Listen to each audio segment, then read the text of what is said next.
should just be able to click some buttons, and we should be up and running in just one moment.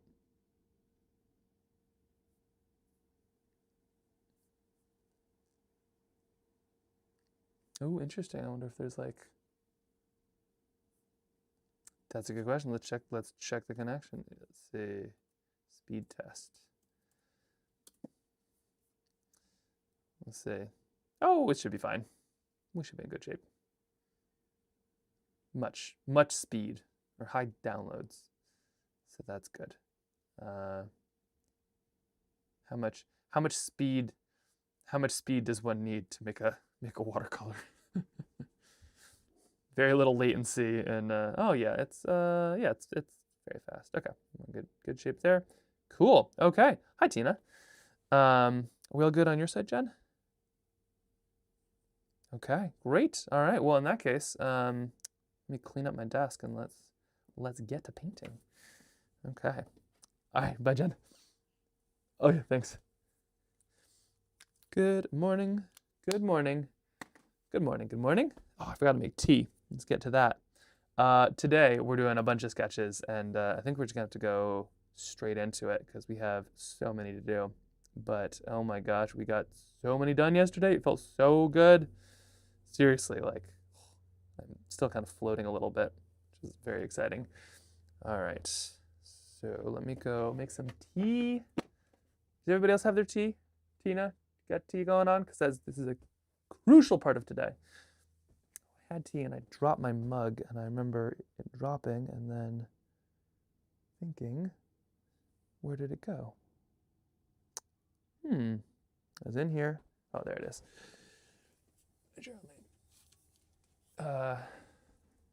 You know what? Maybe I should switch this over. The cat is with me today, so why don't we go make a cat cam? Let me just put this down here, just like this.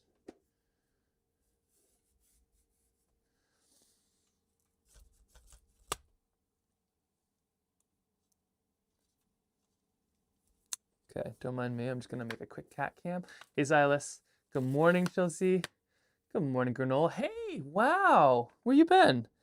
Don't mind me. I'm just I'm quickly making a cat cam, and then we're getting to painting. Look at these pages. We made straight up like a book yesterday. Yesterday it felt like it really came to life. It was so wild. Okay, just making sure everybody has your tea. Working, unfortunately. Yes. Oh, okay. You know what? That seems like a good plan. Here, let me show you. We're just gonna have to go right down here. This is Charlemagne. That's a heater. I'm just gonna put this right there. There we are. And then we're just gonna make that go a little bit lighter so you can actually see him. Okay. And there we have. All right.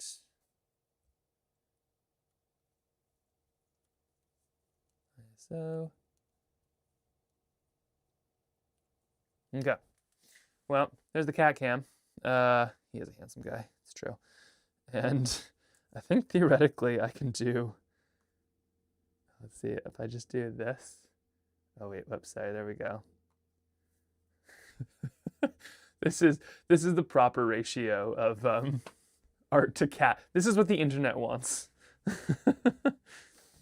from my experience. Okay, let me just quickly, here we go. We're doing some tea. Doing some throat coat today because I'm slowly losing my voice. Tuxed up. Yeah, he is a fancy boy today. He is ready to be painted into all of these sketches, which he has done quite a good job. Like he is in virtually every sketch so far. So good on him. But he came out to the Shedio today, which means he is done with the kids. He usually comes and visits when he's like, I'm out. It's too much. Katie's watching now. Good. Yeah, he is a handsome guy. Oops. There we go. He's a very dirty dye though. He's gotta clean all of his parts. But today you've got a Tux kitty too. Her name is Cruella. Great choice. Great choice. Just scoot that back a little bit. There we go.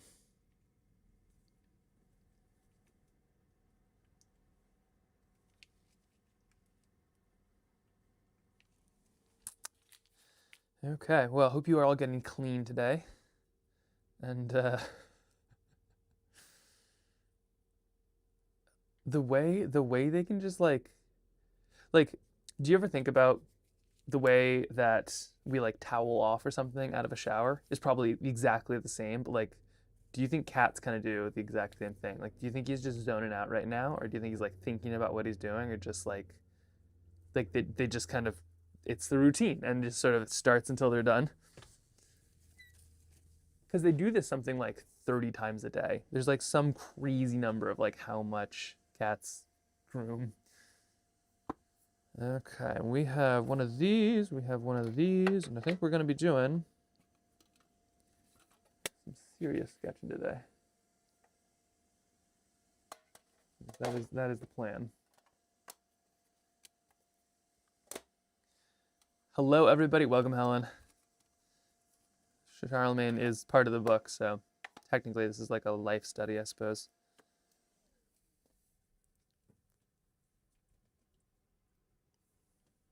There we go. Hi, Charlemagne. I just love that you all know his name. That makes me so happy. All right, got some of these. We got some of that. All right, let me go put some of these in order. And we need to grab a couple pages for what we're doing today. Hi there, welcome. Welcome, Christine.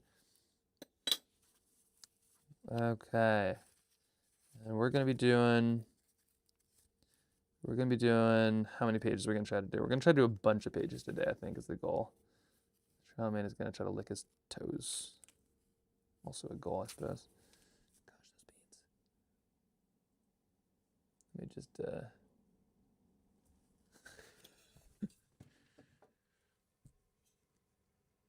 I'm disturbing him, sorry.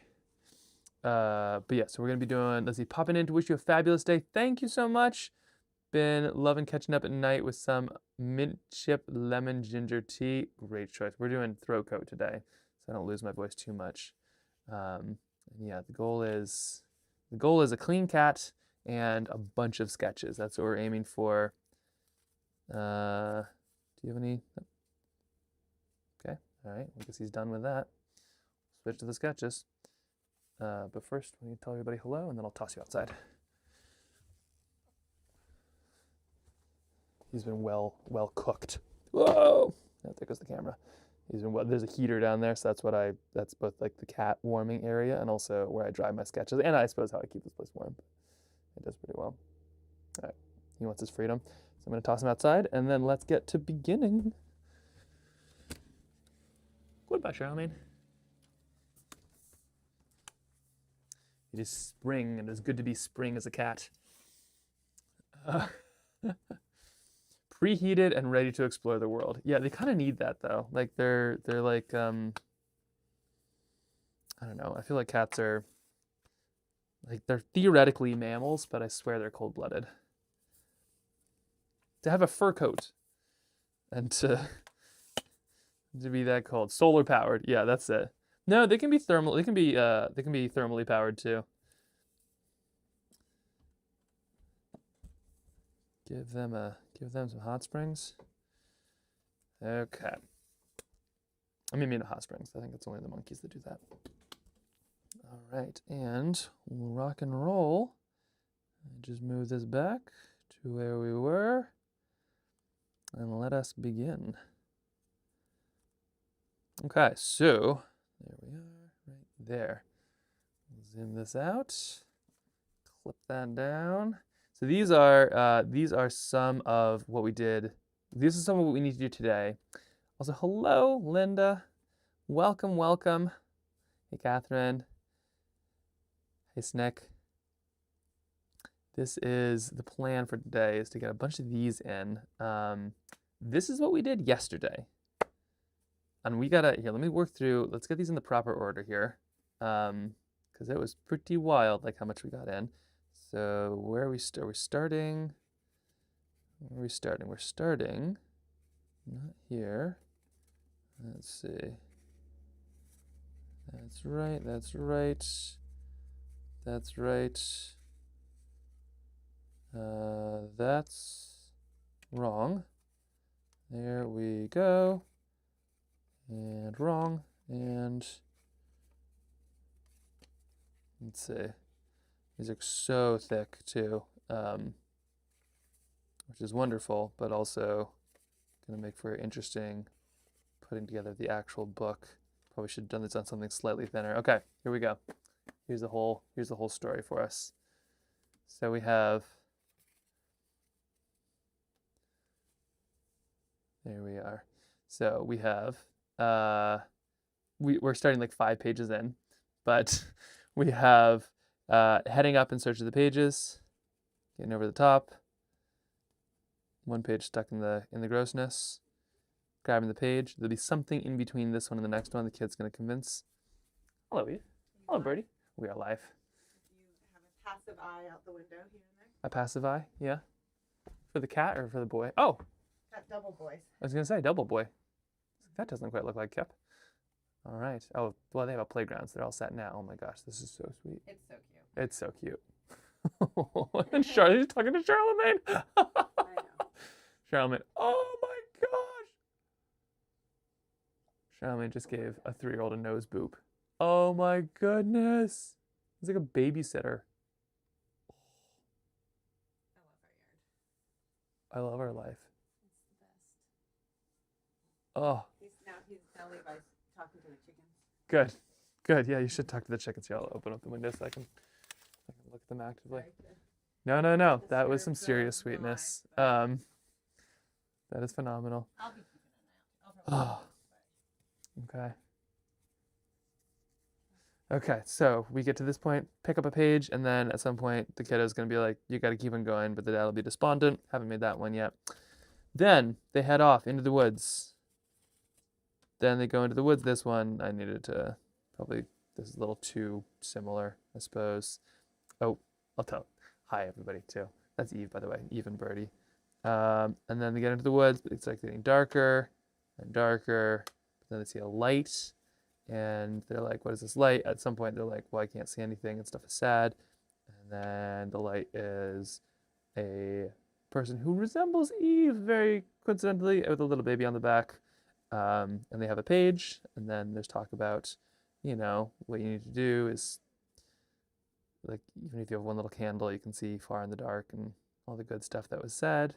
And then one light gets passed to the other light, and then they share their lights with others, and then soon the whole forest is lit up, and then now all of a sudden they can start to see, and then the sky is going to start to lighten as well. So that's where we've come. That was yesterday. Well, everything from here on out was yesterday, which is pretty cool. So now, today, we are going to be doing some of these. So we have, we've got to go figure out how many we're going to try to do. The start is always the hardest. I usually have the first page of a sketchbook blank and come back to it in the end. Totally fun to sketch 5 pages in. Yeah, all these books back here, I bet none of them have the first page. Actually, let's test it. Random book. This one right here. Whoa! Oh. Okay. Little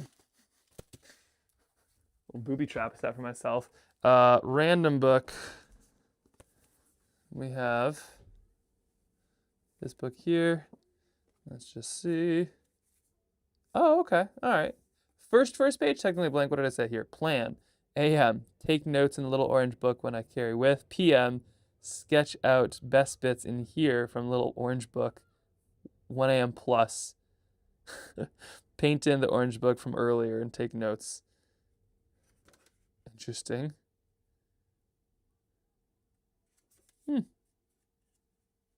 That sounds like a good plan. Don't know if I fully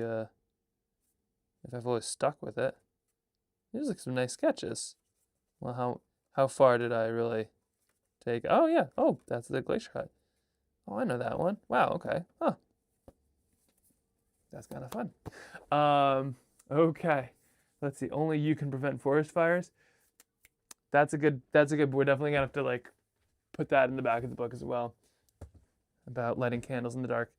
Okay, so we have a couple of these to be able to dive into today. So I think that what the plan is going to be to, let's see. So we have, they go out with a group, and then now it's in the light, and they're finding all kinds of pages all over the place, and life is good.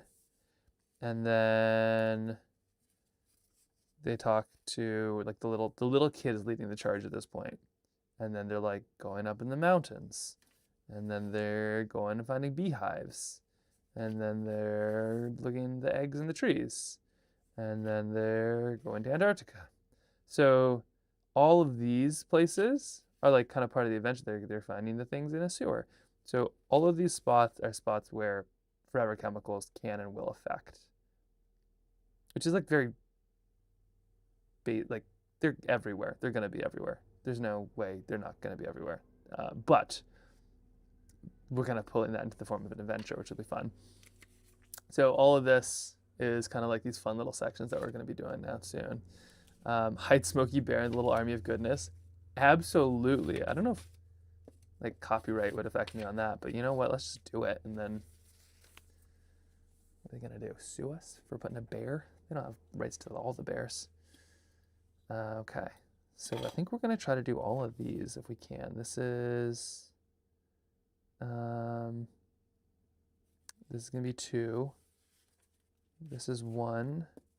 So 1, 2, 3, 4, 5, 6. I think we're aiming for 10 today. 6, 7, 8, 9, and 10. Do you give it a try? 10 of these? Big day. Here we go. Okay. Just to change the color of his hat and maybe a little. Yeah. Okay. We'll try some Smokey the Bear. Yeah. Let's definitely add Smokey the Bear, Little Army of Goodness. And that's the thing too, is I forget there needs to be everybody helping us, because that is the Little Army of Goodness. This is a good reminder. Also, thank you everybody for like helping make this book. I don't know if I've said that yet, but like seriously, thank you. This is gonna be awesome. We're doing it together. Okay, so yeah, now we're gonna need a lot of people. So it's not just them, it's everybody. It's the boy and the cat and the dad, but now it's everybody, including Smokey Bear. Let's definitely put Smokey Bear in the big one. Oh, thanks for the sub, BDZ. That's so kind of you. And we got a bunch of subs yesterday too. I don't quite know how to feel about all of this, because it's like part of me has this real imposter syndrome where it's sort of like, it's like, I don't even really know what I'm doing. But then I also just like the support is like what will let me keep on doing this stuff. I mean, this one, Keen, is, thank you, Keen, for making this book possible in some case too. But like, yeah, I feel bashful, but also so appreciative, if I can express that. So thank you. Okay, so yeah, there's like a bunch of people now, and like different people are helping find different pages. So I think what's gonna go on is like, the kid will like be leading the charge. The dad will be following along with all the pages, and then like there'll be, different people finding different pages out of different places, and then we'll have them all brought back. So it's gonna happen. Oh, you're saying something. Think of a support to make a book. Yeah. Well, you know what? Like, to be honest, like this is such a fun book, especially for like a single purpose. But I could totally picture making more of these. It's so cool. Like, this is giving me the hype to like, yeah, like we could make more books. That being said, so much to do, and we have so many more than 10. I'm trying to do 10 per day is the goal. If we finish all of these, we still have all of these to do in the next 2 days, which is like a lot of these are doubles, but I think it's doable. Maybe Keep an eye on the boys outside. Okay, so let's just jump into these right here using some seriously thick paper, which I might regret a little bit, but I think it's going to be just fine. And all right, let's do it. We have this one is going to lead to this one, and let me just click that button, and then oh, I gotta show you this. This is just fun. So this is my little journal here. I dreamed about faceless people from yesterday's painting. Oh no. I hope okay faceless people. Not the scary kind. And I appreciate granola. Like, it has been so cool to get more comfortable being live too. Like, I feel so well, it's like we're like the dream team here. We're making a book. We can do it. So this is my like little journal that I take these with me everywhere. The problem is that happens, and then it used to happen with this, but look at that. Velcro has been added. It's like a Velcro wallet, but even cooler. And so now these don't just slide out, but the stitches are pretty funny because this is, here's my stitches. You see that? They're these janky things. Those are my stitches. And then my wife took pity on me and she's like, stop. And she made these beautiful ones. So, but now I've got this like nifty little thing. I just need to do the same for the pens and my palette. Look at that. Just improving. So cool. All right, we have some of these to add. There we go. And now we just need to sketch. That's a messy desk. Okay, let's sketch. That would be my wife and I as well. Also, welcome yours truly. It is, or yours truly, or is it yours truly and then your name? I've got to admit, I'm not quite sure how to pronounce Jhy. But welcome back. It was so good to see you yesterday, and thanks again for all the support. Handy dandy. It is so handy. It is so dandy. Okay, so I can't get distracted. Hold me to this. We need to just launch in. Okay, so there's all of these people now, and they are all helping to find these sketches. And so we're going to put some woods on this one. So now we're going to get out of the woods, and as we're getting out of the woods, we're going to be into the mountains. And so we're going to have some woods kind of like this. We'll kind of scoot them over to the side maybe. And let's put our crew is now heading up the mountains, maybe with a light. And let's see. Wow, the whole forest is lit up. And now, yeah, and then you can find your way through. I suppose that analogy works out. Oops, let me see. I can call you Josh? Okay, thanks, Josh. I can pronounce things too, sometimes. Okay, just put this right there. So, okay, so they're now going to be heading up the mountains. Let's see, the whole forest is lit up. Yeah, some of these I think we're going to be a few pages off too. Like, I think a lot of these are going to be kind of, we make a page and then we're going to have to add some in the middle, but that's okay. So we'll have this little person, we'll have some little lights back there, trees, and then mountains are now kind of coming this way. We'll have the little kid running up the hill, just running.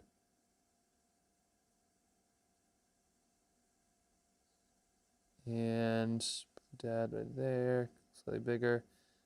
Maybe the cat jumping afterwards. What does a running cat look like? Kind of like this? Yeah.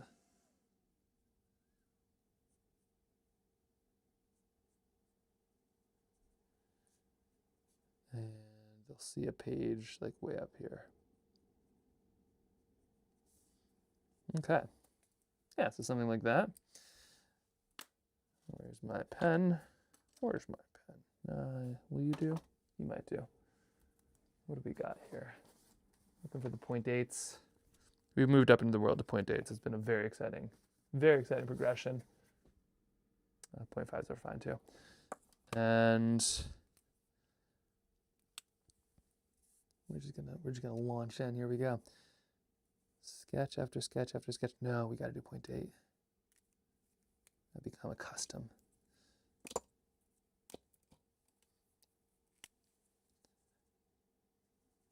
There we go. Oh yeah, that makes all the difference. All right. So if we pull this off, plan is to have like a prototype of this thing done by the weekend, really. And then on Monday, hopefully, we're more or less we have a book. So still got to figure out all like, the whole the whole like words part of this thing, but I think we'll be in okay shape if we can just finish the pictures. In so many ways in my life, it's just like if you can get the pictures, if you can sketch it out, you can make it. It's like if you can dream it, you can do it. For me, it's like it's all sketching. If you can sketch this thing out, anything is possible. So we're gonna put that here. We're gonna have a running cat here. If I can remember what a cat looks like, what they run. Ears, face, legs. There he goes. Something like that. Always good to do the people first, and then you can do the ground later. It just makes life so much easier. What am I planning to do after this illustrated book is published? Well, step 1 is to make the book. Step 2, like not even publish it, just straight up make the book, because then we're going to self-publish this one just because we need to get it to a conference. And then once we have this just physically made, then we'll be able to potentially publish, which would be great. And then from there, we're going to go and bring it to the actual conference. So this is kind of all about the National PFAS Contamination Coalition and the good work they're doing. And so we're going to bring it to the conference, and we're going to hand out all of these copies to them for free, because like what they do is so important, and those members are just the best.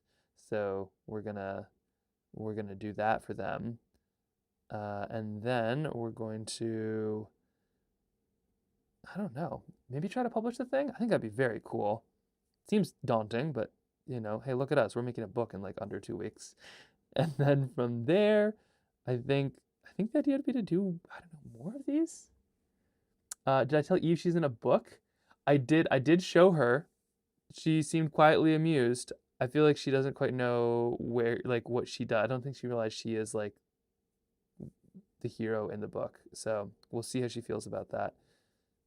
But in so many ways, all of these are just characters that represent different people. Like I am technically in a book, but my hope is that I represent all of the people. Unfortunately, like all the people who like didn't listen and should have listened. Kip is in the book, but he represents all like the kids who kind of know best. But it's good. It feels great that Eve is in the book as the one, honestly, like the strong ladies who represent the ones who actually get things done. Okay, let's see. We've got to put some mountains in here now. So they're going up the hills. And let's see, a couple more there. And we'll put this page just blowing away in the wind there. But such good ideas. I feel very good about the direction we took on that one. So thank you. Okay, so we're gonna have this, and we're gonna have some light, and then let's do 2 at once, just because that way it's a good thing to do. So we'll have the page blowing up there. We'll have some light here from this, and then we'll put a little bit of light in the sky. The kid is running, and then, yeah, the little army of goodness will kind of start them. How much should we make the little army of goodness like just people, or should we make them like everybody, like dogs and wind and all these other little pieces? Oh, I should probably put another little light somewhere in here. Maybe this summer we do Footprints of Cat in My Book. Ooh, that sounds amazing. Great choice, Jen. Yeah. Totally, right? Because like we can turn anything into a book now. Like we just do stuff. Gosh, that'd be so cool. Let's see. And maybe at the top of this mountain, we put another person, like a climber or something. Helps, yeah. So now we're at the top of the mountain and a climber. I don't know, climber, something like that. Has the page and hands the page, like got the page and handed it to the kiddo who is down here.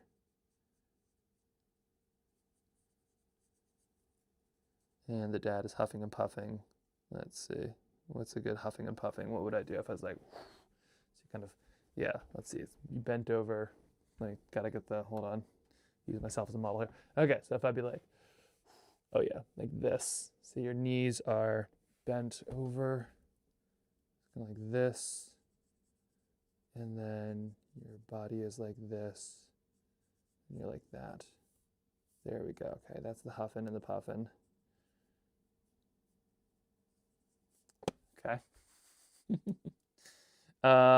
Include everybody, people, dogs, birds. It affects us all. Bingo. Good point. Yep. Thanks, Linda. Great. Um, looking forward to getting my copy in India if you're going to make copies open in public.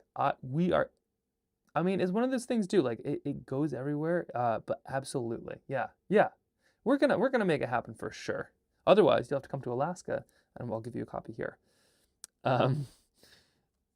Okay, let's see. So the dad is now just kind of knocked out right here. And we're just going to kind of fill out that. Tired dad. Oof. There we are. Climber. Found the page. We'll have him roped up too, because why not? And then maybe over here, we'll put a mountain goat, because those are kind of fun. And let's put some mountains like that. And we'll put that kind of sun. We'll put sunrise right there, perhaps. Yeah, we'll put a sunrise right there. This will be kind of alpenglow. Sunrise will go right there. We can do that. We'll definitely try. Good. Okay. Oh, great. And Emily Donovan can do Friday. Amazing. She is one of the head honchos behind the PFAS Coalition, and she can talk with us on Friday. So on Friday, we'll have our book close to done, and we can talk to Emily, who's like one of the people who actually set all of this up. That is going to be great. I am stoked. Very excited to see what she thinks too. And then later this afternoon, I can call Lauren too, who is one of Keen's had people on like knowing what the toxicology and all of these things are. So very excited to kind of get their input, but I'll just give them a call because we can do that and see what she thinks. Okay, so we got this. Arms are just straight down, like oof. Producer Jen is working on a secret project so she can meet our Trailbound peeps with her little Frankie on a sidekick. Ooh! Oh, as your sidekick. Yes. Jen, we should probably get you into this book as well. Would you like to be part of the little army of goodness? Jen has been through the ringer with all of this. It is very much a team effort in so much of what we do. So we'll have to get you squared away here as well. Okay, here we go. Here's our boots. We're going up. Don't put that ground in yet. Add the ground in only when you have your feet down. So here we go. Little kid. Like that. And reaching up for that page. Thank you. And then we'll have those little legs.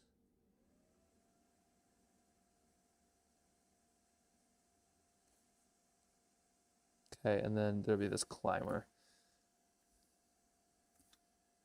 I love how this like comes to like all of these like these are loosely sketched out, but I kind of love the fact that like these pages kind of it's almost like one page sort of starts the next, if that makes sense. Um, Max knows some people. Oh. So something representing Keen should be in the army too.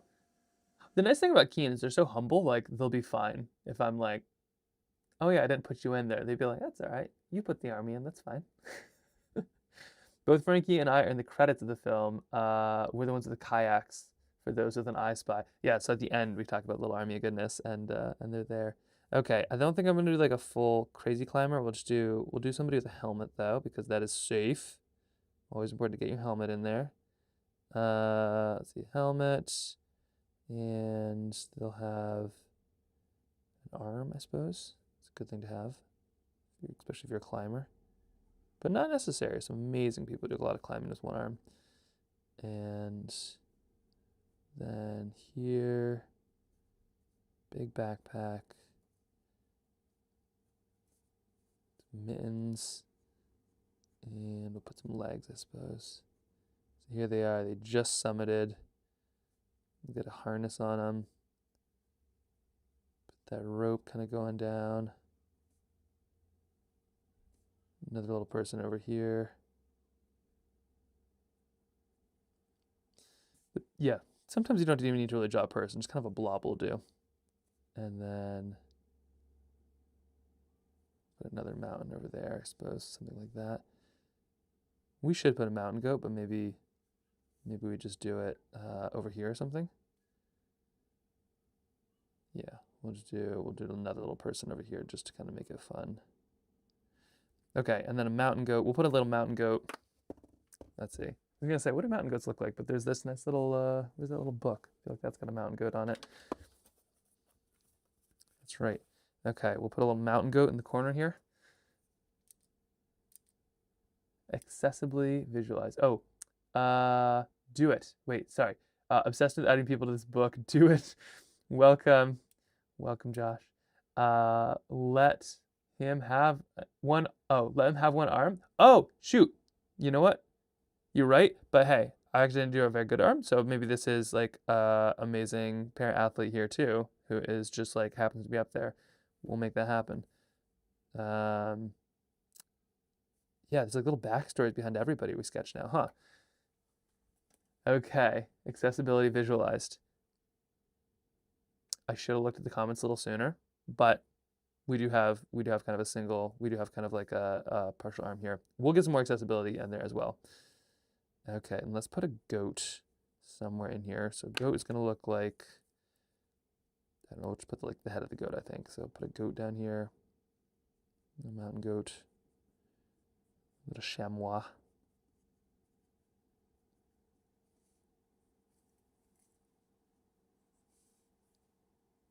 Should I make it bigger, like more in the frame? No, we'll kind of keep it out of the frame a little bit. It's kind of a hidden goat a little bit.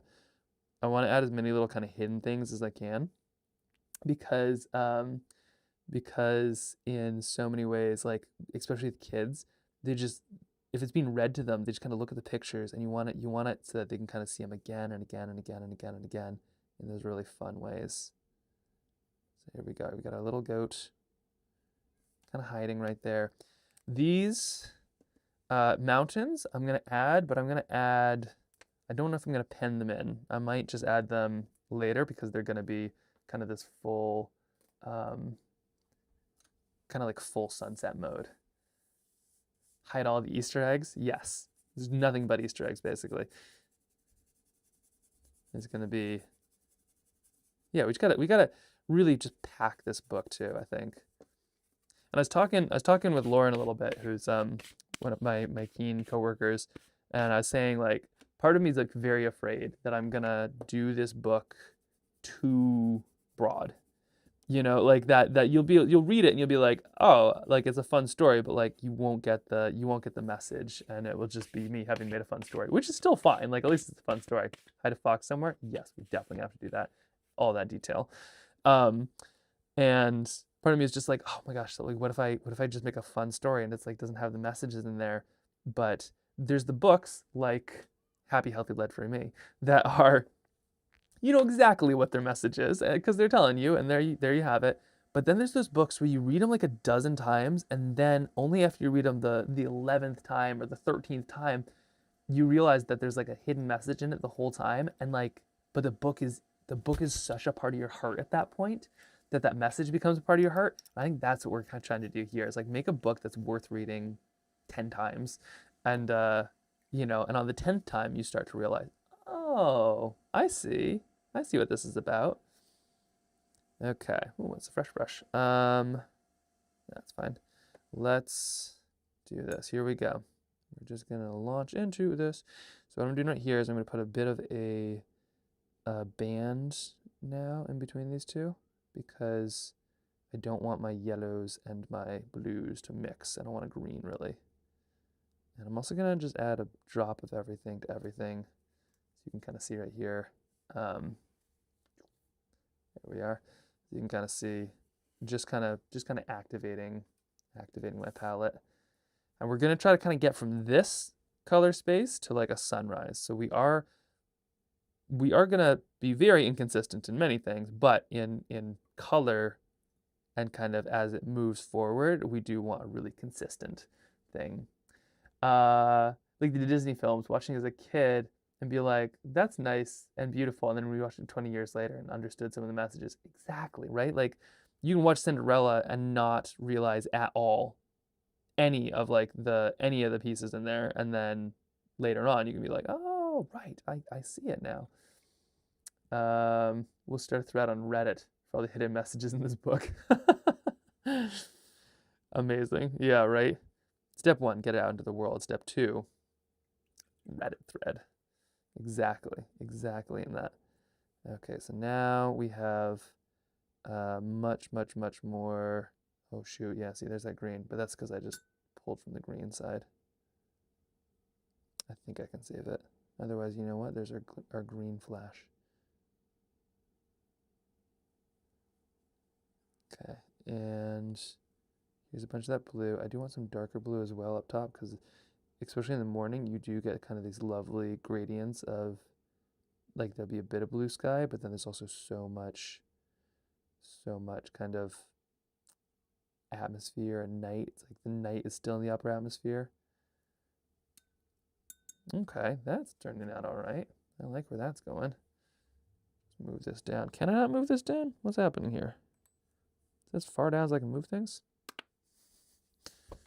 Fix this.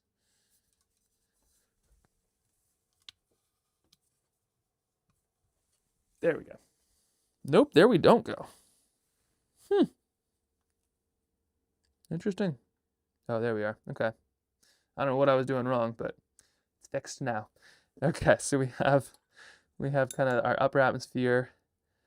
And I need a little bit more TP for the brush, And we have a kind of upper atmosphere right there, followed by, gonna smooth that out. And I'm actually gonna add a lot of water down here and kind of let it sink in. This is something, it's worth, when it comes to watercolor, it's worth breaking your, whatever you call it. It's worth breaking your borders just because it creates like a more natural flow. It's a good thing in so many ways. So we're gonna put some there, lovely, and then similarly, we're also gonna have, because it's still like this weird mix of, it's still night, but there's still these little candle flames of people in the woods and right here. So we're also gonna add a bunch of these out and about.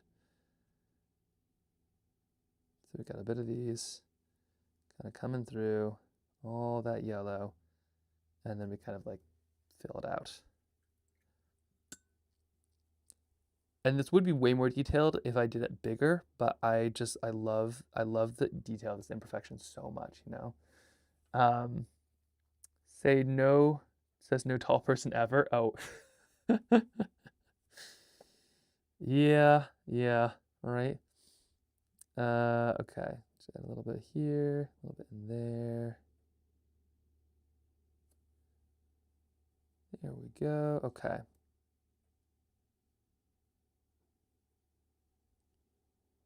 A little bit in the woods. You're right. I do need to make it look like these woods are not just burning down to the ground because that kind of tells a very different story. Man and child and cat go into woods, set forest fire, go on adventure. It's not how this one's going down.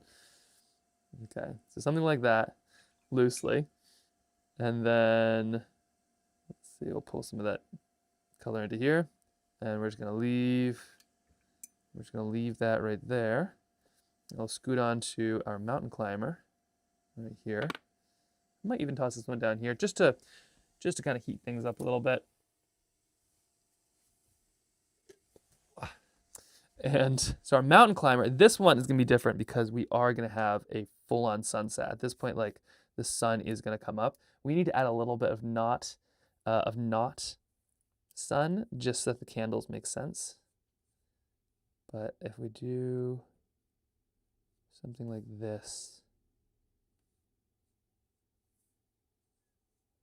I think that could look really great. So if we have something like this, and then maybe we have the sun like right here, I think we could do something cool. Let's try it out.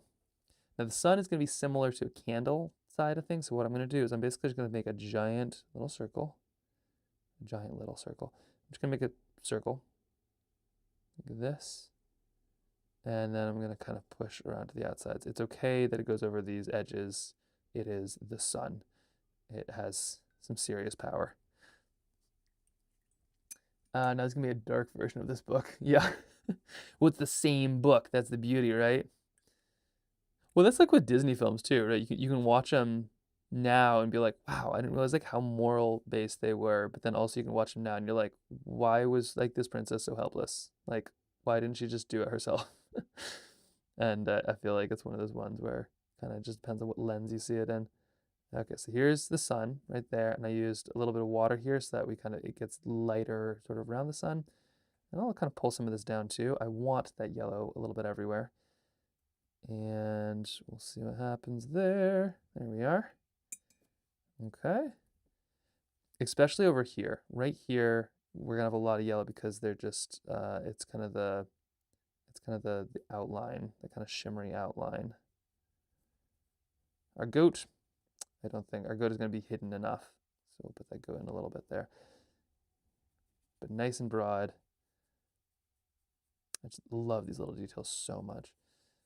Okay, nice and broad. And then over here, now our sun is going to get just kind of lighter and lighter until eventually it hits into sort of the blue area. But what's strange is like, you almost have more yellow on the horizon in a sunrise than a sunset. I'm still trying to decide it too. I feel like it'd be really, really fun to do. I keep on saying this because I'm not sure if I'm trying to convince myself to do it or not do it. But I did do a really long solstice painting on top of a mountain in Alaska one year, just all day long, 24 hours on top of this mountain. And it was really fun. It was pretty brutal though, but I feel like doing a live stream of it would be so fun, especially if I made like a painting every hour for 24 hours. You know, like wouldn't that be kind of an interesting? There's all these races that do that. There's like races that are, you have to do a 5K every hour, and then the last person standing wins, which I think would be kind of brutal. They do it for like hundreds of miles. It's pretty crazy. But from a painting standpoint, I feel like that would be really fun to kind of have, like a painting every hour.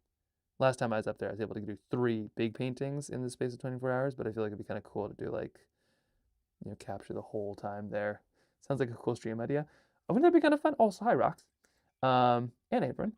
A lot of streamers do that kind of thing for fundraisers too. I think raising money for a particular organization. Oh, there we go. You raise money for the sun. Nobody raises money for the sun. The Aztecs worship the sun. We're just like, take it for granted. What are we even doing? But you're right. No, that's a great idea. That's a That is actually a really interesting idea. Okay, well, we have until June 21st to figure that one out. Okay, There we are. So this, once this dries, this will really kind of, we'll add like mountains and all the rest of this. Let's add a little bit of our goat. Let our goat kind of get blue, and then we'll let him dry a little bit there too. And then we'll add the mountains, and we'll kind of work our way backwards on this one. I sleep too much to do anything like that. Like an hourly comic. Yeah, yeah. Like the same sketch, the same place over the course of all of that time, I feel would be just fascinating. Especially because I feel like Alaska is one of these cool places where it's so different. Like people come up to Alaska and they're like, "Oh, I want to make sure I see all of the spots." It's like, one, you're not going to be able to see all of the spots.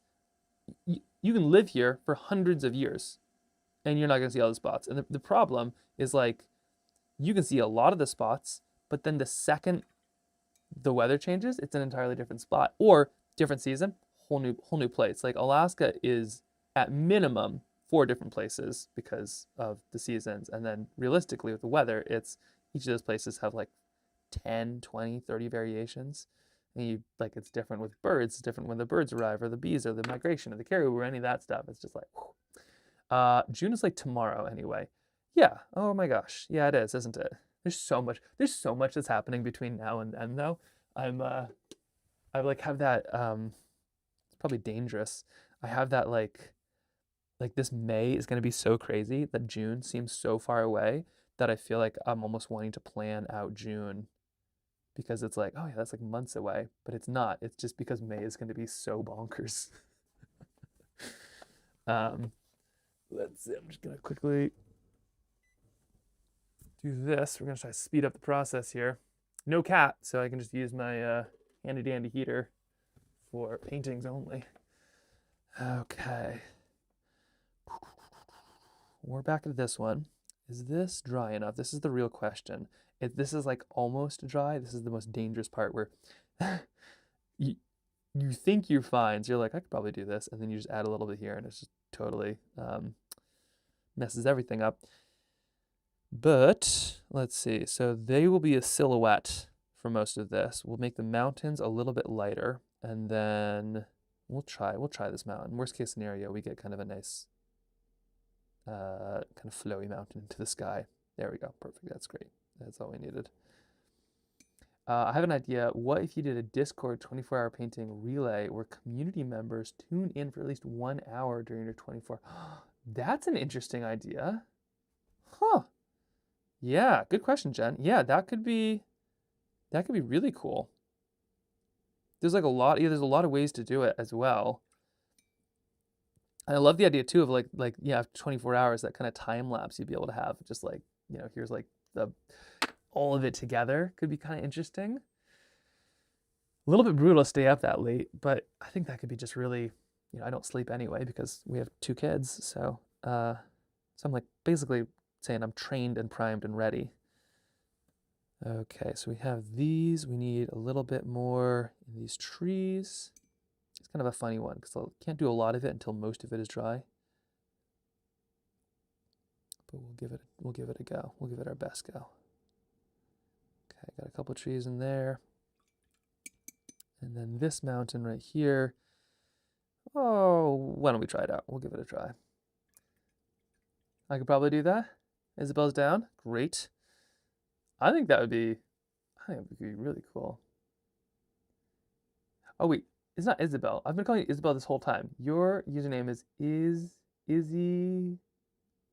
wait, hold on. Landhart. Is it Isabel or Izzy? Have I been calling you Isabel? I saw the D and I just assumed it was a B and my brain just like made that connection. Have I Did you just not correct me? This sounds fun. Okay, I'm feeling okay, it is Izzy. Yep. Oh my gosh. My bad. Sorry, Izzy. This whole time I've been like Isabel, real formal. Yes, Isabel over here. But yeah, that sounds totally doable. Like 24 hours on a mountain. You do realize though, like if we commit to this and if we say this is something we're gonna do, what is gonna happen is Alaska, because Alaska is gonna throw me 24 hours of the most heinous weather that has ever seen this state. And just know this is the next step in that process, is the weather just like record snow in June or something like that. But as long as I've got good company, I'm down. We can do some fun stuff. Sounds like the Wisconsin experience. Maybe if Max needed a nap, some of us community members could take over the painting of the landscape. Love it. Oh yeah, that'd be super fun. Uh-oh. Hold on.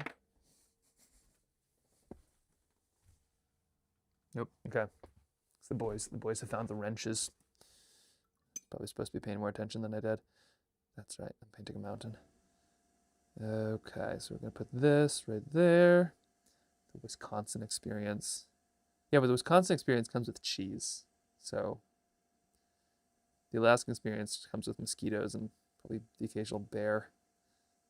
But salmon. So yeah, I guess there's that as well. Okay, so we have our little people. They're running up. We're gonna make them just full silhouettes, I think. What should we hide down here? We could hide a little bit of. We could hide an elephant or some grass. Or we could just make it dark. Lots we could add in afterwards. Pure chaos, I'm sure. And spotted cows.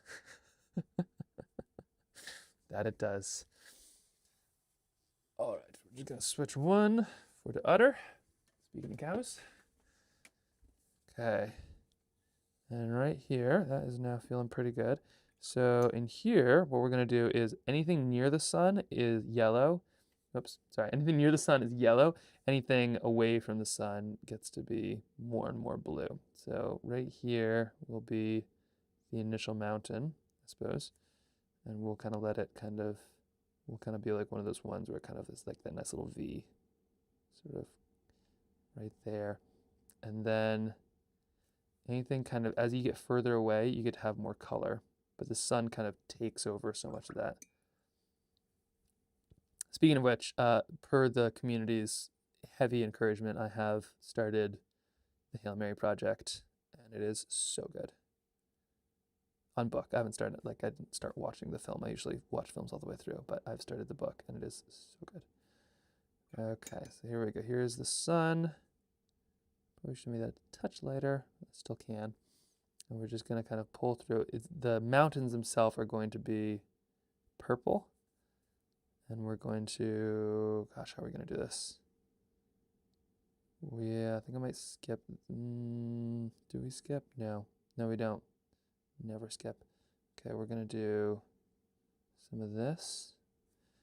And now we're going to kind of go into, mostly into the reds, I think. But we're going to do the purples here. So there we go. So the sun kind of reds that up, and then watch this. As soon as we add things like purple, now that contrast makes it kind of come to life in a very cool way. There we are. A little bit over here. Touch down here. And then we'll let that kind of blue, play out.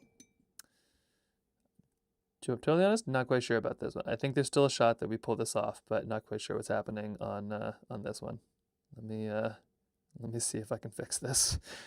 Okay, a little bit of blue now.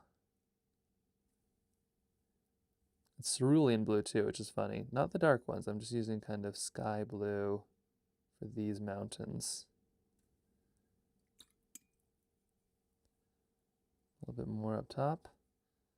And let's see how this all shakes out. Probably still make these little figure silhouettes, sort of. But we're really just kind of playing with light at this point. Yeah, okay. It's colorful. That's for sure. Looks warm and cozy. Great. That is what matters.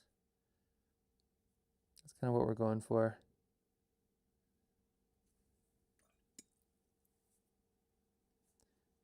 My wife is all about the cozy side. It's so funny. She was we were talking about strange things that we love to watch. And there's some YouTube channels out there that are just like oddly cathartic. Like Outdoor Boys, phenomenal. That's just a guy out there making bread with stones on the beach. which I feel like, especially for like young men, is just like, whoa, the dream. Or honestly, just like probably really most people. But then my wife is super into the hoof GP. Have you ever heard of this? It's like a cow doctor who just goes around and like cleans cow hooves and just is very wholesome. It's so funny, but it's like for her, it's just like this warm kind of cozy thing of just like this nice man just going and like fixing cows, and she loves it. And it's like, right, there's so many ways to be warm and cozy. It is phenomenal. The just how diverse what that can look like is. Okay, adding a little bit more yellow down here just because we can, and then let's put a touch of blue over here.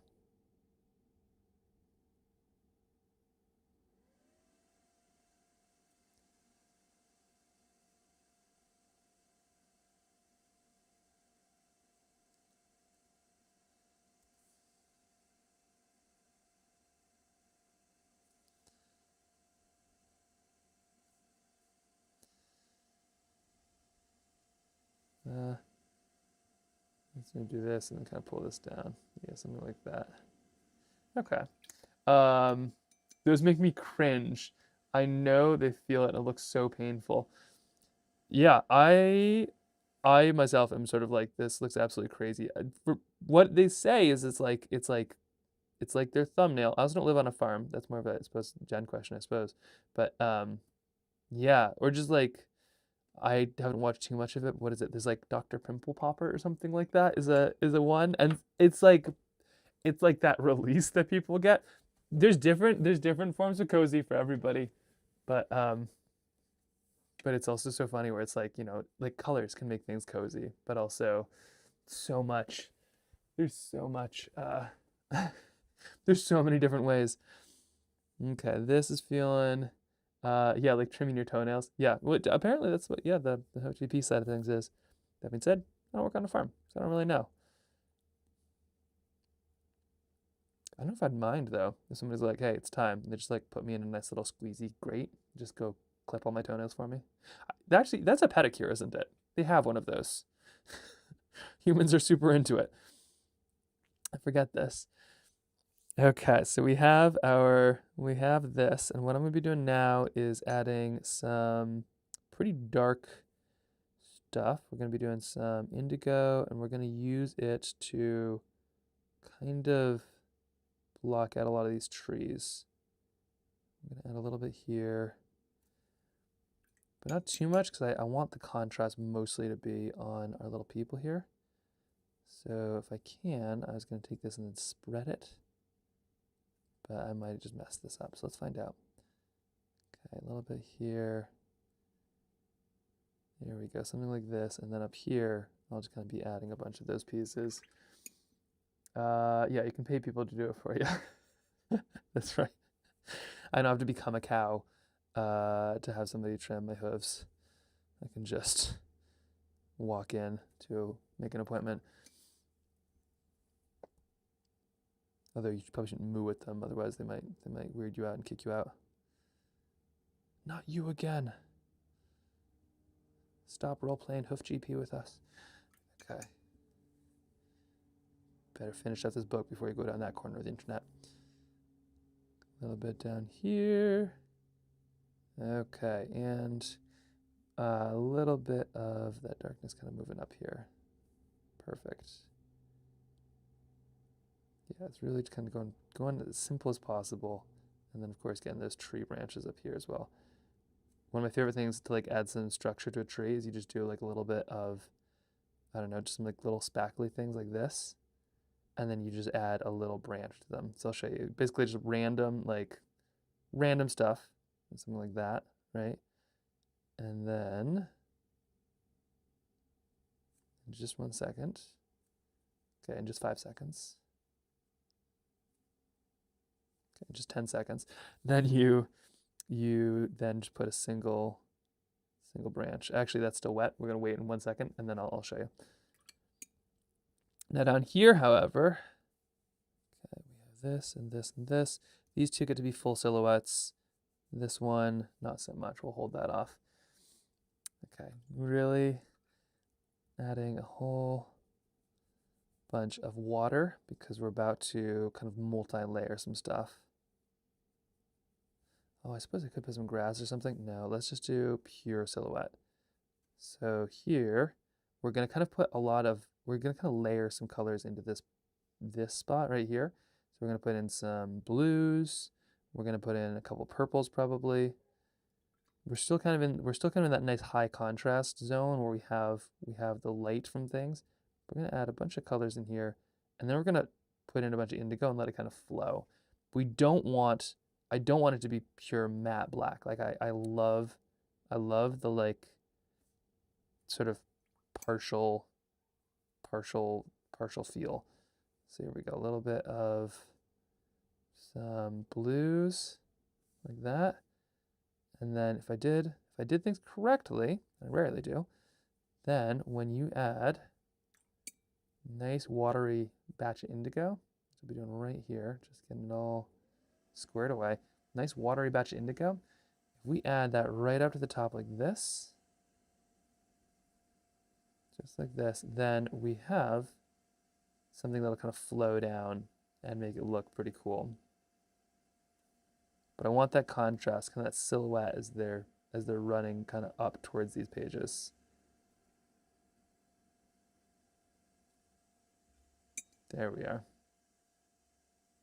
This is the hardest part because you've just got to kind of trust the watercolor, which is so hard to do. Like, I love watercolor, but it is also just water and paint, and I feel like I know best. But you don't. You don't. You just gotta trust the paint. But that's the difference between like the really good painters, which I'm not there yet. Like give me 20 years and I can get there. But the really, really, really good painters and all the rest of us is the really, really good ones just sort of they trust the water. They know it's gonna do what it's gonna do and it does. And then the rest of us kind of try to make it go where we want it. A little bit of yellow in here just to kind of show that connection and maybe add a touch there. Okay. So that's them running up. And then we'll add in, once this is a touch more dry, we'll add in our little people and they'll kind of be silhouettes. We're like making some legit stuff here. I got it like, I don't know what's happening, but like the confidence of like chasing something is really, like some of these are so fun. Where is it? This one? Yeah, like this one in particular. This one right here. I need to figure out a way to like make it so that the colors look as nice as they like this is like yeah, but like it's like how close can I like it's like legit. It feels so like a book. It's so cool. But I also feel like this isn't something I could have done on my own, which is weird because like these hands did it, but also like this gets in the way most of the time. And it's like this is just working. It's so cool. I feel like it's like when you're skiing or something and you kind of get in your own way and then you want to chase something or like you're trying to get somewhere and all of a sudden it works. Or maybe it's like my son, like we go swimming a lot of times and he's still learning to swim, but he's, he fights it and then there'll be like a toy or a ball or something and he wants the ball and he'll just more or less swim to it because all the worries and the fears kind of get out of the way and he's like, I want that thing. And then his buddy's like, let's do that. And then afterwards, he couldn't necessarily swim, but he did to get there. And I think that's sort of what this book and this community has sort of become, where it's sort of like, this stuff is probably all in me, but sometimes you just gotta have like that wild, crazy thing that you're like, all right, let's go get that ball. In this case, let's go make a book in a week. But I love it. I love it so much. So thank you. That being said, let's not hype things up too much because then I'll go right back into the overthinking doldrums here and mess stuff up again. Instead, let's just launch our way into this. We have now more sun here, so we gotta add some of that. Because we added that nice yellow, part of that is actually squared away for us, which is great. So we can add a little bit of that here, touch down here, a little bit right up here, and then we'll add maybe a bit of brown and we'll start to move into our normal colors. So once the sun comes up, we can kind of move away from the nice yellows and blues, but we can kind of move more into the greens and the browns, the kind of the Alaska palette. I mean, it's all the Alaska palette, but like the Alaska Day palette. A little bit here, and we're gonna kind of like have most of this still in shadow, but you see the sun would kind of reflect off them and off this little piece right here. So they're chasing this thing up the mountain. We find it right at the top. There we are. And let's put some purples. And then we'll go right to the indigo. Kind of trying to lean into that wet on wet too. Yeah, light. It's a good thing. We do get a lot of this in the winter too. Summer solstice is great.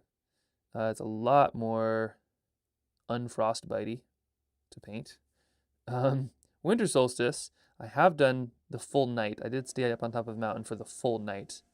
That was a lot. That was not the most fun thing that I've ever done. That was type 3 fun, I think. Type 2 is sort of like, what is it? Type 1 is like, it's fun while it's happening. You're like, this is fun. And it's fun.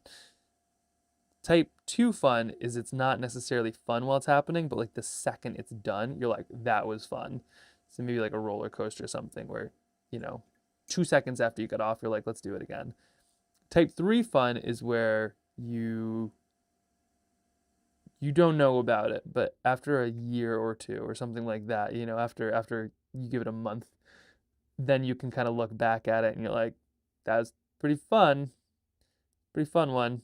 That's type 2, that's type 3 fun. And I think that painting on top of flat top at night was definitely type 3 fun. But in the winter, you do get all these beautiful colors. Like all of these kind of winter colors, for me, you get them at 2 o'clock in the afternoon when the sun sets. But yeah, you definitely forget how bad it was. Is sort of type 3 fun requires the stripping of the memory. It's like salt fish or something like that. It's edible, but like you got to do some processing to that stuff before it is okay to keep. Same with sort of type 3. Same with sort of type 3 fun. Okay, we got a lot of that. Maybe we'll put a bit of indigo. The problem with indigo is like once you put it down, you kind of have to match it other places. But we'll put our little goat, put our little person, put our little climber, and there we have. Yeah, that feels pretty good. We'll be adding, we'll add these people here in just a moment. My sister and her bestie love type 2 fun. We do canoe camping trips. There's a lot of type 2 fun in those. Oh my gosh, there's so much type 2 fun in canoe. I used to live in the Adirondacks. Sorry. Oh, gotta stretch, can't stop. All right, we're fine. There's so much good canoe camping in the Adirondacks, but I need something to do with my legs, and portaging is not doesn't quite solve my problem. Don't you feel like you get eaten up by bugs too? Do you do the bug net thing? Okay, that should be good. Now let's kind of move on here to the next one. Let that dry. Oh, where did I put my next one? Oh yeah, right here. Still very much wet, but I think we can work with it. Oh, I love this. Okay, so we're using the tiny brush. I haven't done too much with the tiny brush because usually something like this, here's the difference between these two. So you can kind of see, like the tiny brush, they still both have a very nice point. And this really does virtually everything I need, but sometimes the tiny brush is nice because it can't put too much pigment on anything. Okay, we're gonna add, I went straight for the indigo. I'm actually gonna start with purple, I think, because then if you like it where it is, you can just add more ink to it and then it kind of fills itself in naturally using capillary action. or if you're in England, capillary action. Portage, sometimes type 2, sometimes hell. Bugs and I have a love-hate relationship. They love biting me and I hate it. Yep. And then my husband felt that way after our first backpacking trip. Almost took him a year before doing it again. Oh my gosh. Yeah, but then you do it.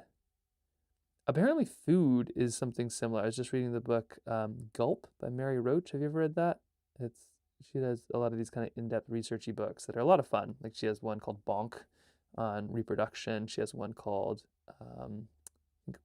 Fuzz on police and government. And then this one called Gulp was all about digestion, which is fascinating because we find it kind of gross and icky, but like it's one of the coolest things that we do. And she was talking about food is not something that we learn. We don't eat what we love what we eat. So you might find something kind of gross, but if you eat weeks, you will learn to love. Like that will be the thing you love. It's not like inherent. It's just we eat what we love, and that's just it. So like you can, if you just eat enough of it, you'll get there. But I also feel like that's kind of like, canoeing or things like that. You do enough of it, like you might hate it once, but you can get hooked. So be careful what you do. Okay, I'm gonna put hat right there. And we're gonna put some purple for this.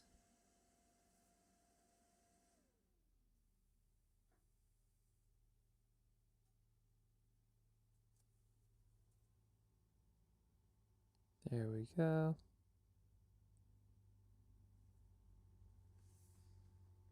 Something kind of like that. And put some brown to the boots. There we are. Okay, cool. Very cool. That one turned out just fine. We'll take it. All right, there we are. And one done. Now let's go grab the other. I think it made our goat a little bit too effervescent. Oh no. Thumb on the painting. That's right. Here we go. Thumbprint on this one. If anyone needs to steal my identity, here's your page. So that's okay. You can kind of work with that sometimes too. Like that can be the new, it's like, all right, that's where there's now a break, and then you scoot around or something like that. Just like that, something interesting. Okay, this goat we can work with. We need to make the goat like a little darker, and we're in good shape. Okay, so we have our little people up here too, and then we'll see how it all shakes out and add some more. But these little folks, we're just gonna add our little belay buddy down here. There they are. And I'm gonna pull some of that off. There we go. A little bit at the top. And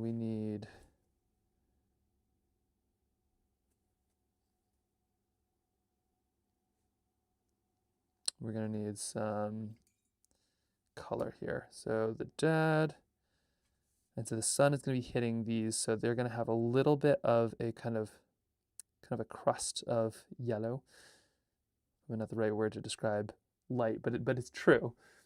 And then, yeah, let's see. How's it already day 7? Haven't been able to catch alive since day 1. Tons to catch up on. We're about to finish these 2, and then I'll run you through the pages so far. It's very cool. Also, welcome back, Daisy. And then, yeah, thumbprint Easter egg. Kip is definitely getting his steps in. That child, so he's 3 years old. He bikes like miles, like literally miles. We go on a walk, and it's like, oh, that was a good one. And then I'll realize he biked the whole time, and it's like 2 miles. But any guesses on how far, say, like a mouse runs? Because I just learned this one. Like a little mouse, on average, per night. Like the little mouse, the tiny ones. They do like something like 6 miles. I think it's like a 10K, some of them, sometimes. Like a 10K, 6 miles of just, scurrying, hurrying, just doing little mouse things. It's crazy. And then, you extrapolate that and put that onto a 3-year-old, and it's like, oh yeah, same. Okay, a little bit of here, and then we'll add some purple dark climber. Still kind of colorless at this point, mostly just shapes and tones, but it's working. Such pretty colors and textures in these two paintings. I really like. I think these ones are turning out really fun. I think you're right. Yeah, this has been a fun series. I don't know if we can add too much. Like, I feel like our other ones are gonna have to be a bit more sort of flushed out. Oh, speaking of 3-year-olds, about to get a visit here. Hey, Kip, how you doing? You're coming to check on me? Oh, thank you. Is it you or both of you? Just you? Where's your friend? He's behind you. Hi, Levi. Hi, Kippo. How you doing? I'm doing some paintings. Can you have a peanut butter pretzel? Let me make sure. Let me call. Yeah. Are you allowed to have peanut butter, Levi? You are? You eat peanut butter? Yeah, for sure. Okay. All right. Just checking. Have you ever had a peanut butter and jelly sandwich before? Okay. I'm gonna give you a peanut butter pretzel. Okay. Levi allowed to have peanut butter pretzels? All right. Here, I'm gonna give them out to Mama, who is gonna be the giver of peanut butter pretzels. Okay, sit down here, bud. Dole them out judiciously, but look at all these ones that I got for myself. The tax man is brutal in the studio. My gosh.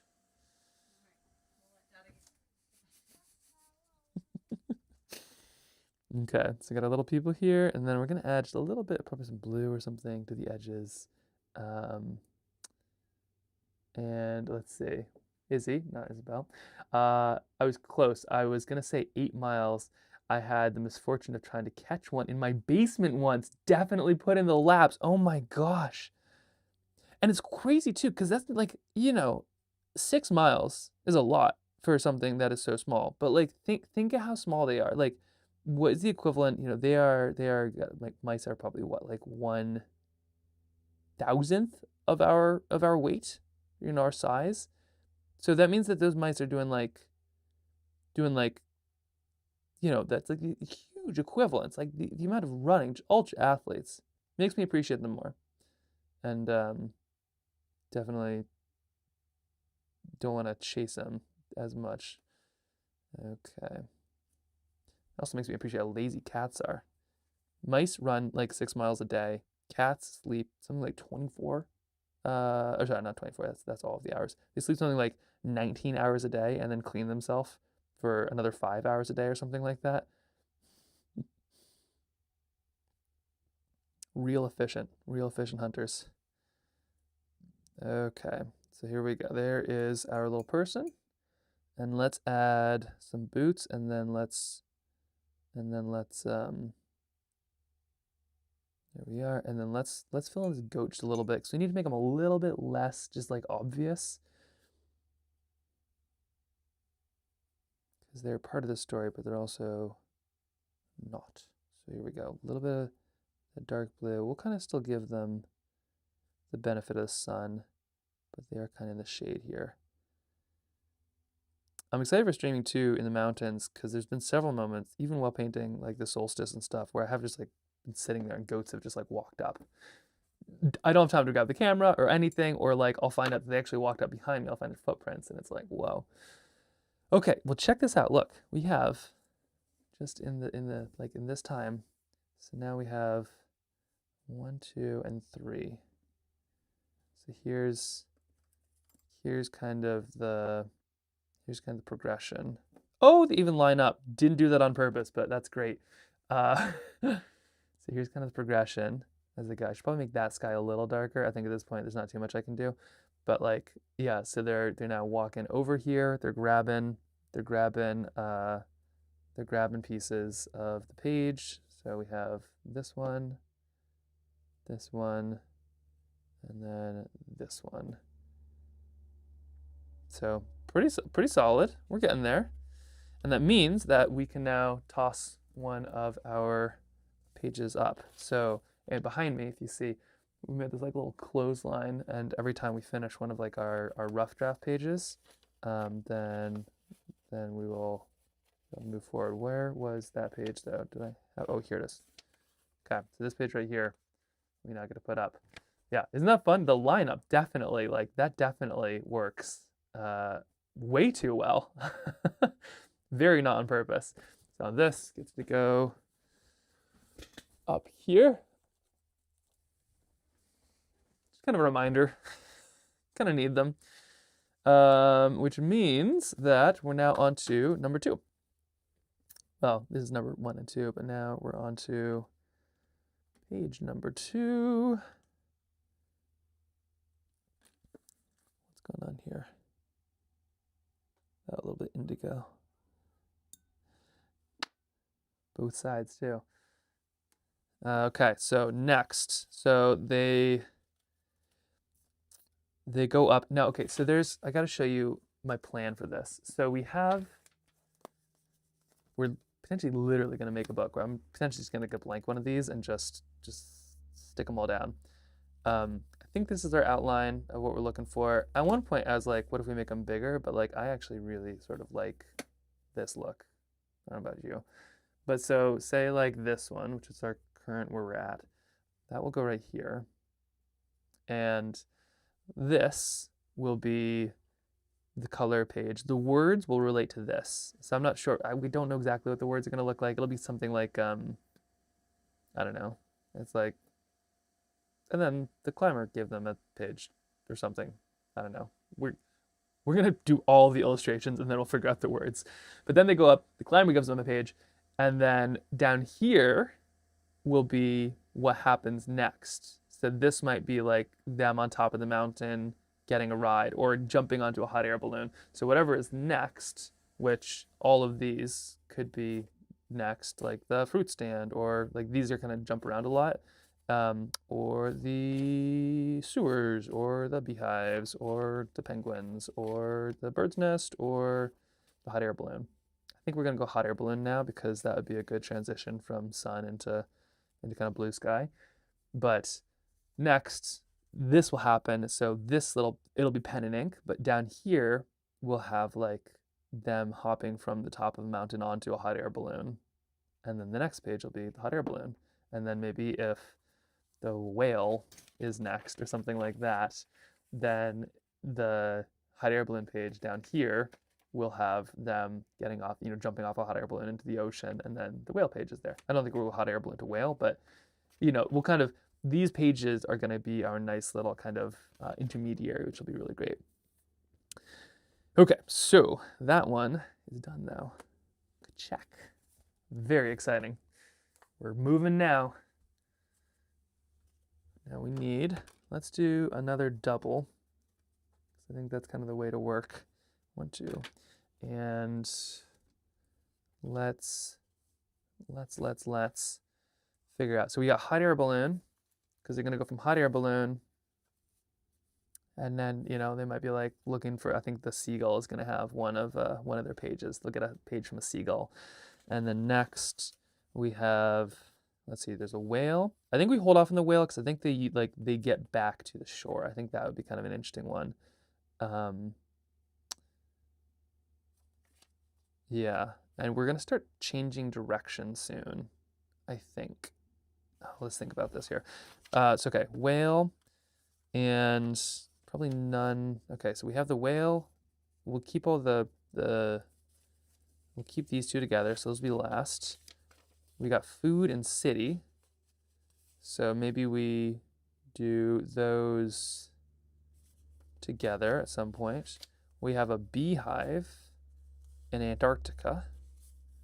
And we have a bird's nest. So we could go, I think we go hot air balloon to Antarctica. Antarctica to bird's nest maybe? Yeah, because these two could be kind of nicely connected. And then what do we have? What else do we have? We also have farm. And then they're back. I'll try to do farm too. So at some point, yeah, let's do hot air balloon to Antarctica, and then we can kind of jump through the rest. I think that sounds pretty good. Sound good? Hot air balloon to Antarctica? Anybody else want to join? People tried to. They tried to get to the South Pole and North Pole, I believe, in hot air balloon, or at least one of the poles. I don't think it worked well. I think it was not. I don't think it was one of the success stories. Antarctica to the whale boat.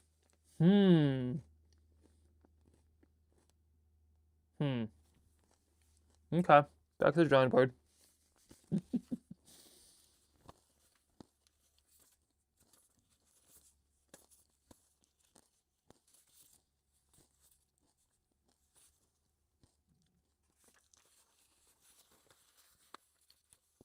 Yeah. Antarctica to whales. Actually, because we're gonna go coral reefs, so I think we go coral reef to boat with whales.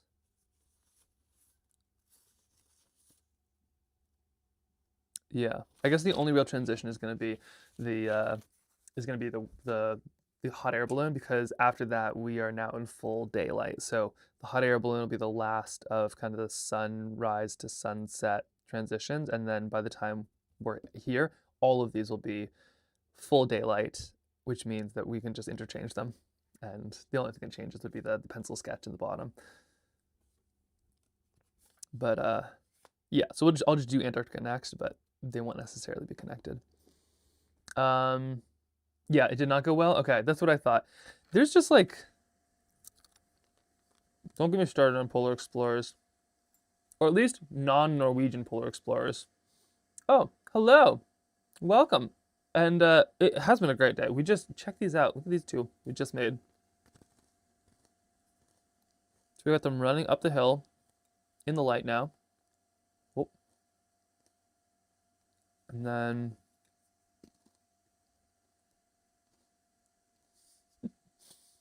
the start of that little army of goodness.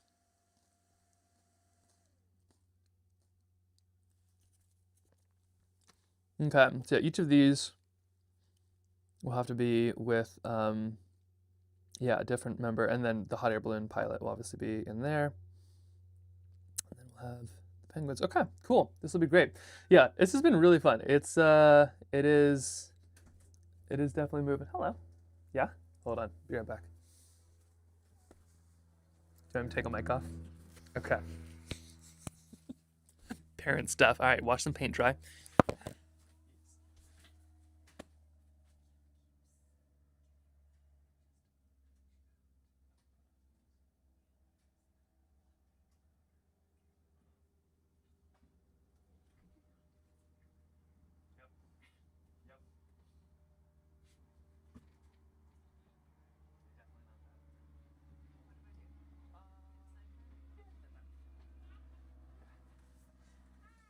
Hi. All right, and we're back. All the strange parenting things. Wait, the paint is already dry. Good job for watching. Thank you, thank you. Okay, so hot air balloon, penguins. Let's do this. Hot air balloons and penguins. Let's look them up really quick. What does a hot air balloon look like, and what does a penguin look like?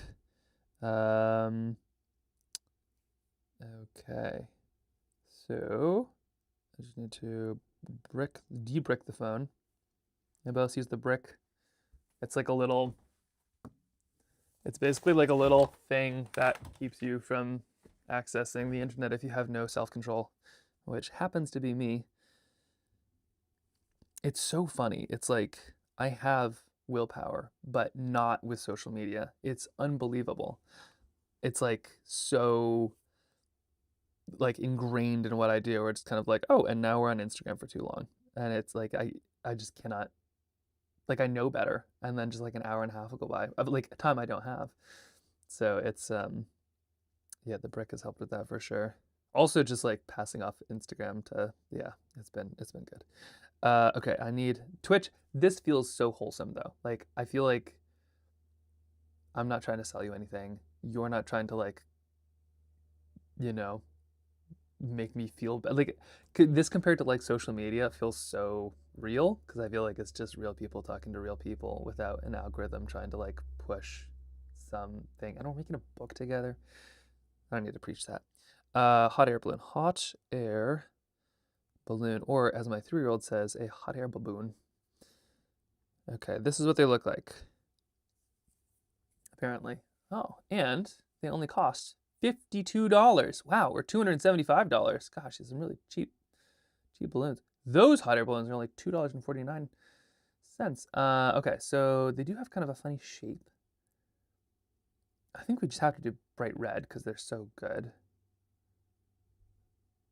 Yeah, and so we'll put one of those with a basket. And we'll put the seagulls flying. Okay, so we got a hot air balloon. And yeah, nice big red one.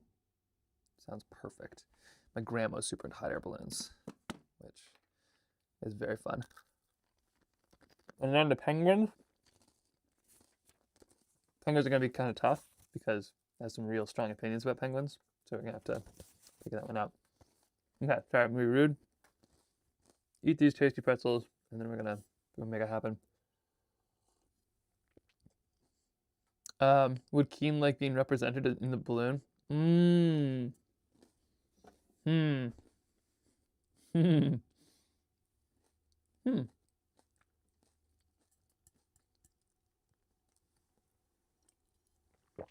Honestly, probably not. Yeah, Keen's kind of weird. I'll talk to Lauren about it today. She's my the Keen Effect team. We're the ones who do a lot of the environmental side and the Keen. Like, I mean, the whole company does environmental stuff, but we share and categorize and do all that. So there's 4 of us, and Lauren would be able to speak to a lot of that. But Keen's kind of cool because they like do this stuff, but they don't push it. Like they do it not for the recognition. So like even on some of these films and things, you know, I'd make sure I got some Keen shots because we just were wearing Keen shoes, and they were the ones who were like, that's a bit much. You know, it's fine. Just like make a normal film. So I feel like they'd like, you know, I'm sure they'd love a shout at the end of the book, but I kind of feel like we can just make a book, which is kind of fun. Keen at the bottom of the basket when it lands. That's an idea. Well, what I'll do is I'll make this one, and then if they have like real strong feelings about it, we can always either make a new one or just like add their logo. But I guess the question: do we make a yellow or a red balloon? Okay, so the balloon, we're now soaring high above the mountains. Here we are, like this, and we're gonna have a balloon, kind of going like this, maybe. How do balloons look? Make them pretty big. Yeah, they're interesting. They're not like a nice circle. There's a quilted quality to a lot of hot air balloons if you want to avoid the balloon feel. Yeah, no, you're right. There's a quilted quality. Um, I'll be curious to see how we do that with watercolor. Let's see. So we're gonna put a basket. I'm gonna put a pretty big basket, I think. So I'll do kind of one of those, and we gotta kind of have this because they are. I mean, they're quite literally almost they're sewn. They're kind of tied together. So add a couple of these down there. I think that should sort of do the trick. Let's see. We could put one of these in like this. That will show us what angle we are. If we were above the hot air balloon, we'd do one of those, and then it would look above, but we're below it, sort of. So that should do. Maybe incorporate your their serenity is part of why. Let's see. Their sincerity is part of why we were nominated for the Jackson Wild Award. Yeah, we did win the branded award for our film too, which is kind of cool because it was like the most unbranded thing we've ever made. Maybe you could incorporate your seasons painting. Oh, interesting. Yeah, within the book, you think? Okay, so we have, let's see, some mountains now. Let's put a couple down here like this. Maybe some trees or something. What do you think? We'll do one of those, and then And then let's put one of the seagulls flying with the page, because we had one of the seagulls originally flying away with the page. Let's put a seagull flying back with the page. So we'll have its wings, its tail. I'm not going to paint its head because bird heads are really hard to do. Just ask Liz. And then it's going to be holding a page, just like that. And we'll have a couple more seagulls flying over toward the balloon. There we go. Kind of like that. Oh, I like this. Okay, that one feels really good. And then we'll do this one, and then we'll figure out penguins at some point. Now, balloons in the Arctic is just kind of a tragic story, just because the Arctic in general. So the reason I say like non-Norwegian explorer. Also, where'd my pen go? Did I lose it that fast? Oh, there we go. I got caught up in the peanut butter pretzel fervor. The like mostly the British, but like the amount of people that were just so dumb in the Arctic is just why, like they would just bring the craziest stuff. They're like, we're gonna make it to the North Pole. We're gonna bring machines and this and this and this, and then they would just sort of litter the North Pole with their bodies because they were just like, we can just grind our way through some of the harshest conditions on Earth, and our grit and determination will get us to the North Pole. Whereas what actually happened was they would just kind of overextend themselves, and then the elements would take their toll. And then the Norwegians, who also have very cold climates, they took like a bunch of clues from like the Sami people, or the native Greenlanders and the Laplanders, and they would just like learn all these super cold techniques and had tons of success. They like got there first, and they did so well because they would just be real smart about how they did it. Like once they calculated that there's an ice flow. I think Amundsen maybe calculated that there's an ice flow kind of going in the right direction. So they basically just camped for like weeks. They were just like, they built a snow cave and they just camped for like a really long time, and then the ice flow kind of just brought them where they were going. And then jumped out, skied across, had a dog or two, made it, went back, we're fine. Whereas like the English were like, we're gonna send a boat, and then that boat gets like iced in, and then everybody dies and freezes, and then they send 5 more boats, and then 4 of those get iced in, and they all die and freeze. Like, I feel like it's such a good lesson to don't overthink it. Don't work too hard. Be smart. Ask for help. Like that is I feel like such a lesson to learn from polar explorers. Don't be English. Don't think you got this. Be Norwegian. Make a pet fox, and then have a great time. Okay, we are gonna, I think, break apart this page. We've done a lot of those other pages. It'd be kind of fun to do one where you kind of break it apart. Let's at least start with a border. We decide how much of it we want. We could do, well, we're gonna have some sky. So I'll put a little bit of yellow down here, and then maybe a cloud. We could put a cloud. We have some nice birds. No, let's make these nice light white birds, and we'll put nice dark blue sky. So we'll keep it relatively unbroken now. We'll start breaking borders here in a second. Never to be brought back to their families, or just don't. Yeah. It is wildness. Oh, the English. All right. And we're gonna add some mountains, just kind of like this. A couple more over here. A little bit down there. And the reason penguins are going to be such a hard one to figure. I used to want to study penguins. And by used to, I mean like I still want to study penguins. I just want to do it with a paintbrush and a sketchbook instead. But my grandmother got to see lots of penguins, to which I was very jealous of. And so she would always send me postcards of different penguins when she would actually like go visit them in person. So she would like see actual penguins and send me postcards of like, here's an Adelie, and here's a Chintu, and here's a Gentoo, and here's a Chinstrap. And I was just like, this is the coolest thing that has ever happened.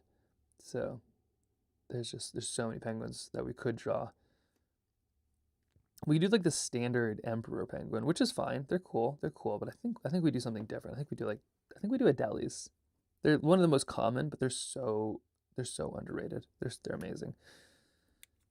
Okay, so we have a little bit of our mountains. We'll just add a little bit of kind of the treescape sort of going up them. And we can make these snow covered if we want. Let's do maybe a touch of snow. So put a little bit of snow, something like this. The trick is you add a little bit of rock patches and then you add some more snow patches. Something kind of going down maybe. There we are. And then we'll add maybe a touch of snow on this one as well. And here's going to be our one right there. As far as our penguins go, let's see. How do we do this one? Oh my gosh, I'm feeling the pressure on penguins. The penguin pressure is real. Maybe we skip the penguins. Do we do the penguins? Yeah, we should do the penguins. Okay. Here's the penguins. No. Yes? What else could we do instead? The beehive? We could do the beehive with the cat in the bee suit. We do a farm. No, we should just do the penguins. Be brave. Be brave, be brave, be brave.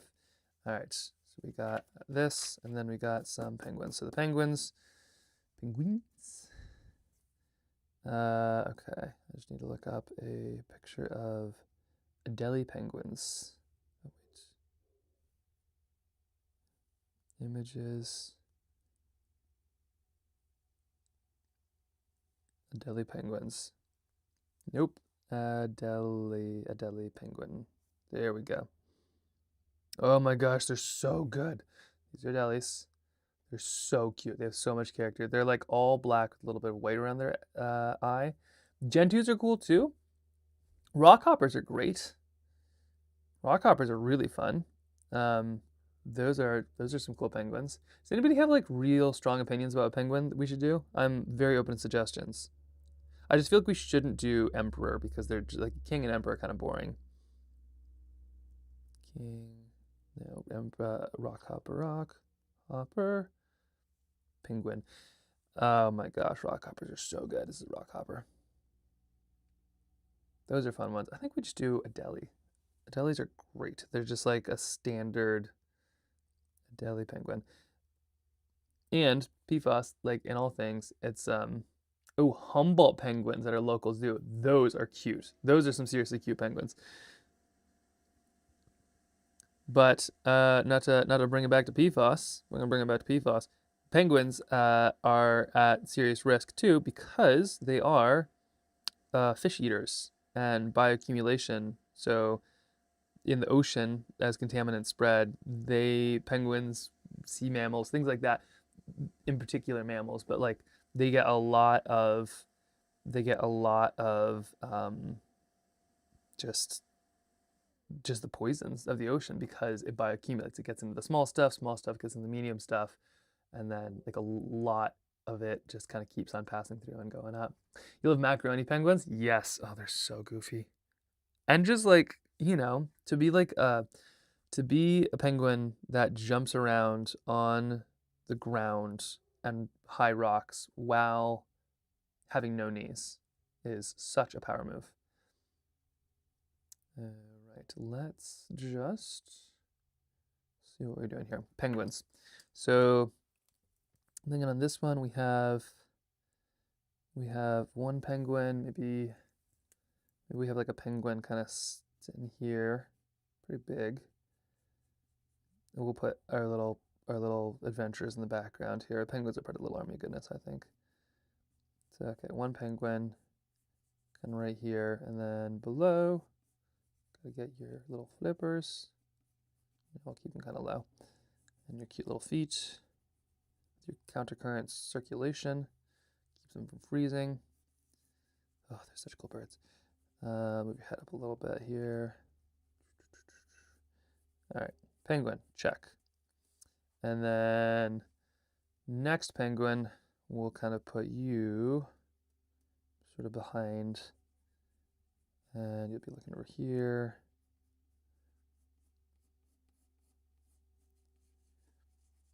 with the sketches too, you kind of just feel, oops, sorry, you're kind of just feeling stuff out. You're really just sort of moving.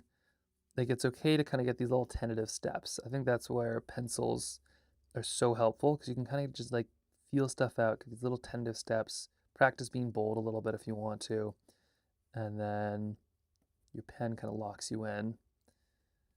We'll put them on, oh, maybe we'll put them with some nests, maybe not, but I'm gonna put them here. And then up here, we'll have our Fearless Explorers. Let's put them down here, and then let's put maybe an iceberg or two up here or something like that.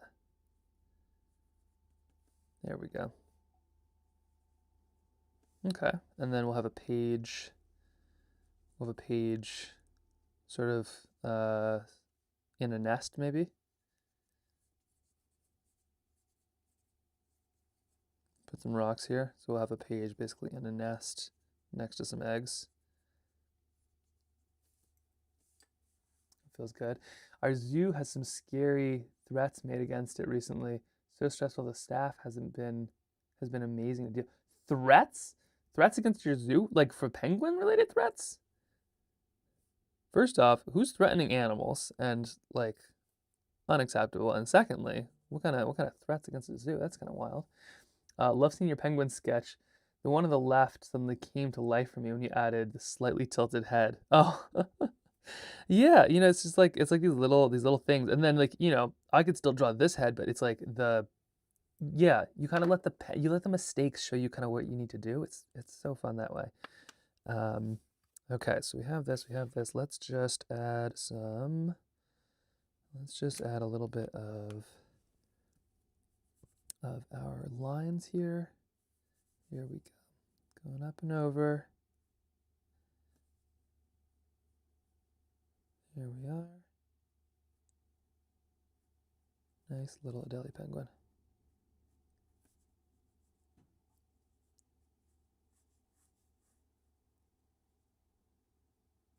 Kind of these little curved flippers. They kind of look like windmills a little bit.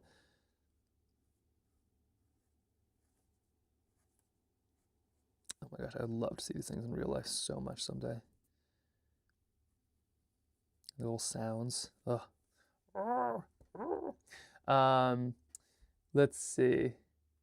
Good. Not penguin specific. A bomb and a gun threat. Oh, against the zoo. That's so frustrating and sad.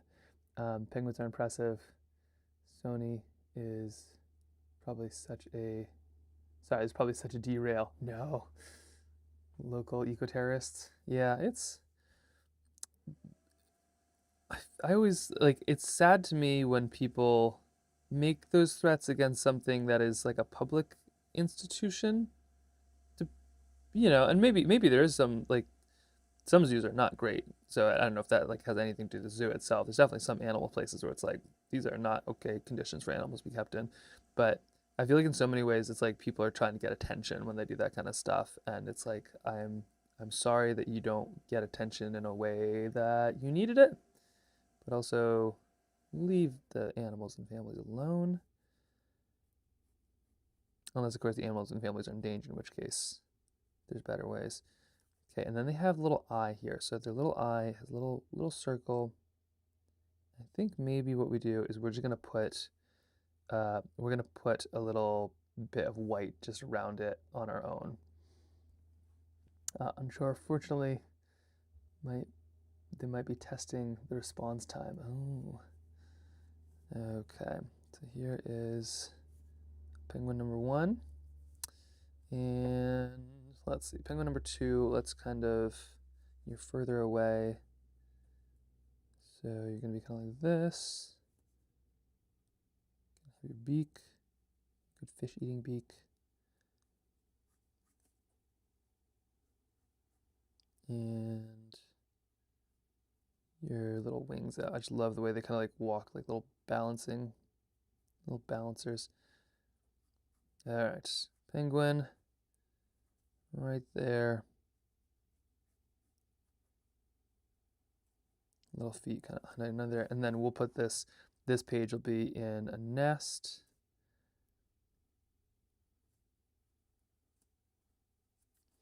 We're just gonna kind of put a bunch of rocks around.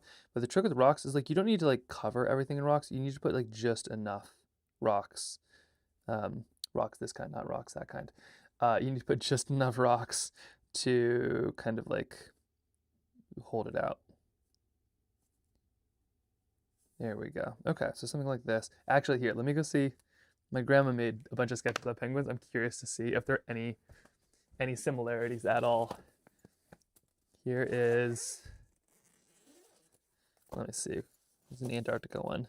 Australia, Italy, Europe. Where's Antarctica? 2004. Is that Antarctica? No, that's Alaska. Alaska, Talwar, not Antarctica. Grand Canyon. Hold on. One of these has penguins in it for sure. Wait a second.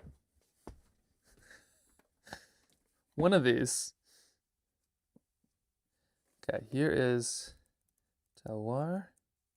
No, that's France. Not that one. What about 2004? It's Alaska, but doesn't mean it's not Antarctica as well. Aha! Also, look, isn't that wonderful? There's a pressed leaf that she put in there. Probably from Potsdam or Canton. Okay, we're just gonna keep that nice and still. Actually, you know what? I'm really afraid that this is gonna like fall out. I'm gonna put the tiniest piece of tape. I use acid-free tape, so we're in good shape with this stuff, but we're just gonna make sure that that does not get lost.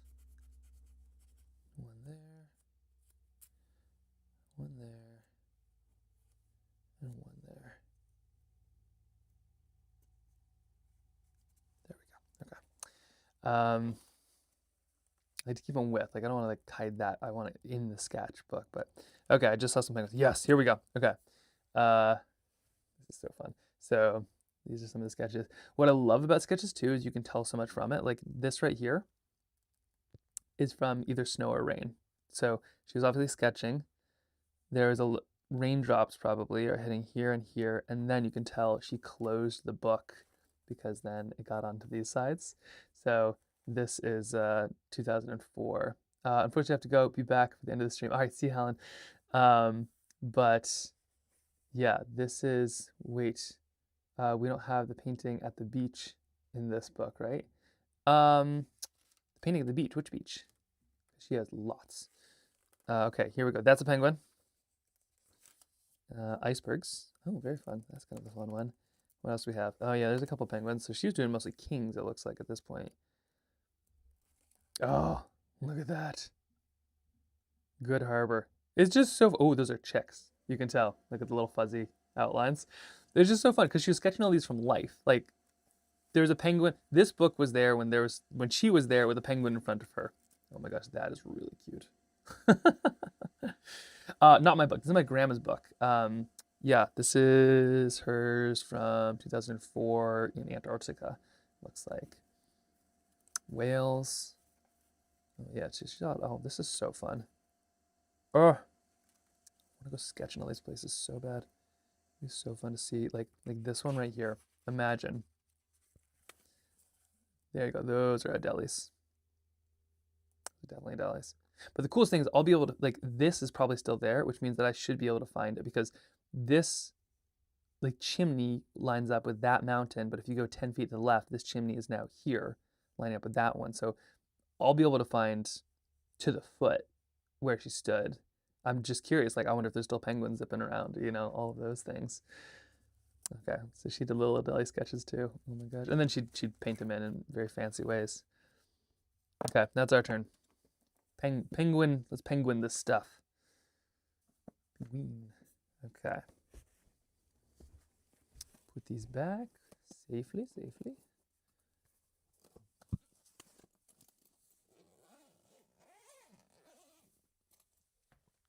Okay, we got small penguins. Add them up here. And let's see if I can get these done pre-lunch. I think I've been saying I need 10 a day, which I think I do. But if we do 8 a day too, that's great. We've been pretty consistent on that.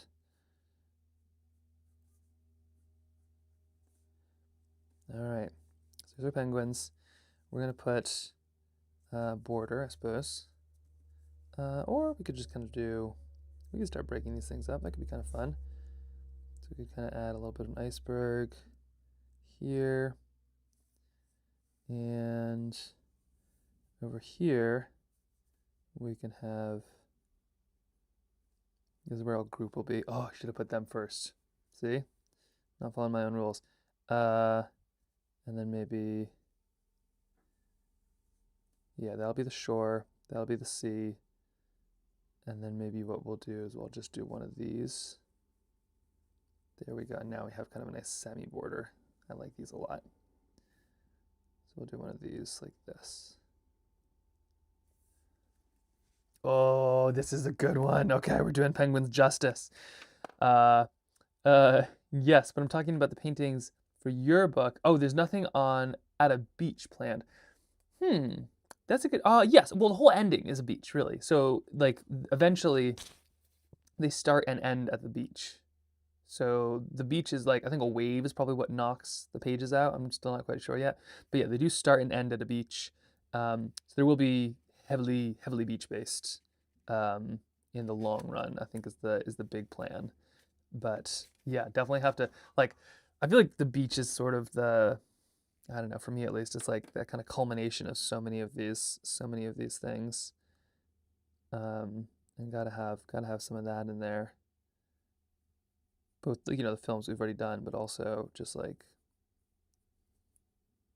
let's see, little kiddo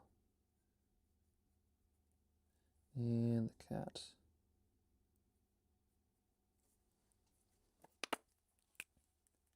Oh, yeah, it'll look just like a cat on my beach, I think is my plan. Yeah, to kind of tie that in. And, you know, that stuff's gonna get affected too. Gosh, I'm just a broken record with this, I'm sorry. But hey, sometimes if you're a broken record, people fix the problem.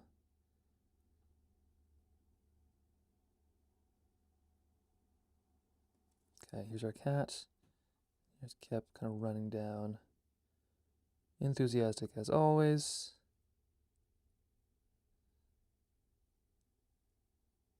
It's just barely that really is just a stick figure, but that's okay. All right, there we go. We could put a hot air balloon in this one too if we wanted. We could put one way up there. If we want to commit, see, this is what you don't do. Yeah, we're gonna let that dry. Jump into this one. We could put hot air balloon if we want to commit to the Antarctica sketch next.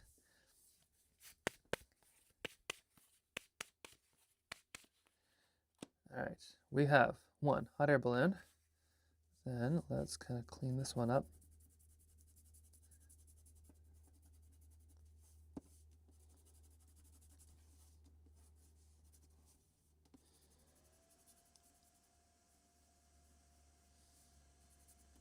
Okay. Now I would do something with the polar bear, but I don't want to step on Aaron Blaze's toes. He'd be fine. He is so cool though.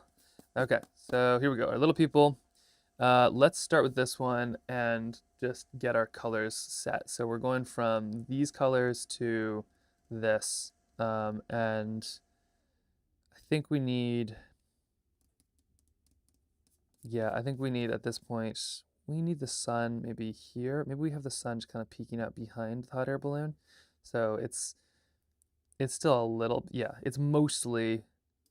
we're mostly lit up at this point. So let's do a touch of that. Let's do our little bit of, yeah, let's do a little bit of yellow. I'm gonna put a lot of water here already, just to kind of like preempt what we're about to do here. Yeah, a little bit of yellow. We'll kind of put it right behind the sun.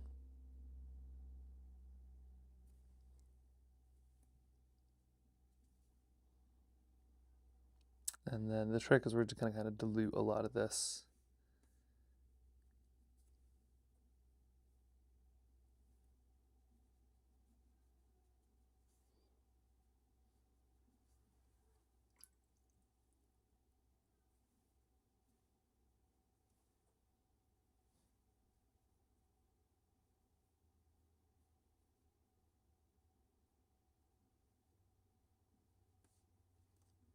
Okay, something kind of like that, maybe.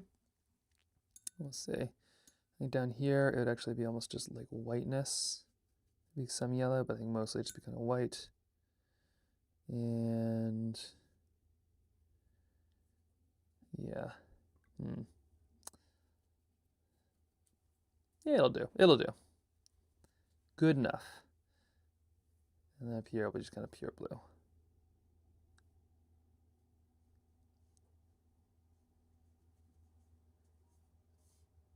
A little bit over the edge.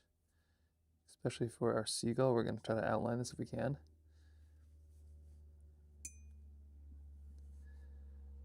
There we are.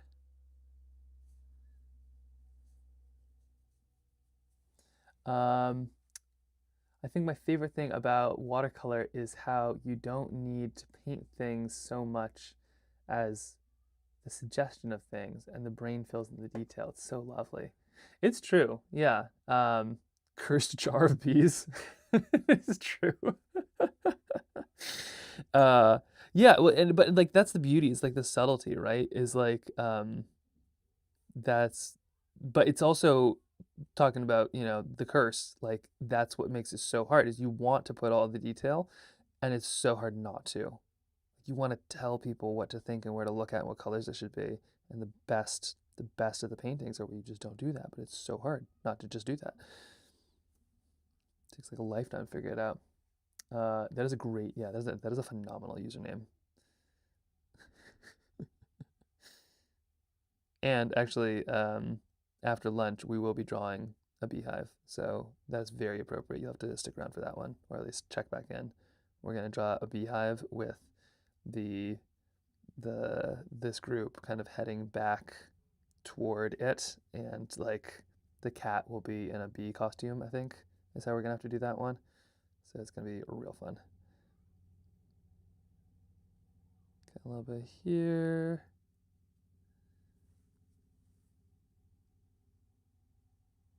There we go. Okay, so that should take care of most of this, what I'm looking for, or at. Maybe a bit of blue up here, but yeah, just need to not overdo it. You'll try? Okay. If not, stick back. We'll be doing this for days. Also, shamelessly, if I haven't mentioned already, we have a really fun newsletter, and it has all kinds of stuff. We'll be posting all the updates in that. We do it like once a week. But if you're looking for a cool newsletter, we got you covered. And the link to our Discord channel is in there. So if you ever want to join our Discord and see more people adding lovely, subtle suggestions of things in watercolor, it's just really fun to have that crew. And just like, oh, there's so many good artists. It's so fun. So okay, there's our hot air balloon. Now let's jump to a penguin. Penguin. That must be a French word. Penguin. Penguin. Yeah, that's gotta be. Somebody should probably fact check me, but like that's gotta be a French word, right? A deli is definitely French. I think probably a person. Okay, penguins. They have these lovely tummies. They do have the touch of yellow. So we're just gonna add a little bit of that because they are just oh so yellow in just the nicest, littlest ways.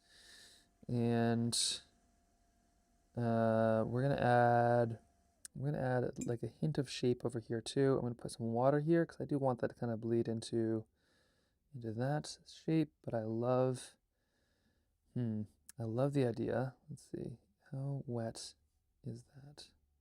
That's wet enough. I don't want to mess with it. Let's just add some rocks and things right now. Apparently it's Welsh. What? Hold on. According to the Google, penguin, likely 16th century from Welsh. Combined pan had with green white. White had penguin. No kidding. The Welsh got penguin? I don't know how to feel about this or think about this. I think that's actually pretty cool. But what? How did the Welsh get penguin? They're not even close to like the other penguins, like the like the Chilean ones or something like that. That's wild. Penguin. Very cool.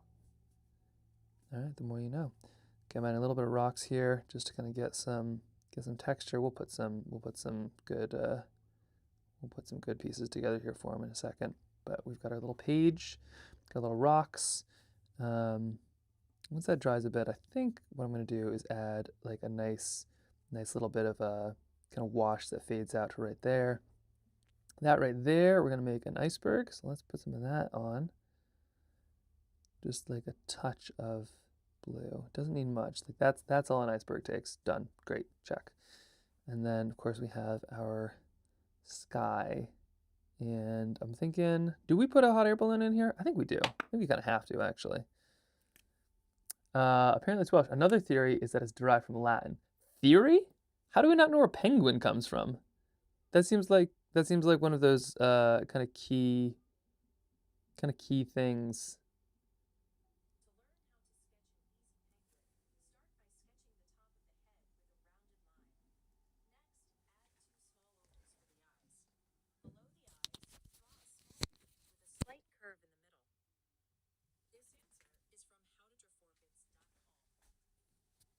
All right, well, the wiretap in my studio just told me how to draw penguins, so I guess we're good there. That's helpful. Adelie is French, though. Yes, names the region of Antarctica called, cited as French territory, claimed. I can't type today. Hey, well, I can't spell ever, so we're in good shape.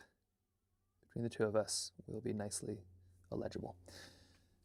Okay, so we have little tiny, Germans took it from English. It's penguin here. Okay. I would love to see a German. I would love to see a German, like a German language version of penguin. I love like ambulance and stuff in like I love like the overly descriptive German words are some of my favorite. But yeah, I'd be curious. What would the German word penguin be? Ambulance, I believe, is Krankenwagen, right? Krankenwagen. Or I mean, that's not even one of the good ones. Like the German hyphenated words are just my favorite. The word for fridge is funny. What is the word for fridge? Butterfly is a good one. Oh yeah, but loof something, right? Where's butterfly? Okay, we're gonna go look up some of these here once I paint in this little bit of a hot air balloon. I guess we're doing red. So we're gonna do red for the hot air balloon. Okay, we'll put that there. We'll let that dry. And actually, while I'm doing that, I'm going to toss this one down. How wet is this? Still quite wet. Toss this one down into the drying fields. Okay, sorry, quick break. How to say butterfly in German? Ah, Schmetterling, yes. That's a good one. And then you said the word for fridge is funny. How to say fridge in German? Oh, wow, that's a good one. Remember, we're gonna have some help with this. One moment. That is the word for fridge. Oh yes, yep. Ice truck, and this is how it's pronounced. Kühlschrank. Kühlschrank. Oh yeah, ice truck. Ah, that's a good one. Yeah. Ice trunk. We call it ice box occasionally too if we're feeling old fashioned. That's kind of fun. Should we put some clouds in here or just go full blue sky? I think we kind of go full blue sky on this one. Let me see. How is that? Will be dry in a second.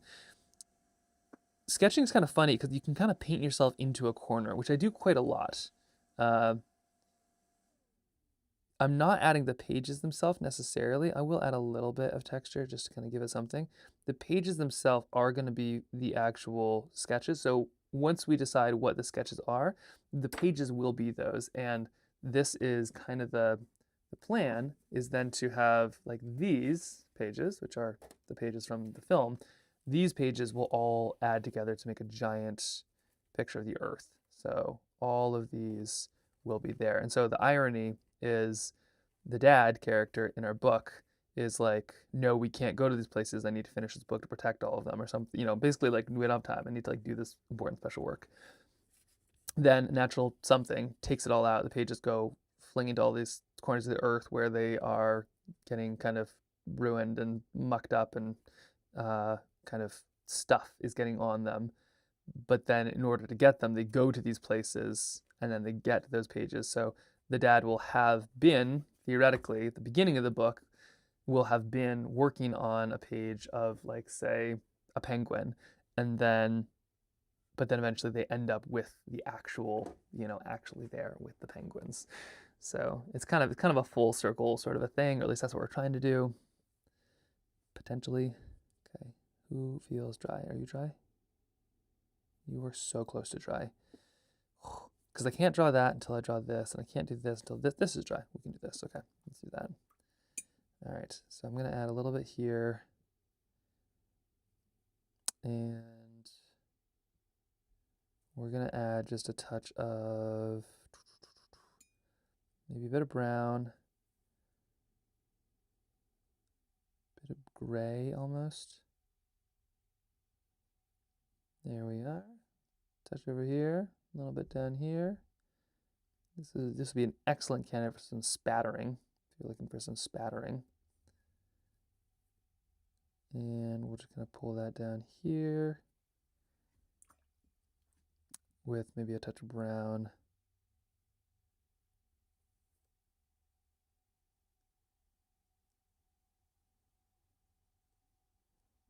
There we go. Something kind of like that.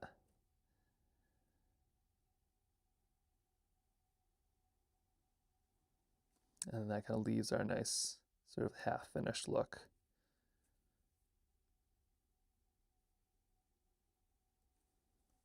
Maybe a bit of blue. And this is kind of a fun technique where you're sort of using, you're just kind of dropping different colors. You're not mixing them necessarily. You're kind of just like letting them do their own thing in that space. Okay, a lot of water, and we'll kind of let it flow as it will, if it chooses to do that. Okay, perfect. Great. Well, there's that one. And then maybe we add a little bit more over here. Just kind of pull that down. And then same with this one. We'll just add a little bit over here. Kind of let it be.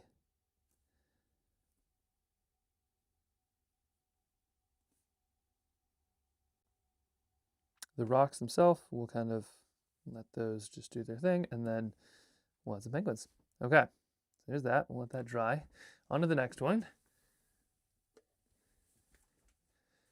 Okay, here we have something that is getting there. It's getting dry. This paper I'm using is wildly thick, so both it will take a lot to really soak it, but it takes a lot to really dry it.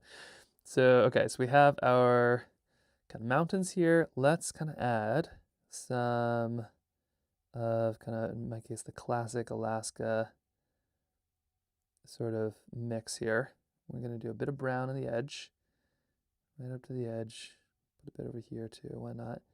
And kind of working through, I'm sort of carving out this layer because I want there to be some snow on these mountains. I think that'd be kind of fun. A little bit of brown on the edge. There we are. Is this light wish paper? Ooh, this is 600-gram arches, which I cut into trail tile size. So this is, we make trail tiles, which are like 250-gram, which are great, but I need hot press, and the only hot press I had was wildly hot press. Is there another brand with little squares? No, I mean, technically the little squares are something called Zen, what are they called? Zen tiles? There was like a thing back in the day where people basically got really into little squares as like a doodle. And then we took that and we were like, we need something like a deconstructed notebook. We need like hardcore watercolor paper. So we reached out to Hanamiola and they were able to put those together for us, which is great. But you could make them out of any paper, really. And we just love the size of the 3 by 3.5 by 3.5 is great. It's like a nice perfect size for anything. So we have like a little Cricut machine which kind of cut stuff out. So I had to cut me some very thick tiles because that's just what I had, and they're working quite well. They're a good. They really are quite good. Like this paper's so thick, but it does a good job because it's like not going to warp or bend or anything like that. It's basically just a giant board. So we'll take it. There we go. Nice mountain. Ta-da! Maybe a little too green, but nothing a little blue can't fix. But really any, whatever paper you're using is going to be just fine. For detail though, if you are going to scan something and you want a lot of detail, hot press paper is a good bet. It has no, I mean it has little bumps, but it doesn't have like those really thick bumps that you have on cold press watercolor paper, which is what you might think of for watercolor paper. And it does a really good job sort of handling, at least the heavy stuff, handling a lot of water while giving you some interesting effects and textures. So that's what I'm using right here. And I'm quite happy. Actually, I'm very happy. I just love, like, gosh, little details of this stuff is so, like, look at that. How close can we go? Not too close, but still. Oh, it's going to be so fun. Okay, we got to add a little bit of a hot air balloon. Got to figure out how to do that too. Let me think here. I've never painted on hot press. It's intimidating. It is terrifying. Yeah, hot press is really scary because it like, the nice thing about the little bumps on normal watercolor paper is it acts like little wells and it holds a lot of that water, which is fun. It's like, it's like painting on a bunch of little tiny moguls or something. But it does mean that like, yeah, it does mean that you are very much kind of stuck with what you got. Whereas hot press, it flows way more freely, and that can be great or terrible. It's kind of like orienteering. Like we're doing orienteering tonight. If anybody is in Alaska and wants to, the orienteering club is amazing. You just go get lost in the woods with a bunch of bears, but fun people and a map. But orienteering is great because if you're fast, you go really fast. But if you're not very good at reading maps, you go fast in the wrong direction, which is worse than going nowhere. Because at least if you go nowhere, you are not going negative distances towards the place that you want to be at. And I think hot press is kind of like that, where it's like hot press is great unless, because the paint flows, but if it flows in the wrong direction, then you're worse off than where you were in the beginning. But the only way to know that is just to try. So you should grab some, try it out. It's fun. There's quite cheap versions too. And with new paper, what I always suggest is get like, a block probably is what it gets because it's pre-stretched. So something like, where's an example? Something like this. Here's one. This is a pretty cheap one. This is called Fluid 100. It comes in a little block, it's all kind of pre-done. Actually, this one, it's not sealed on all sides, but it's not bad.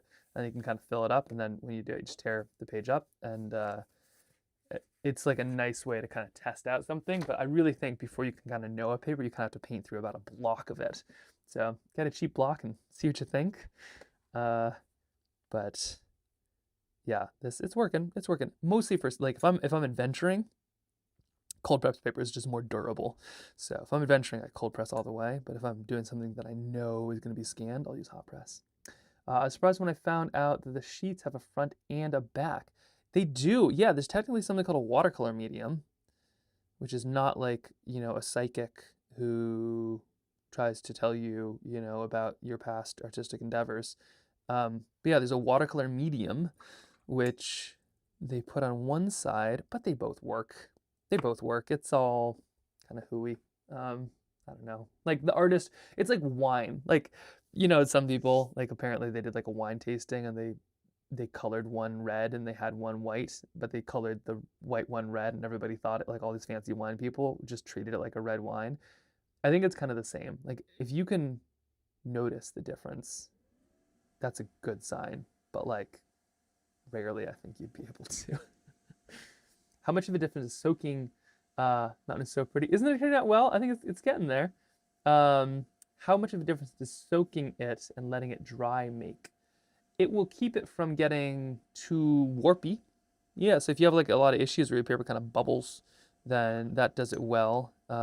Depends on your style. Like if you have issues with your paper warping, chances are you're using a lot of water, which is cool. But what you might want to do is just add tape to your repertoire. You can just kind of tape stuff down. It'll warp, but then the tape kind of pulls it back, so like a stretched canvas. One of our community members, Silas, who's really cool, he's been actually just like stapling paper to canvas like frames to paint on, which is a really neat way to do it.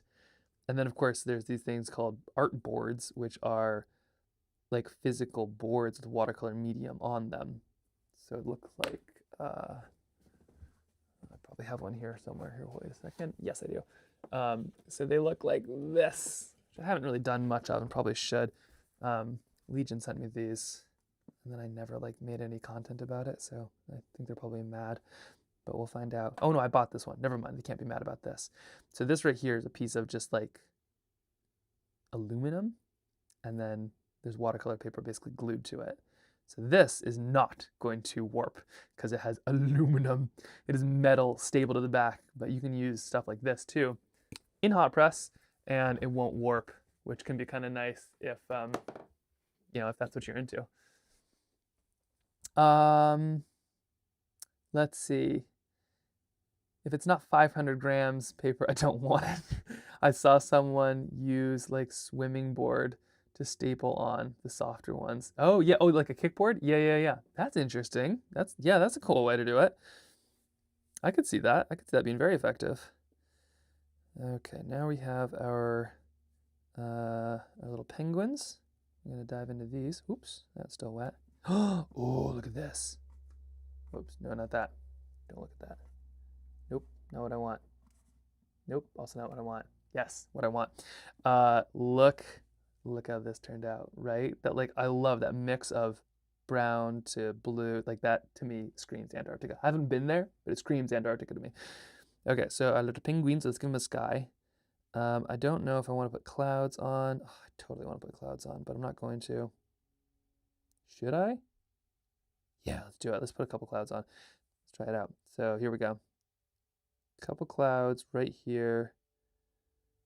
And I'm going to try to make these not look stormy and scary. And here's how I'm going to do it. Is I'm going to put a little bit of water kind of going up like this.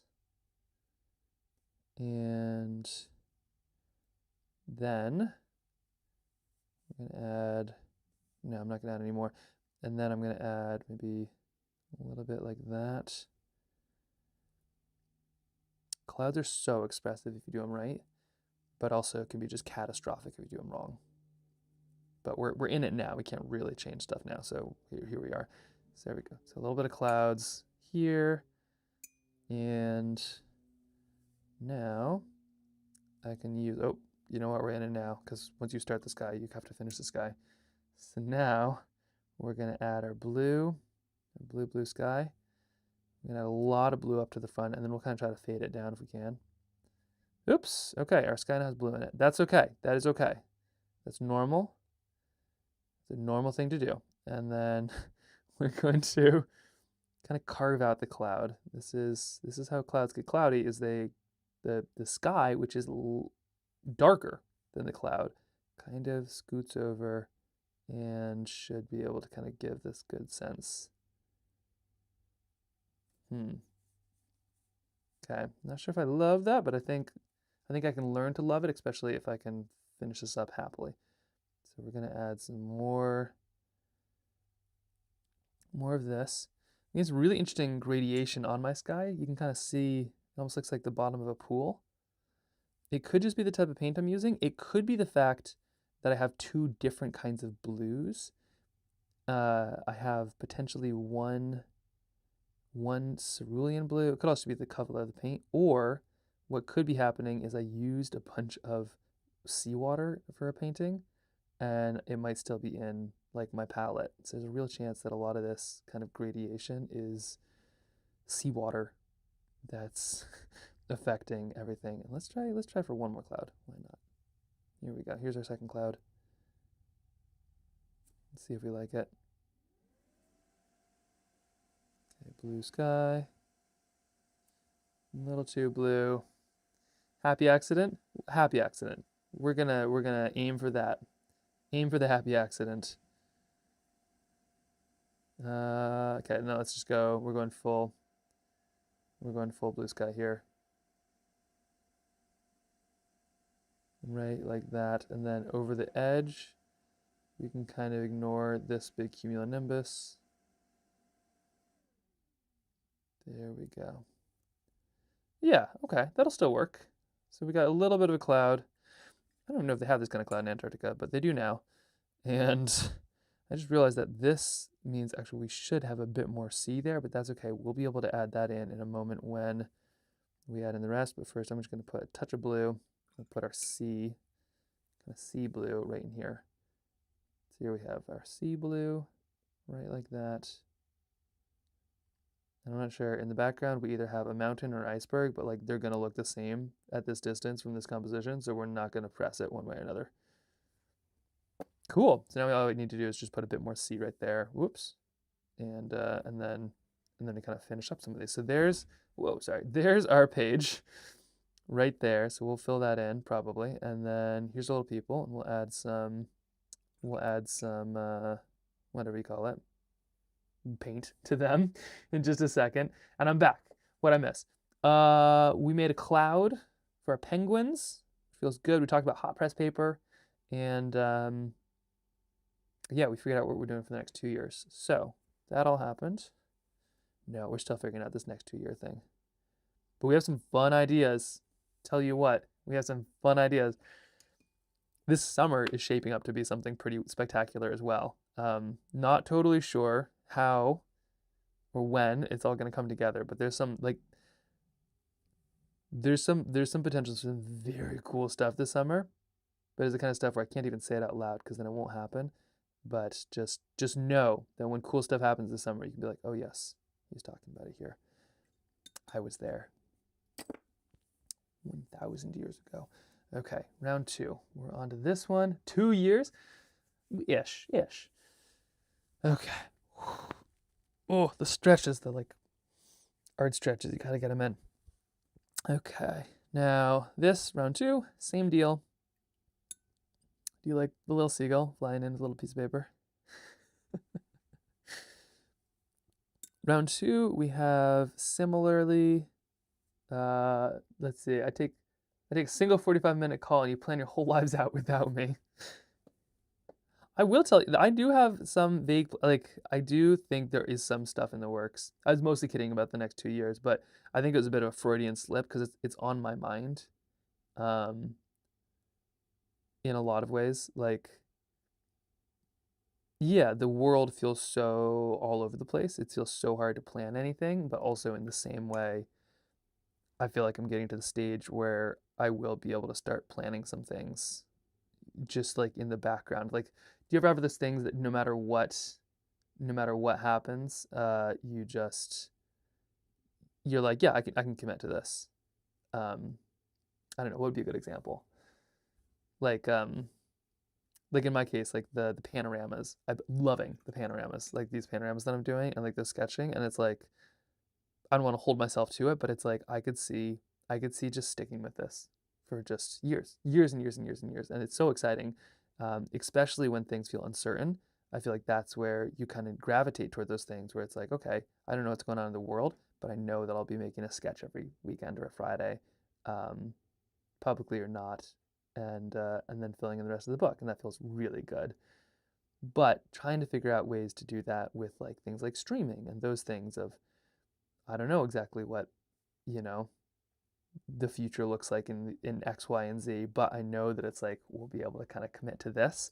So we're kind of trying to nail down some of those right now, which is a bit nerve-wracking, but it feels good. We'll see. Let's see. You better stop working during streams. Seriously, stay-at-home cat mom sounds pretty nice. That would be a great gig. We had, oh my gosh, speaking of stay-at-home cat mom, so Eve has been dreaming of finding a cat. We have a cat. We love our cat. We should probably not have two cats. He's a very excellent cat, and then two cats would just be a lot. But Eve always has this fantasy of finding a cat, as we all do, right? You're like on the side of the road, and there's a kitten in a box, and you find the kitten, and it becomes your lifelong friend. You know, we adopt older cats because not many people at Pounds pick up older cats, and I think it's a good thing to do. And anyway, she still wants to find a cat, and the neighbors, we got some sketchy neighbors, and there's like a cat living in a car, but then the cat had two gorgeous kittens, and Eve like went over, and she was like, well, there are people living in the car too, which is also awful, but like she went over and she was basically like, these cats good. Anyway, they said they had homes and were spoken for, but Eve is just like, if I find one of those cats for a moment sitting like on the side of the road, we are gonna have 3 cats. And then she could be a stay-at-home cat mom. Let your cats stream while watching the stream. Let your cats stream while you're watching the streams. No, that would be a good cycle, because then the cats would pay for the rest of the streams, because I know what the internet actually wants is just cats.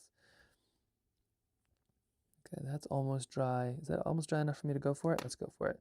Okay, we need a little bit here. I don't feel myself slowing down, but we are about to jump to lunch here in 10 minutes. So I'm just going to go pull this across. There we are. And now a little bit more blue. I like this one so much. Oh my gosh. One thought though was how fun it would be to like make a book together. Like obviously that's what we're doing right now, but like what if we started a book from total scratch? Like we literally just go page at a time. We don't know what the characters are. We know nothing about anything, and we start the book from 100% total scratch, and then we just kind of like make it up one or two pages at a time, 1 or 2 streams per week, and just see where it goes. Wouldn't that be so fun? I'd be so curious, like where, like at the end of the year, would you have a book? Would it be lore, or would it just be like totally, just a full like nonsense?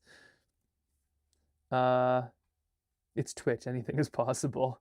There's an old song called "The Internet is Made of Cats," like your original YouTube old. No, it's not just cats. They have a way of worming into your mind. Like it is not a surprise at all that like there's a sphinx out there. The Egyptians are probably just like, fine, we'll dedicate a statue to you, you cats. Okay, try not to overwork it. This one is feeling good. Once that is just a touch more dry, we're set on this. And then we can start working on the rest. And then we have right here. Okay. And this always so you can kind of see the shiny is where it's wet. So this is a good way to figure out what not to sketch. Once upon a time. Yeah, you could literally start it. Like, that could be kind of fun. The fun part too could be starting a story like that and just going as deep into like weird rabbit holes as we could. So not necessarily knowing what it connects to, but just like creating all kinds of strange characters and connections. And then, that could be like the first half of the book, I suppose. And then the second half of the book is just trying to connect those pieces, which I feel like is how a lot of my favorite films start. Is it's like, where are they going with this? And then you just try to see if you can connect all of this. There we go. Okay. So now we've got a little balloon, give a little bit of a kind of that quilted feel. Wouldn't that be so fun? You're parenting Kip. Thank you, Mom. My mom has entered the chat. Yes, our 3-year-old is always like, wouldn't that be fun? Wouldn't that be fun? Because, well, technically he's parroting us. Because we'll be like, do you want to go to the playground? You want to go to the playground? Wouldn't that be fun? And then he like starts using that on us, where it's like, could we eat all of the snacks in the cupboard? Would that be fun? Yeah, but no. Okay, here we go. Balloon, balloon, balloon. But wait, when will this? But wait, when there will be a second cat? Do we need a painting with 2 cats? You're right, which is convenient that the other cats appear to have been adopted or something like that. They are no longer there, probably because Eve is like, what's going on here? And they're like, oh, this lady's gonna report us and or take our cats. But there are no more cats there. So just one cat in the painting. But we do have everybody so far. Slowly. Okay, right now we're just going to add in a little bit of water. Call this mountain range good. And we're just missing what? What are we missing? I could put shadows on this bird. I don't have to. Maybe I should though. Let's try it out. Worst case scenario, we ruin everything. Okay, a little bit of shadows here, a little bit of shadow underarm, under wing shadow, a little bit right there. There we go. Great. Bird flying over there. Do the same right here. Bird flying right here. Bird flying right there. Oh, I like that so much. Okay, that's great. That's a really fun one. Okay. This one, I think, is basically done. I feel pretty solid about that, actually. Let's put maybe a bit of blue or something in there. And then don't forget, all of these get like little underpaintings as well. So in all of this, if for instance, like this, so this will be the transition from one to the other. So at some point, like there'll be this in the words, and then here there's these little underpaintings right here. So in here, we'll be able to kind of tell an entire separate piece of the story. So this could be like the cat batting at a bird coming near the balloon, or you know, them now going to Antarctica or whatever it is, and it kind of like keeps on, like this story kind of keeps you guessing what the next page is going to be. What happened to breaking the frame? Did we stop doing that? Calling me out. No, we didn't stop doing that, but we were starting back up. So here's this one of let's see. So here's this one, because we especially with these dark ones, you can't really break the frame too much because I don't have enough. Like the lightest thing is the sun. So we went from here to here, and then now that we have kind of full sun again, now we're going back to the frame being broken, which feels pretty darn good, I've got to admit. So once this penguin is all filled in, we're going to have, you know, that's what our page is going to look like. Okay, done with the balloons. Now I think it's penguin time. It's penguin time. Okay, we're just going to jump, and then it's lunchtime, or for you, chicken time. Not for eating chickens, for watching them, for chickens eating things themselves. Okay, we have little tiny feet. Penguins have cute pink feet. We got to add those in.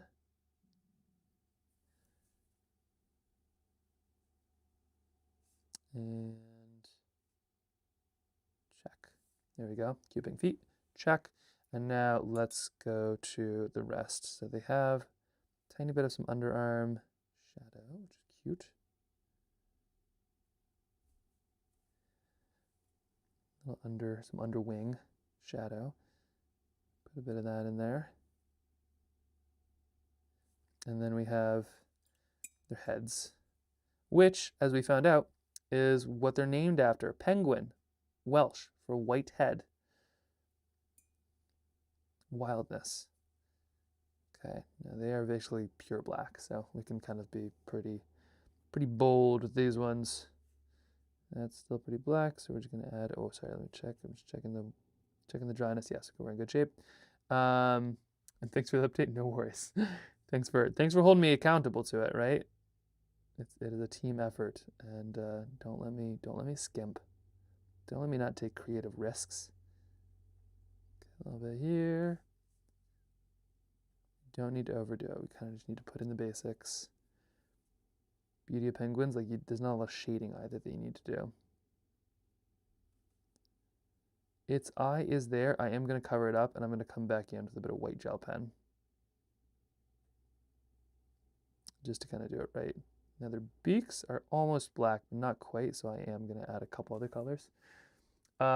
Wait, penguin has a white head? No, so apparently actually, wait a second. That's a good question. Hold on. Chat, did we fact check this here? So if you scroll back up, the penguin, Welsh for white head, but you're right, they do not have white heads. We are painting them and they very much have a black head. That doesn't make any sense. I just took that as wrote, but now I'm questioning everything. Penguin. Penguin. It sounded convincing. Canola missed the whole penguin thing. I know, but might be poking some holes, some serious holes in it. Did I get that wrong? Was it not Whitehead?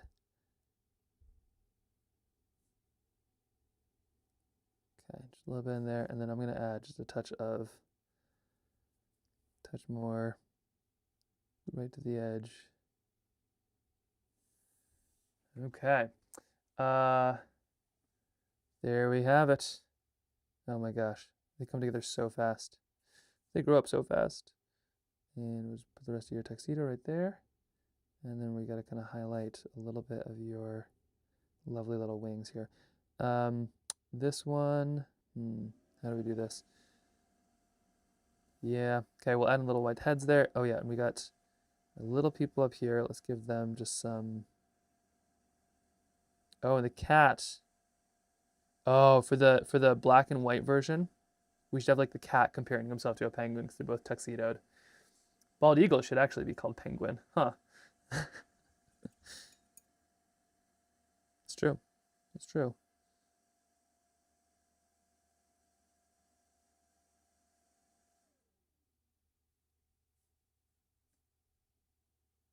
Okay, a little bit there, a little bit here. There's our page. And let's add just a touch of, maybe just like a little bit of some depth to our balloon, just like the smallest amount. According to Google, penguin likely originated, thank you again, Kia, penguin likely originated in the 16th century from Welsh, combining the word pen, head, and green, white. Yeah, I mean, they do have white on them, but you're right. It's not on their head. I don't think there's any penguins that have white on their head, aside from maybe like the Chilean ones. But still, like,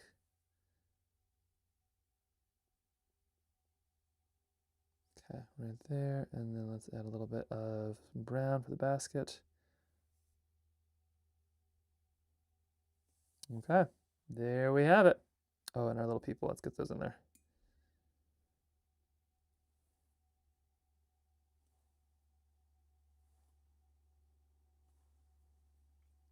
Okay, a little person up there, and then we'll just add just some kind of dark tones for everybody else. There we have it. There we have it. Penguin. The cheek area. Yeah, I guess they do have some of the cheek area. You're right. You're right. Okay, so we'll add a little bit more texture here for a penguin, and or in the underarm too. Maybe I'll have to add a bit of that here just so you can know. You know. Okay. All right, I've got to go run in for lunch here, but this means that we've done 2 now. So we've done both the hot air balloon and the penguin. So here's the where we started, where we are, where we started, where we are. And then for the hot air balloon standpoint, it's almost even more fun where we started, where we are, where we started, where we are. So I'll be hanging these ones up. These now go up here. And we are making some serious progress. If we keep on going at this rate, we will be kind of through those ones here by the end of today. So that's pretty cool stuff. The glow up. There's quite a glow up on these penguins. Okay, so this brings us to 4 so far, which means that we still have quite a few extras to roll with here. I'm gonna grab a quick lunch. I think we're gonna go see the penguin. Speaking of birds, let me go show you my chickens. And they'll be very thrilled on this because they get extra tasty food when this happens. Flan, I feel like an eye doctor. 1 or 2? 1 or 2? Well, the funny thing is some of these I would actually prefer the more sketchy ones. Like there's some really lovely ones that are just, maybe not this one, but like this farm one. It's almost there. Like the colors are there. You know, you don't really need to like do too much to that one, but it's good. Well, we're gonna get everything kind of the same level. And the nice thing with like small things like this is it can only be so fancy. Okay, we have our big bear viewing lens on for looking at the chickens because I don't have very long cables. So this is the most expensive and absolutely convenient way to do it. But here we go. Just scoot this over here with the birds. Oh shoot, everything is confusing. I think I just need to do this. Put this here. One of these. How do your chickens survive winters there? Quite happily. We have you're about to say, we have a heated insulated chicken coop that is probably frankly better than our house in insulation in a lot of ways. Also, even with the heated insulated chicken coop, the chickens just they sleep outside. They have a roost outside, and we have a heated coop, and it'll be -10, and they'll just all be out there together. And it's are you kidding? We'll literally have to put them in their heated coop. So they're Alaskan birds through and through, in so many ways. But you can lead the chicken to the heated coop, but you can't make it use it. Okay, there's this, and I'm just gonna move this right here. Yes, bird's eye. Okay. And now you gotta zoom in.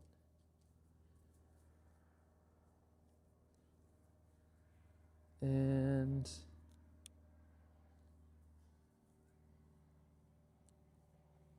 okay. We have birds. Now I'm gonna go get some lunch. I'm gonna get them some lunch.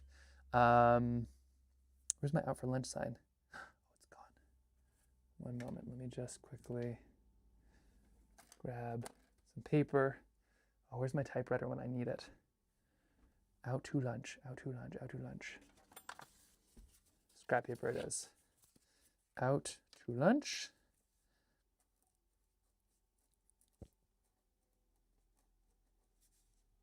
Lunch. Be back in 20 minutes or so. In 10 minutes, I'll be back in 20 minutes. Okay, so if I theoretically just hang that right here, just scoot this over here. Okay, so I just need to get some tape, the right tape in the right place. Oh, sorry, also, here's some pretty sweet chickens. Oh no, they're gone. Okay, anyway, they'll come back. Feathers are pretty insulating, but I don't think that insulating. No, they really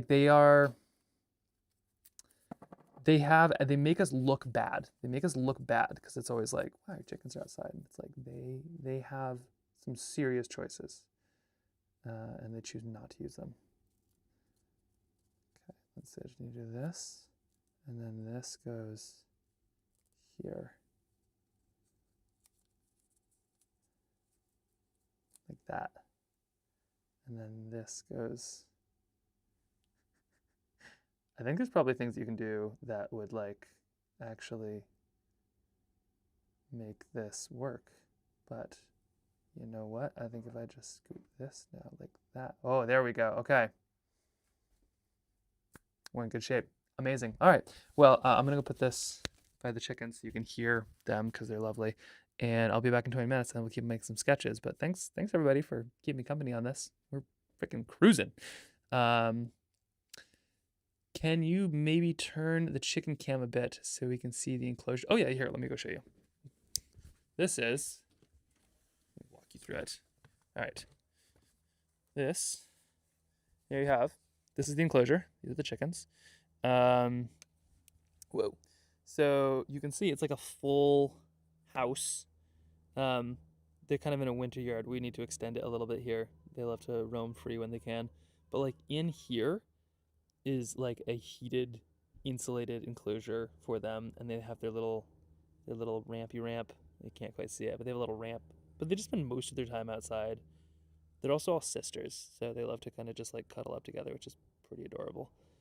But yeah, that's those are the chickens. That right there is named CJ. She's a real good bird. She lays enormous eggs and is kind of a velociraptor. Anyway, they're all 3 years old, maybe a little older, which is, kind of like what you can expect for a chicken. So we are very thrilled with them. Okay, I'll be right back in, as the sign says, about 20 minutes or something like that. But we're in four in so far. I think we can do 4 more here just shortly.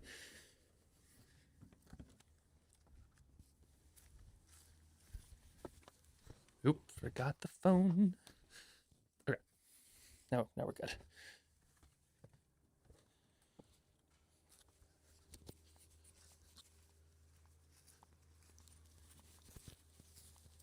Hello. Hi. Yeah, uh-huh. Is that quite so? You have something fun to chew on? Grab your back. You have food right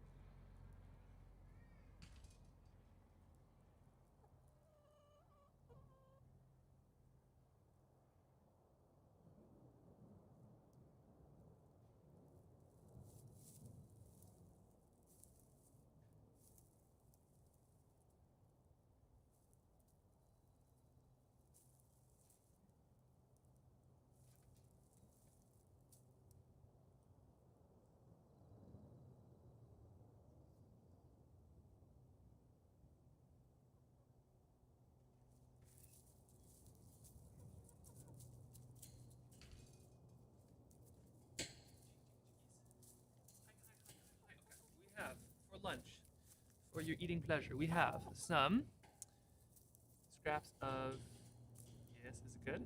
Carrots? What are you feeling? Huh? Would you like some?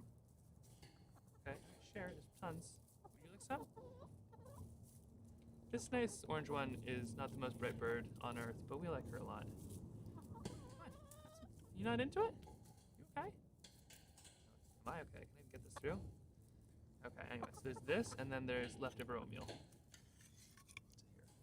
Here, and then I'm gonna get you some more. No, I'm gonna put it other places. They get real food too, just so you know. It's not, we don't just feed them scraps. But it's kind of cool, because you can turn, like, leftover oatmeal into eggs. Pretty great.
falling asleep standing up? You good?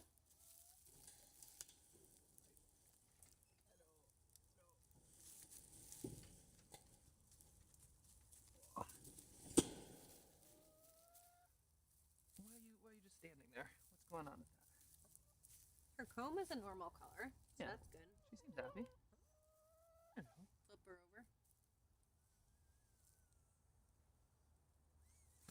Oh, God, I know. Nobody likes to be upside down. She feels fine. Hmm? She feels fine. Feels like a bird. You want her? No. Yeah, here you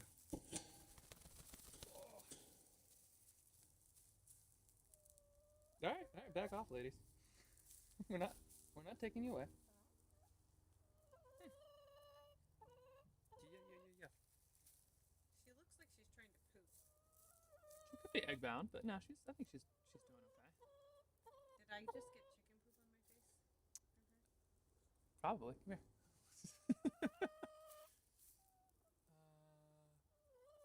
No, I don't see any chicken poop on your face.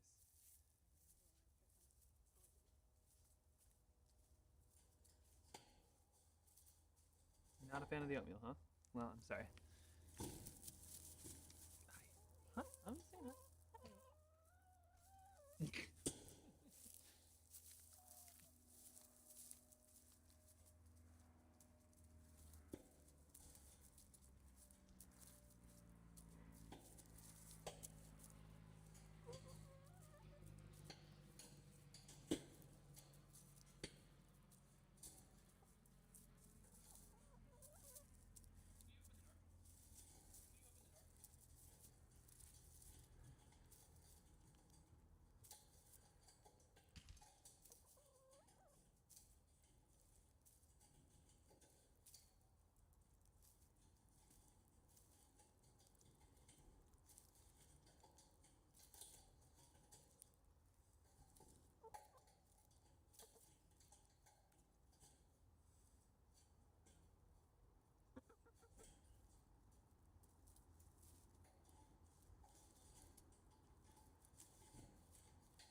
you for your entertainment.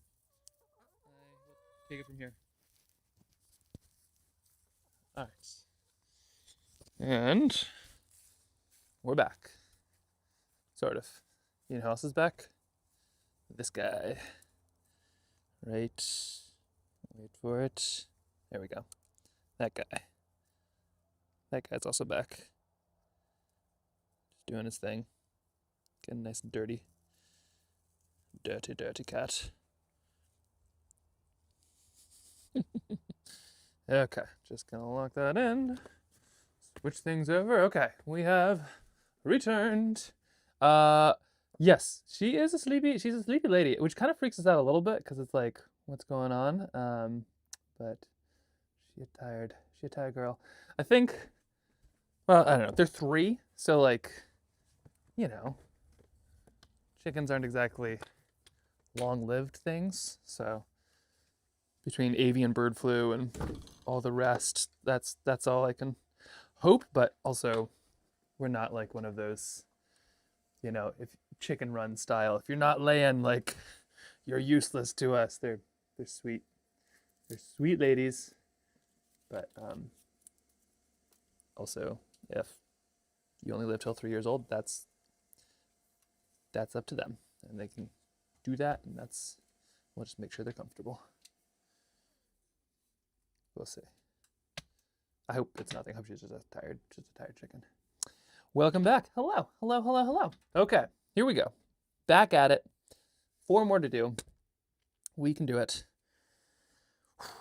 We really have been keeping up a pretty good pace too. Like this is quite a lot of paintings, especially ones that are decent. Like I will say these are like these feel good. This one is like the most generic thing I feel like we've made, but even that I feel pretty good about. And like the penguins? Where's our penguins? These are great. I really, really like how these are all looking. It's it's good. It's good. It's really good. So okay, we just did these 2, and now we have theoretically all the not do we have the rest of these? Where are the ones we were gonna do? Oh yeah, we have like a bunch more of these to jump into. How many more of these? This is 1, 2, 3. Wait a second. 1, 2, 3, 4, 5, 6, 7. Okay. For some reason, I don't think we're gonna get 7 done if we've only done 4. But you never know. We're gonna give it a go. Yeah, she looked okay the other days. Yeah, I mean, it's also like, who knows what chickens do or feel. Like they are feathered dinosaurs who just like, they're actually jungle birds. They're like pygmy hens is actually what the, I think their origins, the origin story of chickens is they're like pygmy hens that were bred. They're cool. They're like little jungle birds, basically. And I think they're from Asia. Somebody else to fact check me on that, but I believe they're like little jungle birds from Asia who are like got bred to basically like ovulate all the time.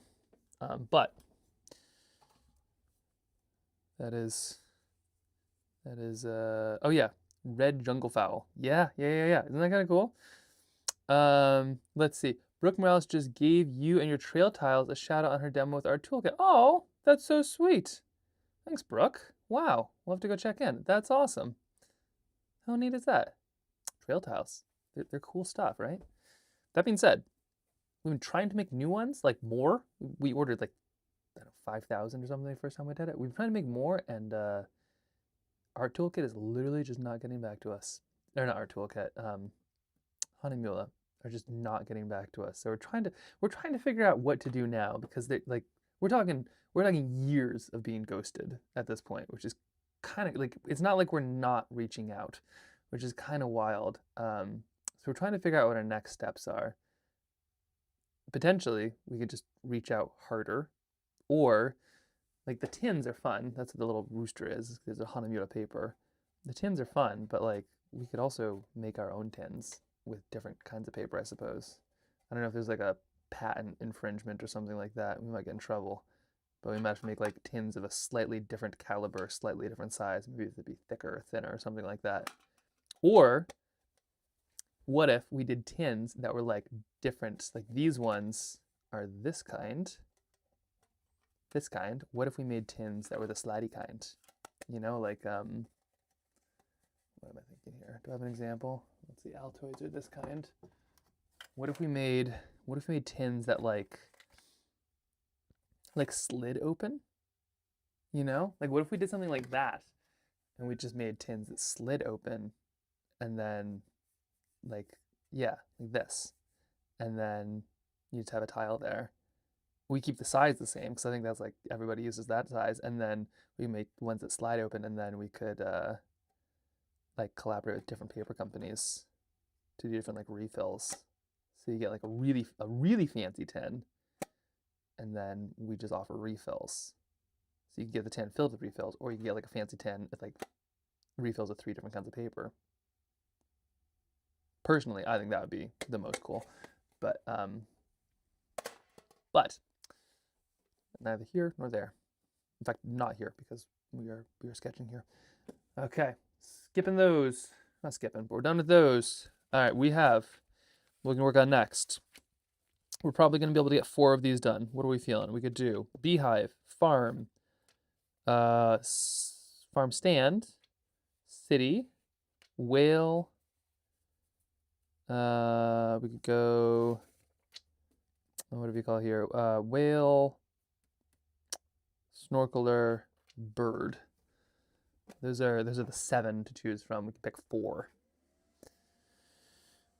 I'm thinking we take out whale and snorkeler because I think those are going to be what lead us back to the spots we're going. We could try to do 5. Should we like run with it? Maybe. Let's try it. Let's try to run with it. Let's see what happens. All right. So in that case, maybe we start with the farm. And then we could do farm and maybe farm and let's see, we could go from farm to bees. Bees. Oh, here we go. Yes. Farm to bees. Bees to food, because like bees make food happen. And then denute. Oh, do it. They would denute. Look at that newt. Which you could put newts in there. So we'll go farm, and then we'll go city, and then we'll go birds. Yeah, birds might be up here. But yeah, okay, cool. All right, we'll start with these 2. Here we are. And here we go. 1 and 2. So, farm first. Farm to table. Farm to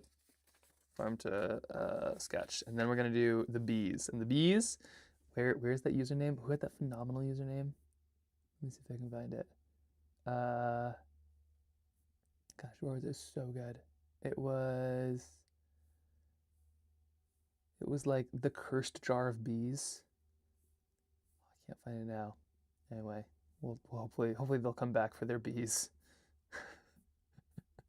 There should be classes on username choosing. I feel like I'm always just like my name and a number, but like there's some pretty amazing stuff that you can do. All right, so we're gonna start with our farm.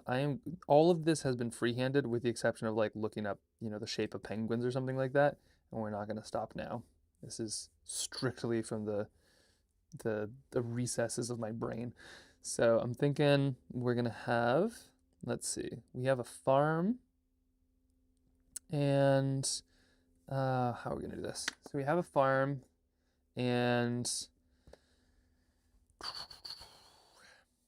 I like the shape of the farm. I might want to move the horizon up a little bit because that's interesting. If you can move the horizon up a little bit, we'll put the horizon up here. We'll put a barn of some kind, sort of here, on one of the lower hills. We'll put some trees because I love how farms always have like trees like that. We'll put it right there. Silo will do. I mean, what's a farm without a silo? They're fun. And here's our barn. And then, oh, cows. Right, cows. We gotta have cows.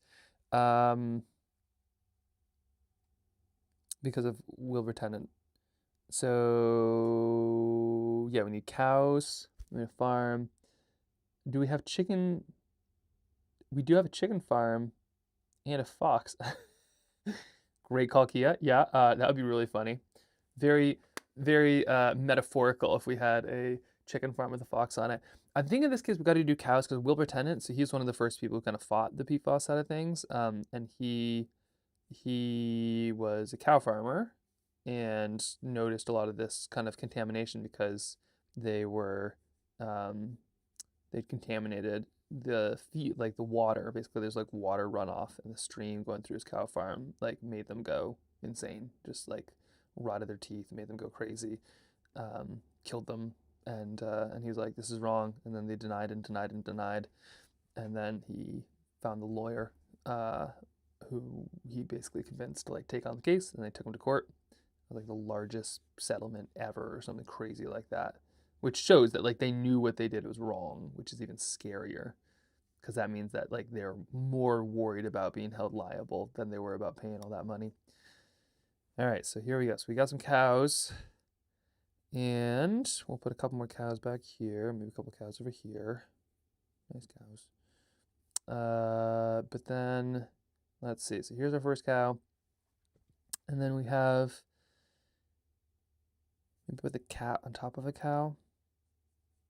Yeah, let's make it a decent sized cow. Let's make it a little bit bigger, I think. Kind of nice little cow size. Happily eating some grass. There we go. Cow. Cow, not a horse. No, cows are more thick than they are leggy. So there we go. Cow. We'll put the cat on top of a cow. And then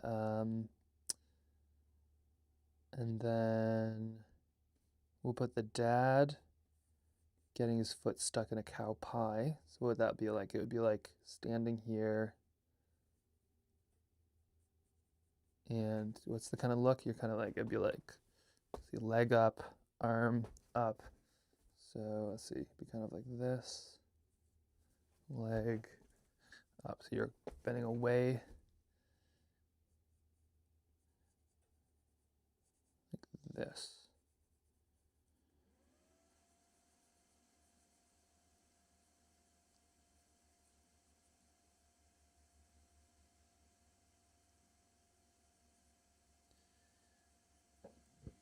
I do a lot of what risk analysis do. Some companies, pretty sad, determine if it's more costly to fix or deal with the potential lawsuits. Yeah, no, that's what I mean, and that's like that's kind of what the whole world does with this stuff, right? Like with PFAS in particular, it's one of these things where it's like we make that calculation every day. If you think about it, like uh if like there's so many things to worry about, right?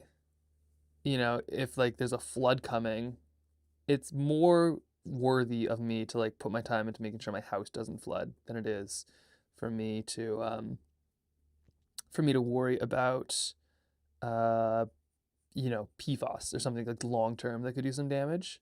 But in the long term, like PFAS is going to do way more damage than any flood ever could. In like, yeah, sure, a flood could really wreck your life for a while, but like PFAS has the potential to like affect the lives of virtually every living thing, potentially, like, depending on how the concentrations that we put out into the world, or just like, remove the years of life of millions of people, which might not seem like quite as much, but it's like these calculations where it's like, right, this is what are we gonna do? Okay, this feels like a good cow. I like kind of where this is going. A good field, but it's a little bit depressing, which is why I'm making a kind of hopeful book. I think that's kind of what we need. Is like, do it. We can do it. It's just like the equivalent of a kitten poster. All right, what do cows look like? I need to look this one up because I do feel like cows are so strange looking. Cow, dairy cow. Nah, do I want to make a dairy cow or normal cow? Yeah, we might make a dairy cow. All right, what do cows look like? Help me out here. Cow eating, cow grazing,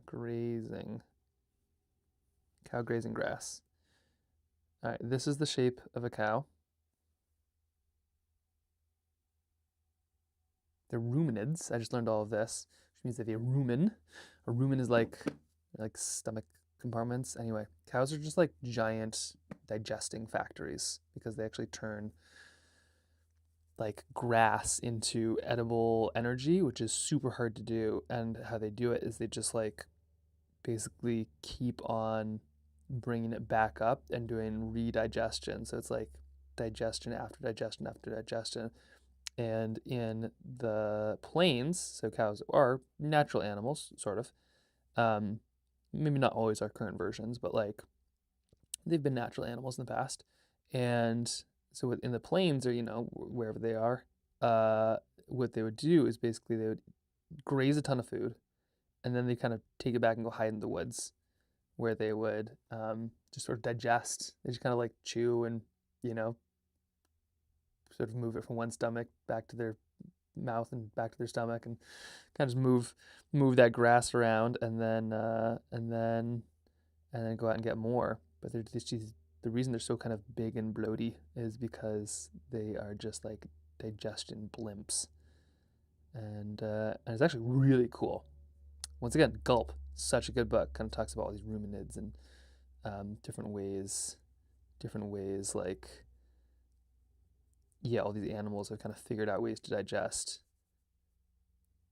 which is pretty neat stuff. Next book, digestion. All right, so we got a cow. We're going to put a cat on top of the cow.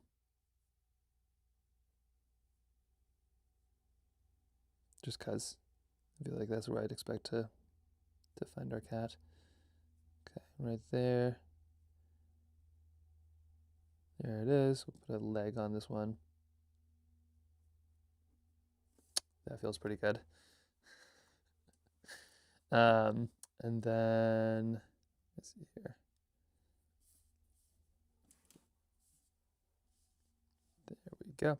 Okay, we'll put a cat on top of the cow, and then the little kiddo. Put some grass. Once again, not good at drawing hooves. Grass. Check. We could break the border with this one. Maybe we break this border. What are we going? We're going cows through penguins. Are we going penguins to cows? We might be. Yeah, let's break this border. Let's have this be blue sky. So we'll go one of these. And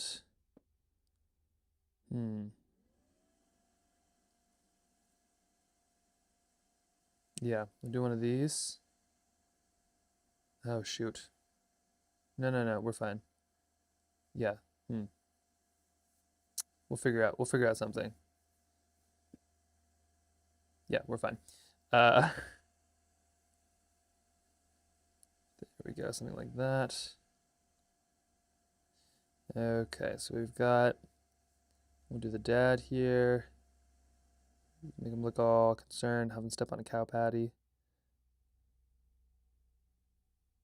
Be like, yuck.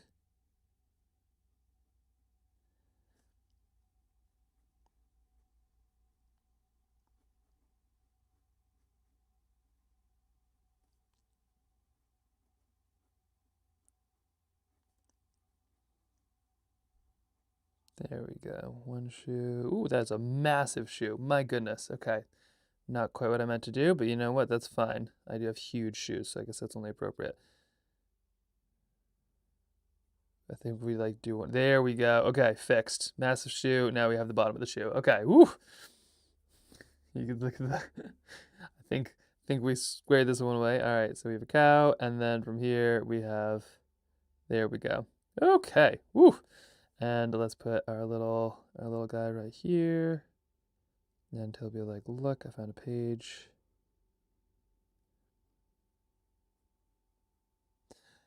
Saved. Yeah, wow. The power of the soul. Literally saved by the soul. Okay, working our way down, and he's got some colors on. Oh yeah, this is funny. This is like the first time I have to kind of remember like what colors are what, because we've just kind of been in the darkness for so long that we haven't had to worry about colors. Kind of convenient. Okay, and so here we're gonna add a little bit of a hill, like that, and I think we'll try to break the frame this way. We'll see how this all works out. Shoe plus cow patty. Yep, it's got to happen. Somebody's got to do it. And then we have our barn. Let's put a couple more cows over here.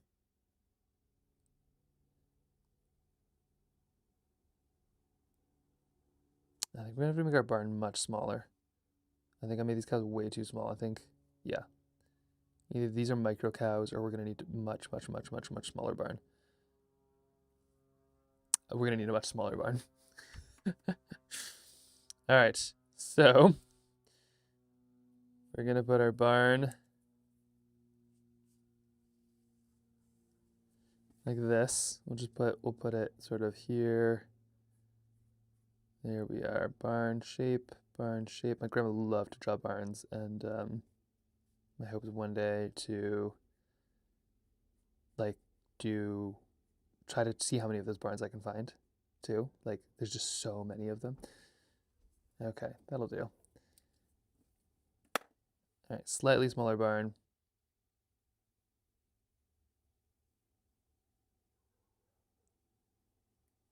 And up we go, up we go.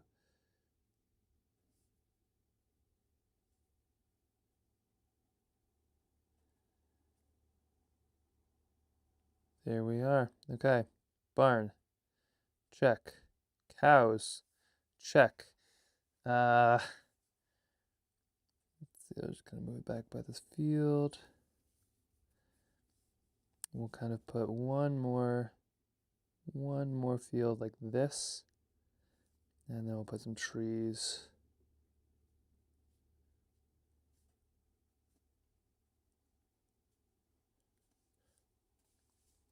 Yeah, something like that. That'll do. All right, cool. This feels pretty solid.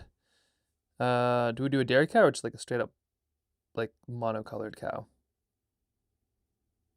This sounds like we'll figure it out in 1 second after we do some bees. Problem.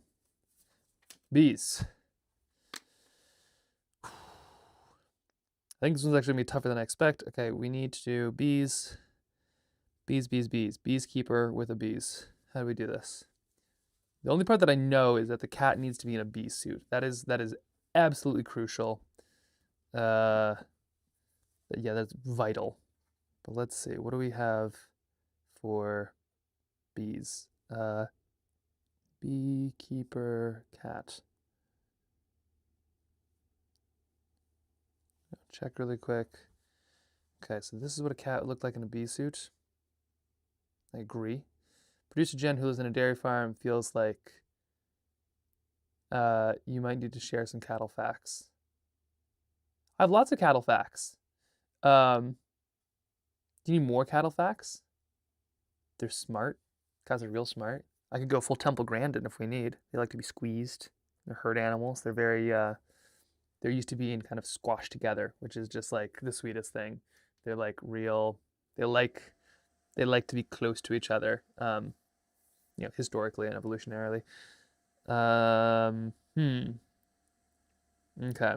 Let's see. We're just gonna look up beekeeper. Make sure we get it quite right. All right. So we have our beekeeper side of things. Let's see.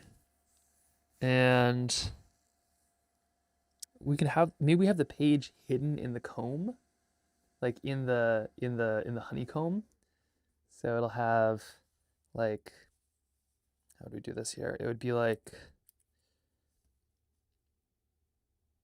seems like a job for scrap paper. What do we got here?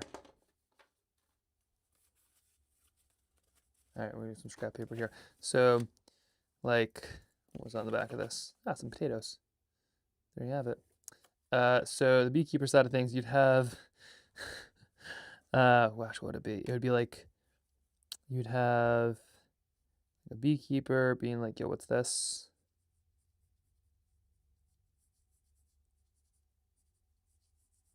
And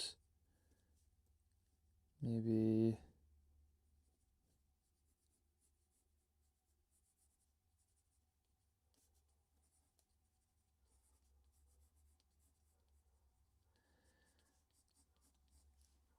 be like, right, there's this page. Where'd this come from?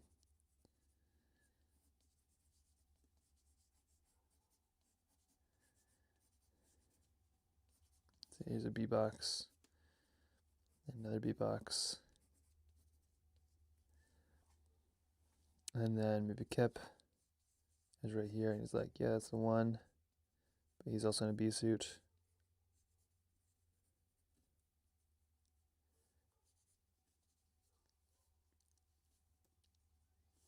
And then the cat, I need to be in a bee suit right here.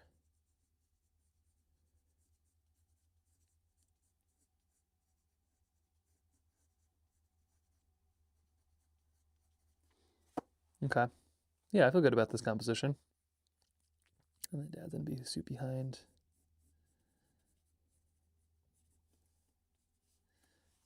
Okay. Yeah, I think this could be good. Oh no, just mentioned something funny about if we paint dairy cows or something else, but they're all dairy cows unless they're a boy. Funny colored ones are also dairy. You know what? You're right, Jen. Good call. Good call. Um, that's right. That's right. They are all dairy cows. Although like the difference between like a belted Galloway and like a Jersey cow. Like a belted Galloway wouldn't make nearly as much milk as a Jersey cow, right? Gotta think over our hard cow dilemmas here. All right, so this one we're gonna have a little bit over here. These are kind of tough too, because these are like people, very people based. The people ones are the hardest for me because I think they're just yeah they're complex. They've got yeah they've got a lot of elements, whereas the landscapes are just a lot simpler. But you kind of need this version. You gotta have like a little bit of the detail, and then you gotta have a little bit of the non-detail. Okay, so here we go. They have one of these. Like, what's up with this? No, I kind of like it when it was like further up.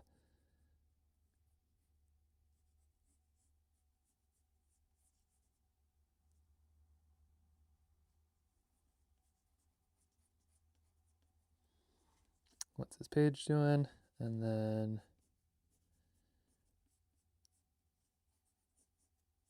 $1 and maybe $2.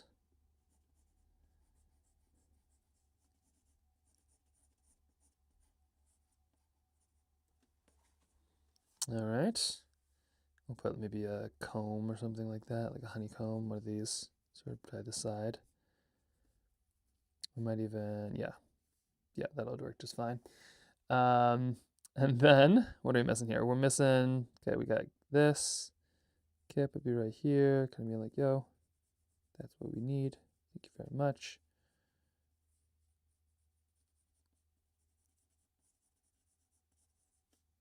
Dad in the background. And then, of course, cat in very much the foreground.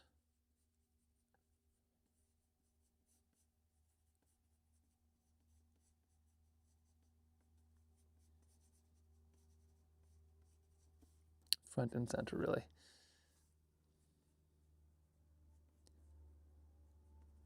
Put a couple flowers in there, a little bit of grass, and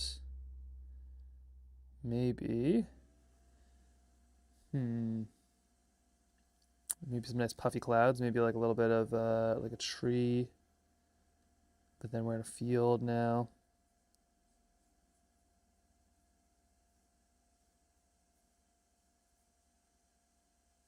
And we'll put a cloud in the background. Okay, there we go. Bees. Check. Well, let me switch this out here before this dies. I think we've had some issues with this in the past.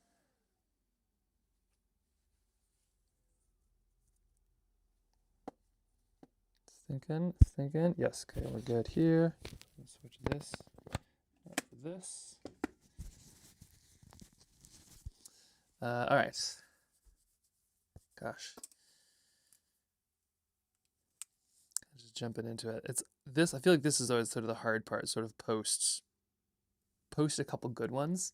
This is when it gets like the most difficult, I find, because it's like it's easy to try something when you have nothing to lose, but I do think it's when you have this like idea of like, oh right, these have turned out well, and then all of a sudden you have to like figure it back out. It's so hard. In fact, I think like some of the most times that I've stopped painting have been after I made really good painting. It's not after things go, horrifically wrong and it's like comically bad. It's almost always after like a great sketch. And then I'm like, what do I do? Or it just makes the other sketch feel so bad. for some reason. Okay, so you're holding this one. And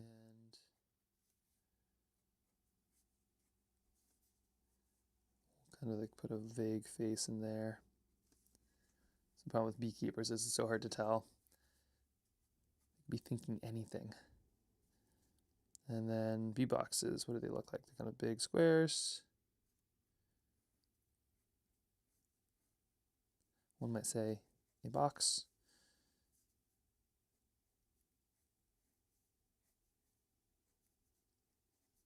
There we are, some honeycomb back there, followed by another bee box. And boom. There we go. Put some grass, put some flowers. Call it good.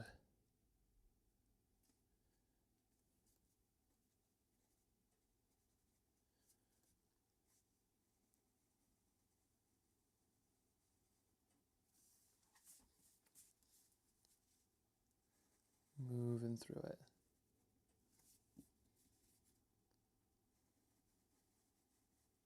I just love when a studio is so quiet that like all you really hear is kind of the sound of like the pen. That's kind of a nice quiet when your art supplies become sort of the like the sound.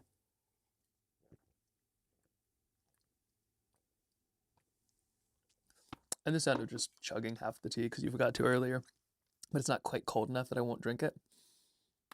Another good sound. All right.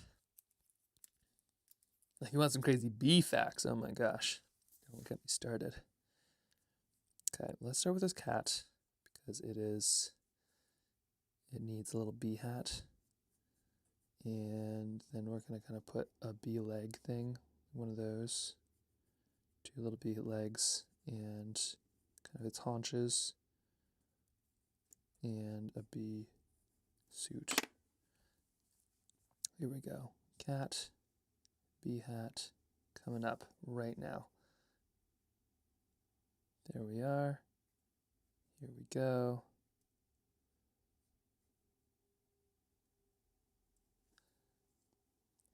Do you see those two tiny ears?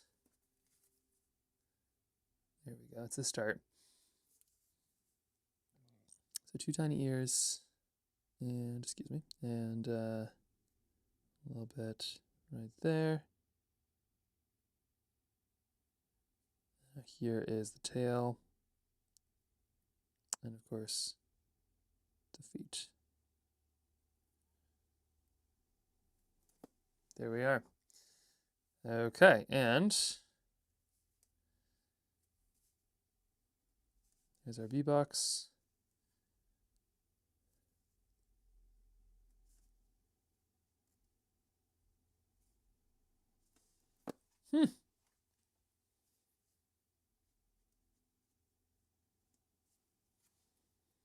I like it. I like it a lot.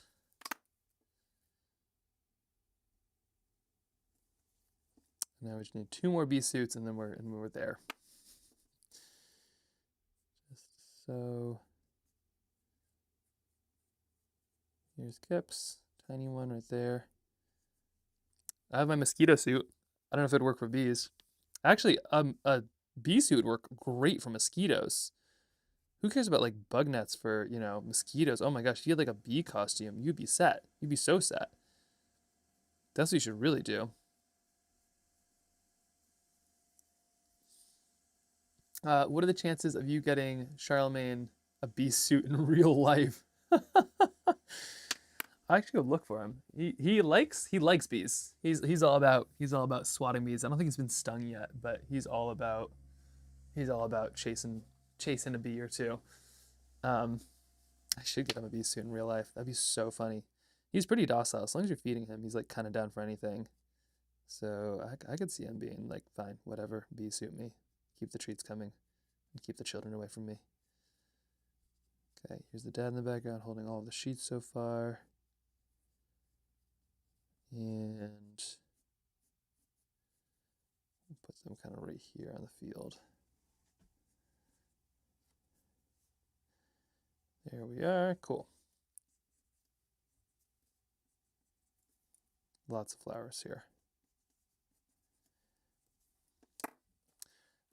Now the bees represent bees because bees are great, but also the talk about like, you know, chemicals and pesticides and things. Colony collapse disorder is very real, which is where beehives are kind of collapsing because they're a big structure that sort of needs a lot of things to be stable. They don't have that. So I think like how we'll do this book, so basically like have all these things, and then in the back we'll sort of link everything to them. So that way you can kind of read the book and you can look into it, or not at all. It's totally your care. It's kind of like people like visit, you know, a national park or something, like, yeah, that's cool. And then the parks people might be like, hey, do you want to hear about, you know, the pine borer beetles that are going on and our efforts to combat that? And people might be like, no. And that's fine. Then they just kind of keep on going on their merry way. Or you can learn and care. But that's how we're going to do it here, I think. Okay, got a little top of the hat. Would be really difficult to pick a favorite so far, but the cat may be one of the top. The cat in the bee suit, or just the cat in general? Because I feel like he's definitely working it. This is a working cat. Okay, little people. Gonna add it right here. And cool. Yeah, that feels really good actually. I really like this one. People, this is me with like just people in general. So like watercolor, I feel like is so funny because like people are my least favorite thing to sketch because I feel so much pressure and it's kind of scary. But then when I sketch them, those sketches of those people become my favorite sketches. Like one of my favorite sketches of all time might be, actually it's probably, I mean the penguins are highly up there already, but like one of my favorite sketches of all time might be like this one right here. Just for so many, I don't know, like maybe it's because the whole family's there, but I don't know, there's like for so many reasons, it's like, yeah, I'm so glad that we're sketching people. Although beforehand, part of me was like, well, shoot, maybe we should have just done landscapes. Okay, so we have all of this. This gives us 2 sketches. Let's dive in. Let the watercolor commence. Actually, let the erasing commence. Then let the watercolor commence. Still debating on if I want to break this one's border. So we'll kind of see. I reserve the right to paint it fully in, but we'll see. We'll see how it goes. Your people sketches are so expressive. Well, when you don't have a face, you got to learn how to be expressive in other ways, which is kind of how I feel a little bit. Like you can say, but like I have eyebrows. Like they exist. Like they're here. I find them, but like they're virtually invisible. And so some people have been like, wow, you're like a very expressive face. And it's like, yeah, I think I probably have like had to learn that from just like the lack of eyebrows that I was born with. It's rough. Oh, and the cat sketches too. Thanks, Tina. I think they're turning out good. Okay, so we got cow pie dripping off this one. And I wonder how we want to do this one. We could just let the sky kind of go until here and cut through it and consider it. And of course, we got our bees, bee suits. Be kind.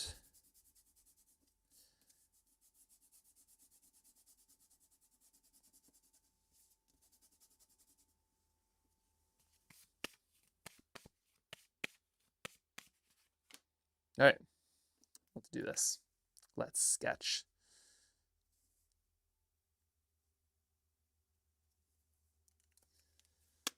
In just one moment. Got to see how bee suits look. Okay, so right, so the person, what's dark? Is the person is no, the thing around the person is darkest. How's that work? Yeah, I think so. Yeah, okay, so the person has color and then the thing around them is dark. All right. So we got these 2 little sketches. Let's just switch this up and let's get to them. So I got these 2 are what we're sketching right now. We got a little bit of, oh, it's 1. Shoot, I was gonna call Lauren. Let me see if she's still available. My mistake. Lauren Hood. She is the one who, well, she'll explain here. Are you still free for a call? Yeah, she'd be able to answer a lot of the keen side of things. She's been there for a lot longer than I have too, which is kind of nice. But she does really interesting stuff around like stats and like all of those kind of things, which is really neat. Okay, and I think that, I think I want to try something kind of crazy with this guy. Give me a moment. Do you want to watch? Yep, ready when you are, she said. Okay. All right, here we go.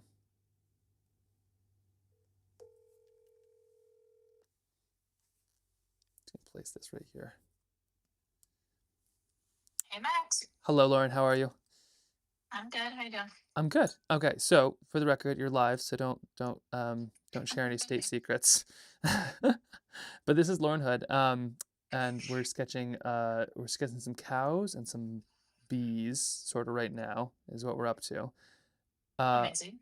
It's good, actually. Yeah, no, you should check out the Twitch. It is, or the YouTube side. These cows are phenomenal, or the bees in particular. We have the cat with a bee suit, which is really doing it for me right now.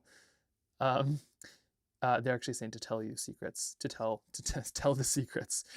But I was calling because I feel like I've been kind of explaining some of the keen side of things. Would you be able to explain kind of what you do within like your work, and then how kind of the PFAS side of things sort of, like where like your work within that, and kind of like how broad that scope is.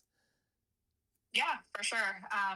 Hey, everyone. I'm Lauren Hood. I'm the Senior Sustainability Manager for Keen. I've been with the brand just about to hit 4 years at the end of this month. Whoa. And I am in the fortunate position of inheriting a lot of really great work from other people. So I work on our climate strategy, our sustainable product strategy, our philanthropic giving.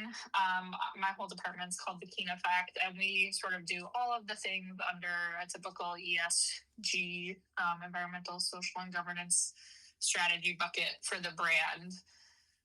But yeah, my passion definitely lies in like product sustainability and climate impact.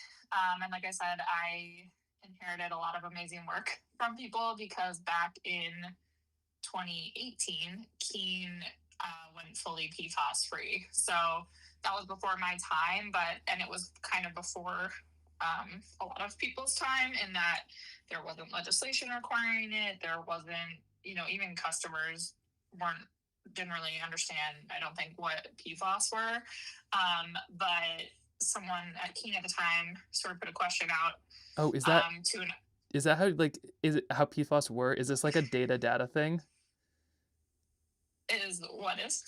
You know how like people are like, that is the data, or so, like, they're talking about data because it's like a set of things, and like I always get the tenses wrong. You're right, like PFAS is like a whole, like it's a whole group of things, isn't it? So it's that, like, that you said were right there, and I was just kind of trying to think like, wait a second, the tenses, but sorry, that it was. PFAS is a plural, because the Right. S in PFAS stands for substances with an S at the end. I have 100% been saying it like wrong the whole time, probably. I mean, it is like a word. I mean, I don't think no one's gonna knock you for it, but yeah, I mean, it's like what, 14,000 chemicals or something. 14,000? There's a lot of PFAS chemistries, yeah. Is that the term too? Chemistries? PFAS chemistries. So. Okay, very wild. 14,000, that's crazy. Not to get overly technical, but like the S in PFAS stands for substances. So to say PFAS chemistries is actually kind of like you're like saying the same thing twice a little bit.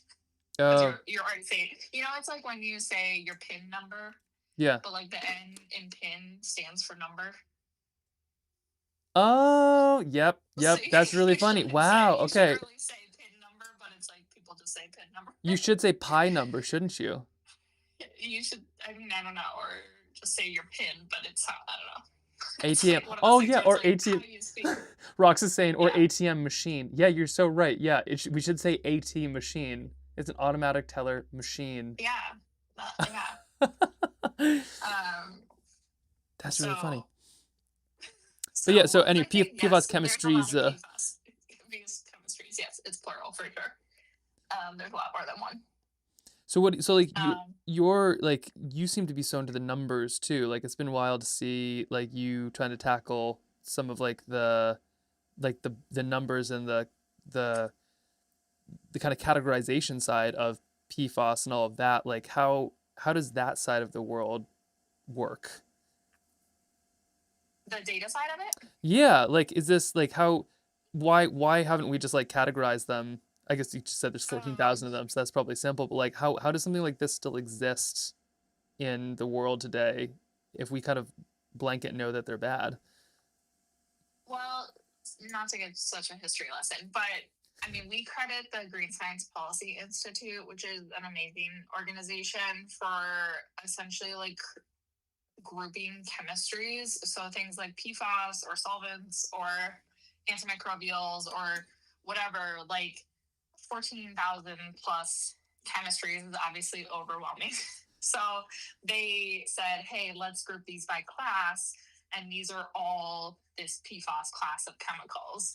So Oh, the classification of the chemistries was like essentially a way to simplify and to do exactly what you're saying. Like, hey, we don't need to get too technical and say like this certain, right. fluorinated chemical is bad. Like this All of whole them are bad. class is problematic. Oh, interesting. Oh, Yeah. also, So sorry, we got rated. I just need to say hello to everybody. So I'm talking to Lauren Hood, who is somebody who works in like the big picture environmental side of sense. We're making, oh yeah, sorry. Also, hey everybody, we're making a picture book about forever chemicals, but it's going to be a hopeful one. And uh, it's so hard to wrap your head around. So I'm talking with an expert right now about that while we illustrate basically little kid finding pages. Next, we're going to illustrate a beekeeper cat, but I'll explain all in a second. I just had lots of questions for Lauren. So okay, so like they kind of like stick all of the like the chemicals in one spot so they can at least categorize them. But like yeah. how like from a business standpoint, how do like are there any solutions where like other businesses have done well by that where it's like how can a business or even like a person do anything about something as like huge as PFAS? That's a good question. I mean, at Keene, we test for it. So, Mm. I don't know, Max, how much you talked about it yet, but like PFAS is really everywhere and has been very, very pervasive in the outdoor industry, the footwear industry, the apparel industry, and a bunch of other industries like um, cooking pans and cosmetics and just kind of everywhere. Oh, cosmetics. Cosmetics, yeah, it's one of those man-made chemicals that it's like it was designed for one purpose and then it kind of I honestly sometimes I think about it like I think about plastic. Like plastic is so good at what it does. Like a plastic baggie, it behaves exactly how you need it to behave. And it's inexpensive and it's like it does exactly what it is supposed to do. Unfortunately, it's really hard to deal with and it has no good end of life solution and it creates waste and it wrecks our environment and like there's all these other problematic things, but it is really good at what it's supposed to do. So that's kind of how PFAS is. Like it's really good at making things slippery. It's really good at waterproofing. It's really good at sort of stain and oil proofing. But because it's really good at all those things, it's also pretty much impossible to get rid of. Right. So Right. yeah, so like for a brand like Keene, like we obviously want to be making durable products. We want you to be able to wear your shoes out in the world, but we also realize like, well, if a shoe is designed to go in the water, it probably doesn't really need to be waterproof. Like it doesn't need to be resisting water. It should just be able to get wet and then dry. Right. And so I think a lot of brands have kind of, not to speak for other brands or on behalf of the industry, but I think a lot of people have had that realization of like it's almost working too well and it's doing more than we really needed to do. Interesting. So yeah. Also, Yeah. if anybody has any questions, so Lauren is like very smart in all of this stuff. So I feel like I've been kind of like, hey Kip, hold on. I feel like I've been kind of like tripping over some of these like the PFAS question side of things. But Lauren like works within here. So Kip, everybody's here now. Lauren has been. Tim could answer the questions too, though. Yeah, 'cause Kip, he's what do you in think? a film about So You are in a film about it. Here, what's your take on pollution? What do you think about pollution? Dig and ambiences. Dig digs and ambulances. Yep. Okay. Well, I mean, and there is like, so everybody uses the term non-essential PFAS now, which is like basically saying like, okay, fine. There's like maybe like one or two instances where you need to use it, because what happens is people will be like, we can't have PFAS. And people are like, but we need PFAS for like, heart valves or something like that. And then it's like, all right, okay, well, not Yeah. those. But Lauren's talking about like categorizing everything in one. I'm gonna go sick if Okay. Mama. Non-essential PFAS is basically just saying like, okay, like the stuff that you don't really need it for. Yeah. Or finding out microwave safe plastic doesn't mean it won't leach. Plastic is fun. Dig digs and motorcycles and fire trucks and tractors. Talking about adding to that category. It's true. Thank you, Kev. But yeah. just on that thread, it is interesting because like there maybe are some uses for PFAS still, but also because it's such a pervasive chemical, like we also have to talk about unintentionally added. Like we're not putting it on products. We're not, like as an industry, we're not purposely coating jackets Bye-bye. in PFAS, but because it's really like everywhere now, it can still sometimes show up in these like trace amounts. Mm-hmm. So there's also like this interesting language coming out around it wasn't added. We didn't purchase PFAS to be put on this product, but it's like, it's in our blood now. Like it's so much everywhere that you could kind of like test anything and like you might find PFAS in it, just because it's everywhere. That is horrifying. Which is a little scary. In so many ways. Not to be a downer. Yeah. Well, and Lauren's going to be at the conference. So we're trying to get this book done. We're making a book from the film. So we made a film about this stuff. Keen does like the work of the chemistry, and Lauren does the work of like the categorization and what PFAS free actually means, and all of like being able to like prove it. But then we're going to this conference together in June, which is when the book is supposed to be done. So this conference is the National PFAS Contamination Coalition Conference. So they are the people who have been like affected by it. So it's I don't know about you, Lauren. I always feel like a little bit overwhelmed in those stances where it's like, I made a fun film, or like I am against PFAS because of like, its nature, and then people are like, yes, our entire town is poisoned. And it's like, I don't even know how to relate to, like, this is so scary. Like you have so much more of a cause and something to speak on. But it's like, it's like being an ally with anything. It's you don't have to be directly affected to know that you need to make a change. And PFAS is one of those things, like it's going to directly affect, or let's see, hold on. Rox has a question. What would be some of the easiest PFAS to tackle in respects to removing from a product? If we do know that. Yeah, that's a good question. Yeah, like what's the easiest PFAS just to like remove from a product and then potentially your life? What would you say for that, Lauren? Oh, like if you're looking to shop for products? Maybe Or, both. Like if you're looking you're to a shop for product products, developer? or like you're just trying to like get it out of the system. Like what's something that like we absolutely could remove it from that wouldn't take that much thought?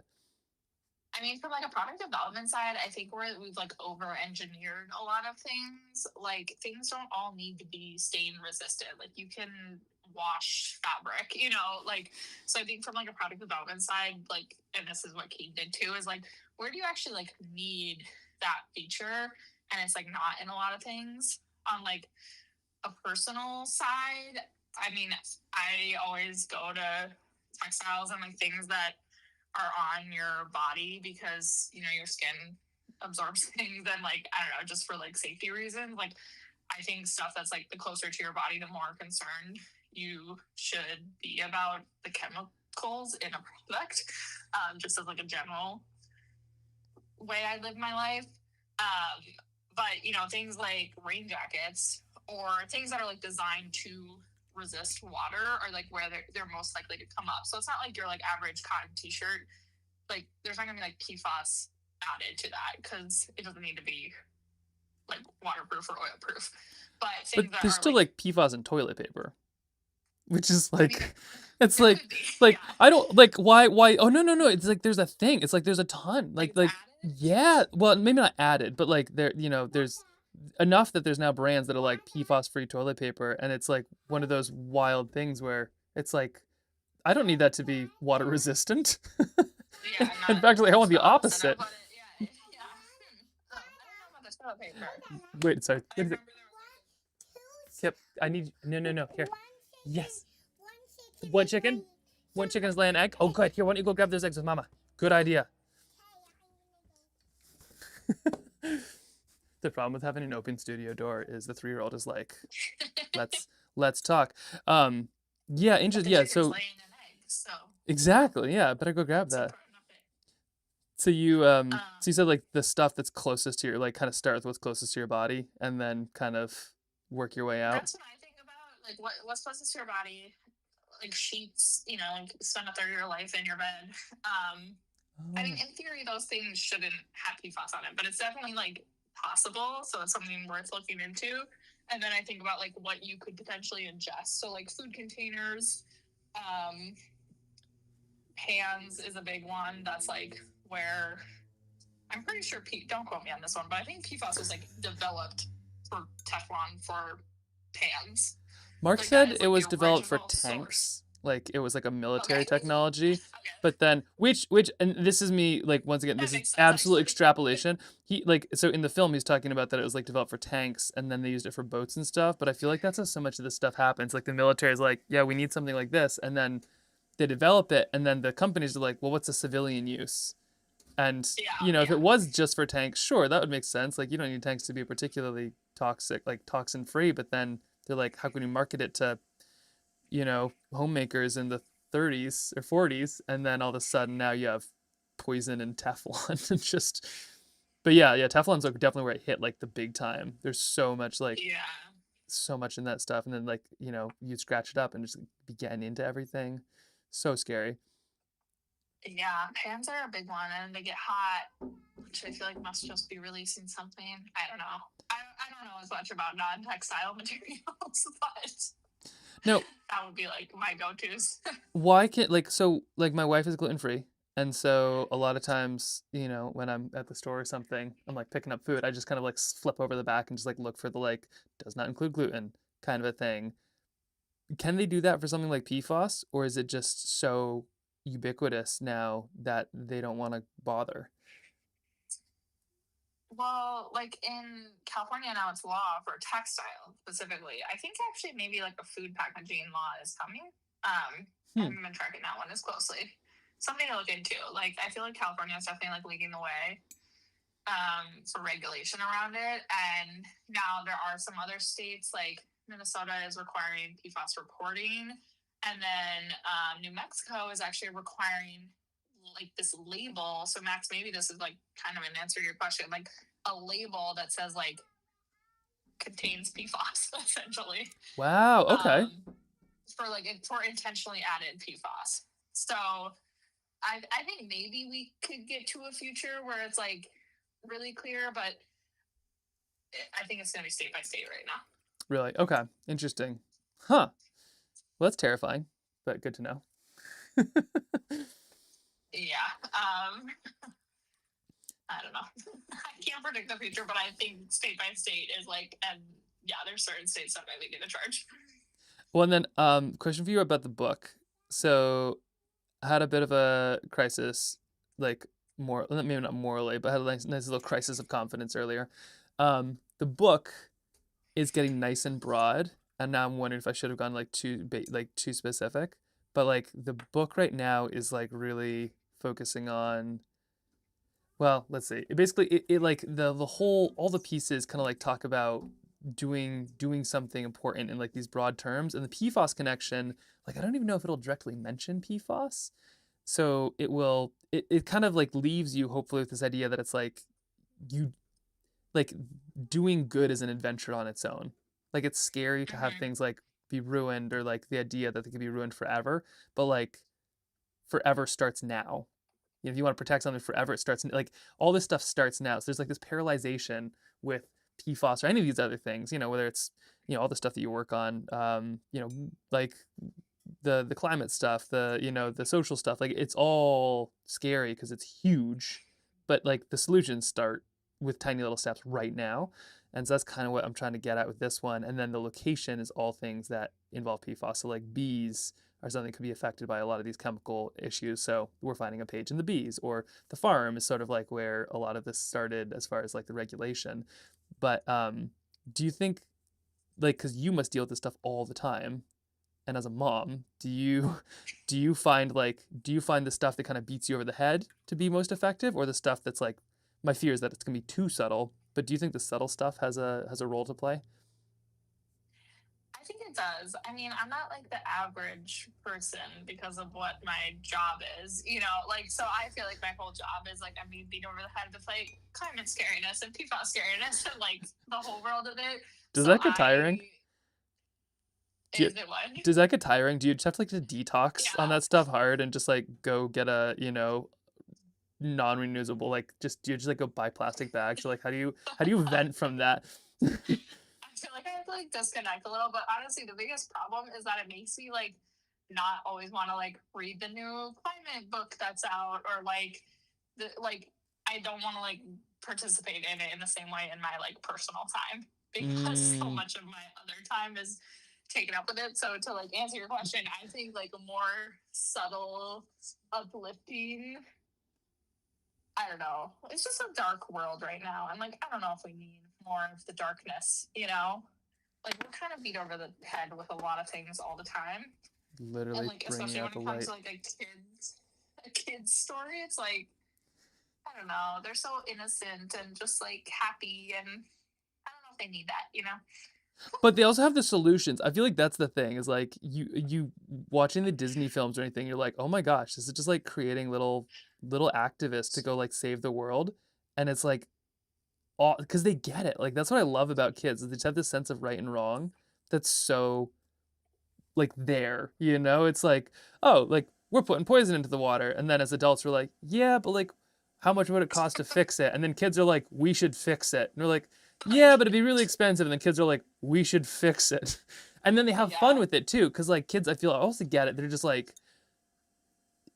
oh, but like, oh, there's a big oil spill and like we could just leave the birds. And they're just like, oh my gosh, we could go clean up a bunch of like rocks. This sounds amazing. And like, I feel like we have all the time and the money in the world, and we just spend it on dumb stuff. Whereas kids are like, they have no money all the time, and they're just like, we're gonna go play in the grass and be happier than And you they will do. ever be. And they Yeah, do. and then they see things like much more clearly, or like more clearly sometimes, or just like uncomplicated. Mm-hmm. They just sometimes it's almost like they see it in black and white. Like, I don't know, mine's only 2, so she's not really to the point of like understanding pollution, but I feel like just everything is like, I don't know, we're doing the parenting where it's like everything is like 2 options, like you get this or that, and like I feel like it works great for her because her mind is just like sees things very clearly when it's like simple like that. Mm-hmm. But I think maybe adults overcomplicate things, Yeah. Oh, We we're definitely overcomplicate phenomenal at that. Yeah. So, some of the best. things. Yeah. Yeah, maybe Yeah. that's what I'm dealing with this book too, is this kind of like, oh no, like I need to have like this message in it so that they don't mess up what to say. Like they need to know the right words to be able to describe this stuff. And I think in some level with these pictures, it's great because it's like just people are gonna get what they get out of it. And then at the end, we'll tie it back to PFAS. It's gonna work, but they'll get it. They'll figure it out. I mean, I feel like we could have a little thing at the end that's like points to the film and points to NPCC, and like, I don't know, just something to like wrap a nice bow on it where it's not so critical within the story, Exactly. Yeah, I think it's like the story ends, and then at the end, it's like the making of, and it like explains, so you can like Yeah. just kind of you soak up the story for what it is, and then at the end you can add in what you need to if you care. And then when you're ready, or maybe that's what it is, when you're ready, because I feel like that's it. People like kind of throw the climate stuff at you or the PFAS or all this when I'm not ready, and it's like I'm when that happens, I'm the opposite of receptive. When somebody's like, let me tell you about something new that's scary that you need to hear about, I'm like, I am now actively going to avoid that. Whereas like when I'm ready for it, it's like, okay. Yeah, I totally agree. Yeah. Oh, okay. Well, this is cool. I am so stoked to share you this film. This is gonna be so fun. And yeah, I'm I'm so excited. I've gotten like a little bit of behind the scenes, I feel like, and seen some of the art. it's I mean, I guess everyone's getting the behind the scenes, but I've gotten extra special, extra idea. special behind the scenes, like the not like bloopers, but the clips behind Yeah, the scenes. making art is basically just like one long blooper reel. You should do a blooper reel though. That would be a good bonus. This is the blooper reel. This is the whole blooper reel. Welcome. Yeah, I'm excited. I'm excited to get to the conference and meet everyone, and I don't know, help you tell some cool stories, and I think it'll be cool. This is gonna be big wind outside. Yeah, this is gonna be so fun. I am so excited. Just like 20 more pages to go. Oh, that's a lot. You got this. I believe in you. Thanks, Lauren. Okay, well, thanks for the call, and Yeah. I will. Yeah, any of the questions you ask on the stream, for the record, like I bring to people like Lauren, and then she sets me on the right path. So this has been great. This has been really great. All right, thanks, Lauren. All right. Thanks, Max. Talk to you later. Bye. Does any of us do the thing where you like wave to somebody when you like? I'll like be hanging up on somebody on the phone and be like, okay, bye, and I'll be like, bye. It's like a dog, who does like the automatic ear scratch. Like when you're scratching their ears, they just do it automatically. Like that's me with this stuff. They're like, bye. It's like bye. I like can't help myself. Okay, so where are we at here? We are sketching. We're moving along on this pretty good. And yeah, tomorrow my friend Emily Donovan is free for a quick call, which is really, really exciting. She is really cool, but I have lots of questions for her. She's the one I'm the most concerned about, like what she thinks about this book. But you know what? We're just gonna get a bunch of it done, and then we'll ask her. My spouse is waving when they can't. Amazing. That's really funny. Okay, I'm gonna put a little honey in this one, because it's good. And let's add some, we gotta get our cat. So the bee masks, you basically make the person is slightly dark, and then the mask itself is very dark. So we'll add all of those in just a second. I feel like the bee people always have like kind of like slightly yellowish gloves for some reason. I'm not sure why that is, but we're gonna add those in. Slightly yellowish glove, slightly yellowish glove, slightly yellowish glove. Put one down here, put a couple up here. There we go. Page by page. Oh boy. Also, totally sorry. I just like, I don't know. I'm so bad. Yeah. Fifi Bach. Fifi Bach? Fifi. So sorry. I totally, like, didn't catch your raid super quick. Thanks for coming in if you're still here. Sounded like you had to head out, but we're cruising. We're making a children's book. Actually, you know what? Does anybody here not know what we're doing? I feel like that'd be simpler. I feel like I'm always like repeating and probably boring you with that stuff. So if you don't know what's going on, let me know. Because to be totally honest, you and I are probably in the same boat, and the chances that I don't know what's going on is also quite high. So we'll figure that part out together if we need to. Okay, we're adding some grass now, and we're just gonna kind of finish up these bees really fast, just to get through this one right here. There we go.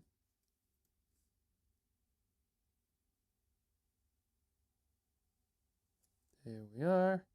And I like to kind of add a little bit of something light, like a green, put a bit of yellow in there, and I'll kind of pull it down into a blue. And that's what watercolor is so great at, is like, you don't really have to pick your exact color. You kind of, it'll get there. It'll sort itself out.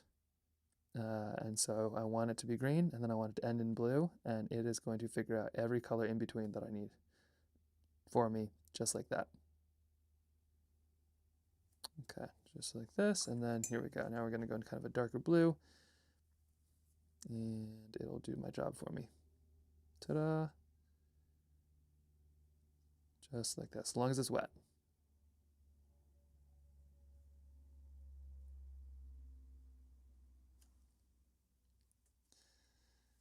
Little tiny bits. Okay. Now, I just also need to say, whoever I'm so bad. Was it Kia? Who suggested the fundraiser idea? Maybe it's Tina or Rox. But let's see. I was like my third raid, so I'm here to help, but keep up what you're doing. Also, thank you very much, BTC. No, sorry, that was Squib. So the idea of doing like a fundraiser for the solstice painting, that was such a fun idea. That is definitely keeping my brain busy right now. Okay, see, isn't that kind of fun? Look, you kind of have this like little, it just takes like a little bit of blue, and then all of a sudden you kind of carve out all these spaces. You can also kind of add, by just kind of adding little bits down here, you can kind of create where the grass is. Really, really quick way to do it, but it works well. And look at that, a broken frame, so we're in good shape.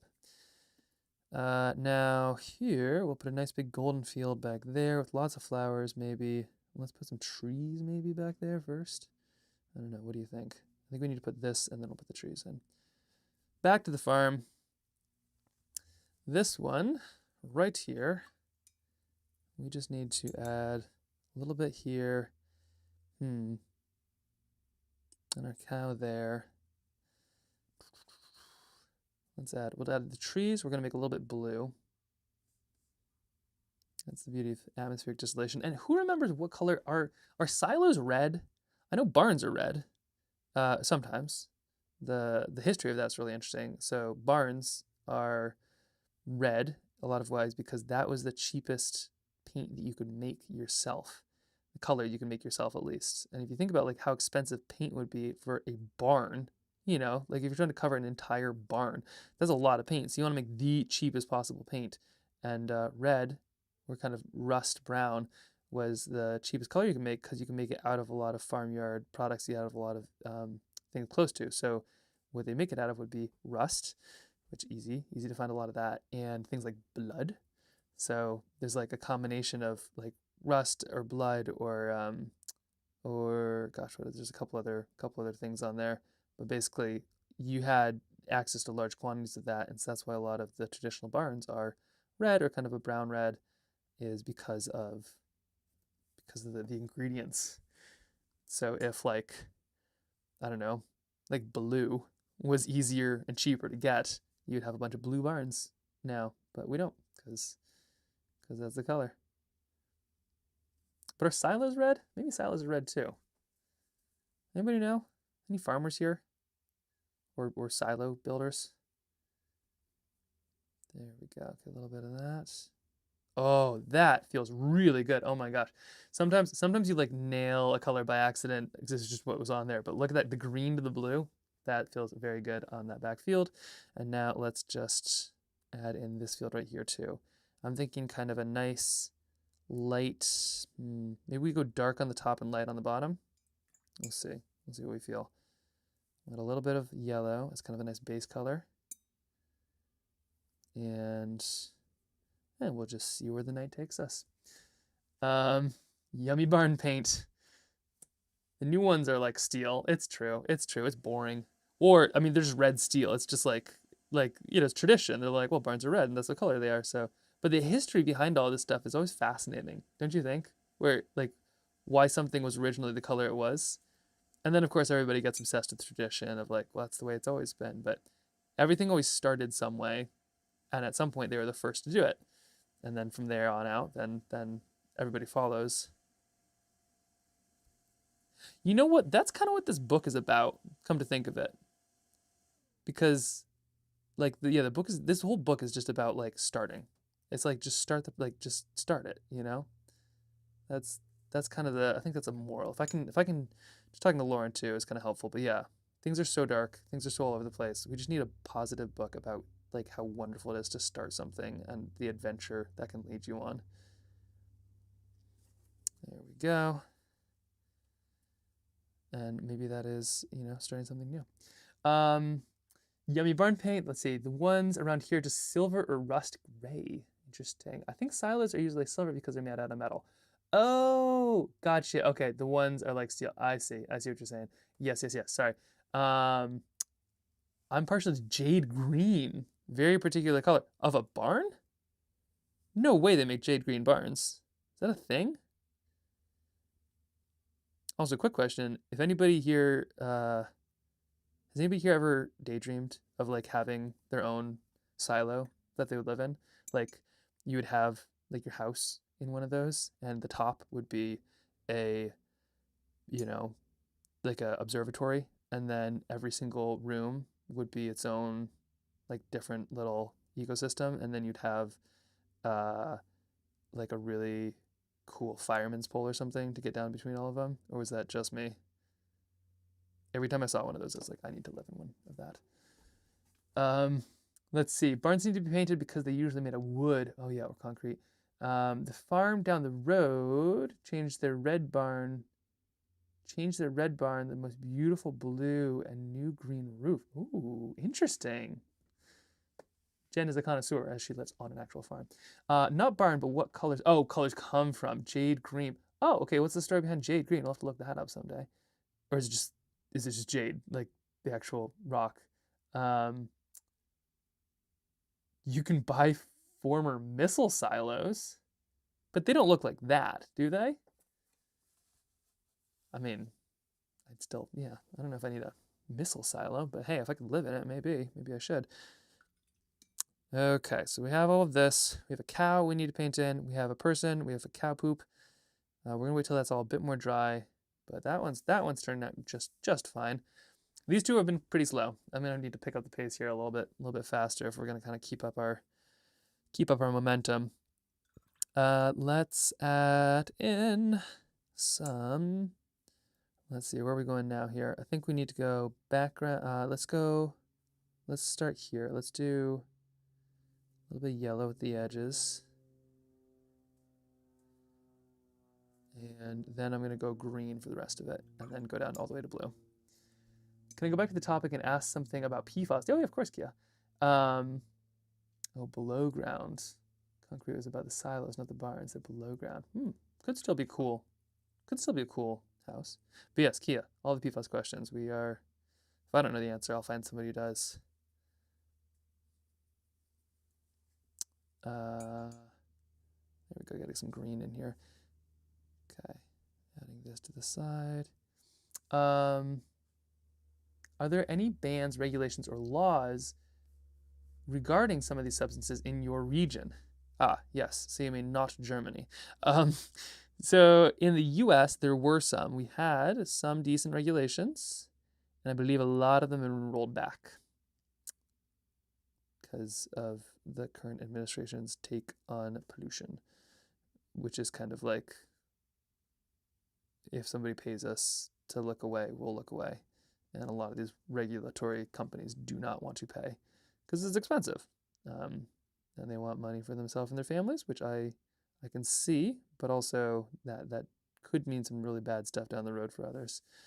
And I think globally, like, there are a bunch of regulations that are, like, some places have them better than others. I think a lot of Europe is almost fully PFAS free in a lot of ways. Like, Europe is way far ahead of the US, at least, I can tell you, in a lot of that. Like, even your sunscreen, like the most pure, won't hurt you with phthalate sunscreen in the US is still like the basic one in Europe. But the problem with PFAS is Europe can do all of this stuff, and sure, it might protect you locally, sort of, but like you're still gonna get contaminated by us and everybody else who doesn't regulate it. It's like the ozone, right? It's like the ozone layer. Sure, it's really gonna screw over Australia or whoever it's like the hole in the ozone is, but like it is not good for any of us in the long run. And PFAS is kind of one of those things, which is why it's so scary and so frustrating, why I don't all kind of take it so seriously. Unless you also don't love bees and cows and cats and penguins and people and cities and not cancer and gosh, what else would it be? And cats and flowers and yeah, just don't love life. A little bit in here, and I'm gonna add a bunch of flowers, I think, in just a moment. But I'm gonna do that with like little drops of paint, potentially afterwards as well. There we go. So we got bees for days. Nice little clover field, lots of bees. Love the penguins. Yeah, sorry, got to bring those back. Right. So excited about this one. This one turned out so good. Are there bans, regulations, or laws regarding some of these oh yeah, sorry. That was your same question. Just got too distracted by the penguins. It happens. Happens to all of us. Okay, now it's almost time to add the darkness on the edge of these. Let's see, that can wait. Back to our cows. Google told me that the EU is trying to roll out some measures this year, and more laws will come to effect each year until 2030. There are exceptions for some things, which, you know, sure, like fire suppressant on like planes, I guess. Since it seems there aren't any real alternative available yet. That's cool. Yeah, I mean that's how this stuff happens. It shouldn't be political. It should not be political. Okay, now let's make these cows either need to be dark or let them be pure white. What do you think about this one? Like, I feel like this either needs to be a silhouette or it needs to be, I need to like leave that purely there. Like, what's your take? Go pure silhouette or leave it sort of half baked. I'll wait. But not long. To the bees. Silhouette. Okay. Silas said silhouette. I can get behind that. Silas makes pretty things. He knows what he's talking about. Actually, hold on. It's still wet.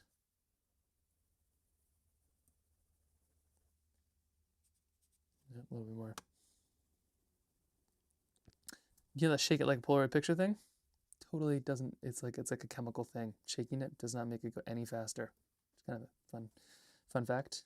When we're doing this, we are being absolute sillies. Just so you know. Okay, this seems like in good shape. Okay, let's try to see if we can do a similar thing to those last trees, because this one's turned out really fun. Okay, a little bit of blue. What was the secret? I think it was a little bit of blue. Working over the edge here, and then I think we go into green.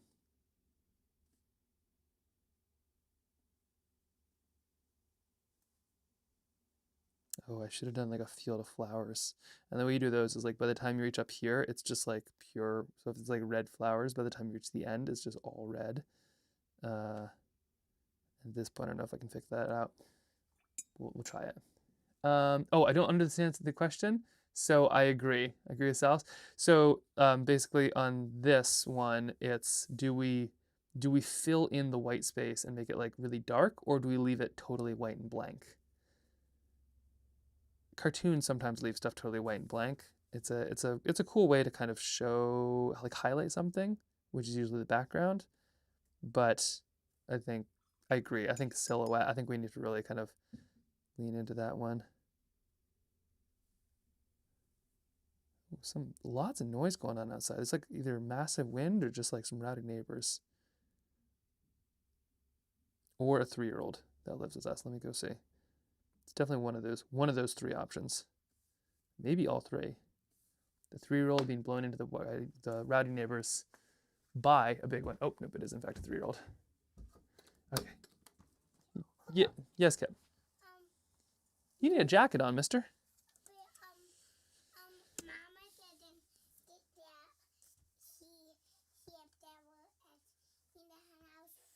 She didn't see if there's any eggs in the hen house? Yeah, so will you help me? I have a lot of paintings to do, but yes, I'll go see if there's some eggs in the hen house. All right, you're all coming with me. Here we go. I'm going on a field trip. We're going on a field trip. Okay, one moment. You are blocking the cold? I don't know how well that's going to work. Here, going scoop, scoop, scoop, scoop, scoop, scoop, scoop. Boop, boop, boop, boop, boop, boop, boop.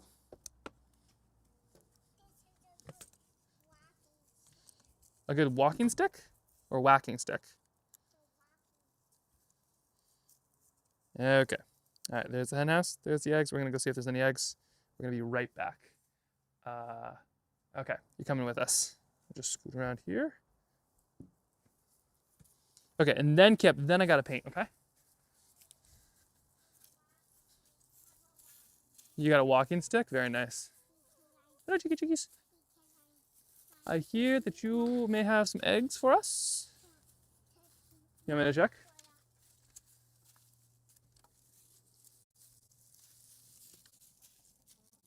One egg. Ooh, it's still warm. Here you go. 2 eggs. I get that chicken I've been sitting on for a while. The chicken has been sitting there for a while. Yeah. Yeah, maybe they're gonna weigh a bunch more. Maybe they're gonna weigh a bunch more. We usually get 2 eggs per day. Is kind of what we average. Okay, you want to take both of these in? It's gonna be kind of hard with the walking stick. Okay, you got it. All right. You all set? No, you can carry this one. I carry this one. No, you. Yeah, you can carry that. I can have my walking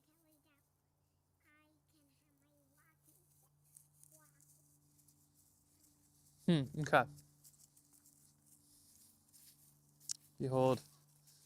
Look at this farm fresh egg. It's very nice. I'll be right back. Wash my hands, and then we're finishing these paintings. And I'm probably locking the door. Okay. And, Mama, they did weigh more eggs. very insistent 3-year-old. We are gonna head out pretty soon. Okay. I'm gonna pick a book up that I have on hold at the library on the way. Okay. But I have packed up for. So you're gonna come back and then zip it out? You're not gonna. Oh, so Dorna's gonna pick me up. My dad will pick you up. Okay. I have dinner stuff packed here. Well, you are good. Okay. I don't have any bubbly water or anything, but I have carrots, celery, watermelon, muffins, and tuna not made into salads yet. Okay. And then I'm gonna tell my mom if she can throw in a can or 2 of tuna, we can have enough for everybody. We've got tuna too. Yeah, we'll be good. Okay, thank you. No, we're not bringing that. Bud. Okay. Socks. All good? Socks, bud. No, we're not bringing that. Bit 1, bit 2, We are not bringing it. bit I love you. Socks.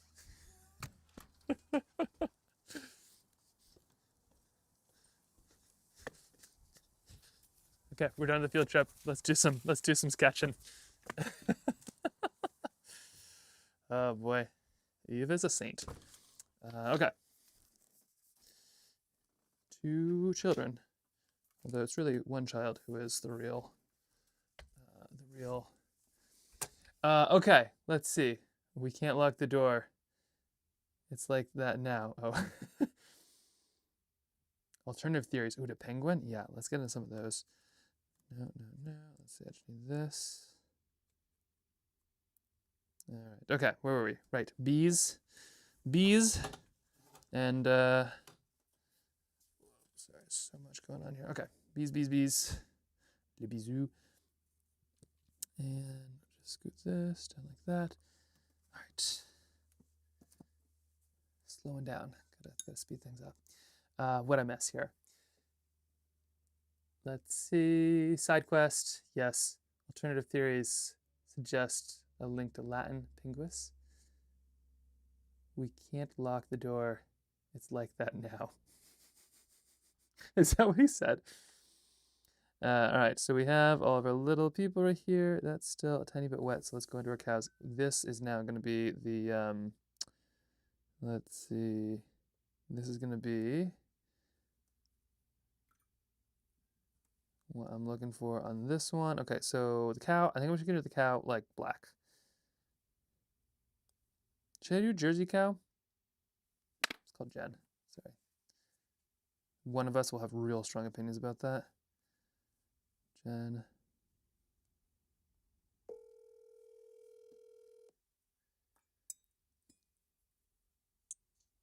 Hello.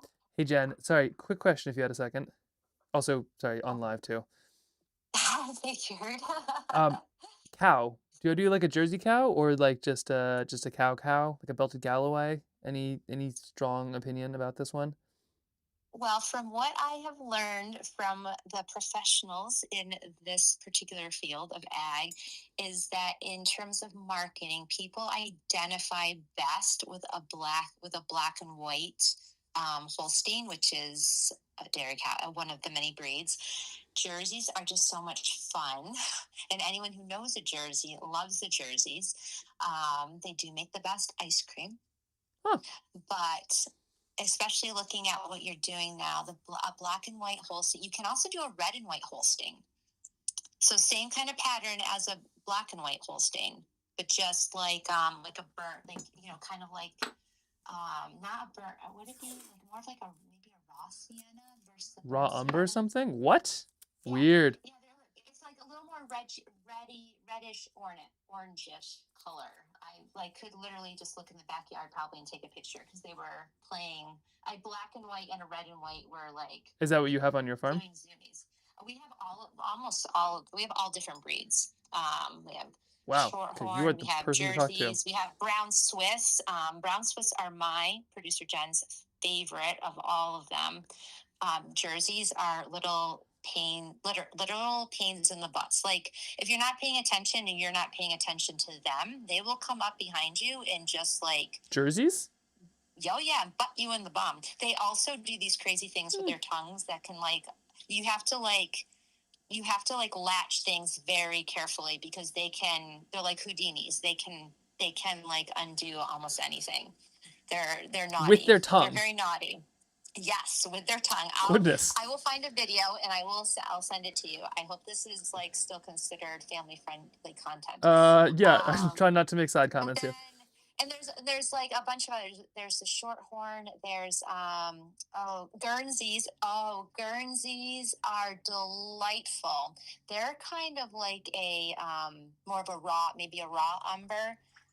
And they can also have kind of like a Holstein patterning. Oh my gosh, Guernseys are they're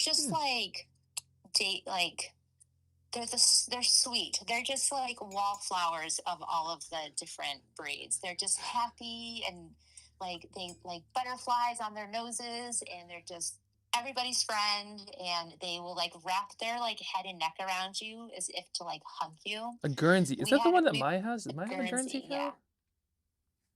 She's got Guernsey. something. Then there's air shears. I feel like I don't have an opinion about air shears or milking shorthorns, but Guernseys are really delightful. Huh. But yeah, Guernseys, Brown Swiss. Yeah, you can't go wrong. You could do an Oreo. This isn't the appropriate. Belted Galloway. But the Oreo cows, which can be black and white or brown and white. Oh, interesting. So they're not just. We have those actually like at a farm not too far from here. I think they're usually considered. Albia says a red Angus. Oh, interesting. So that's not a Guernsey, yes. but okay. No, it's actually probably like within the Holstein. There might be a little Holstein in there. Yeah, and there's so like Angus is like a beef breed, like it's meant. Oh yeah. For that, but in the world of dairy or milk, for example, Holsteins and pretty much all the breeds I told you are huge to our like the milk, but mostly like a Holstein is the sort of. Interesting. Oh, sorry, you're cutting out there a little bit. Are you still there? Oh, now you're a robot. Okay, if you can hear me, this is wildly helpful. Okay, what I'm hearing though is we should stick with the black and white because that is the recognizable. We could make it an Oreo. It could be an Oreo one. We could make it an Oreo. No. It could That's look true. Like an Oreo. We should do a whole series on cows. I feel like that'd be really fun. I feel like cows are like so underappreciated. Like they're such an interesting animal, and then people are just like, "Yep, they're food," and it's like, sure, but like they're so sweet and interesting and like different. Well, the problem partly is because they're under the I don't know, because people see them as like, oh, that makes milk, that makes hamburger.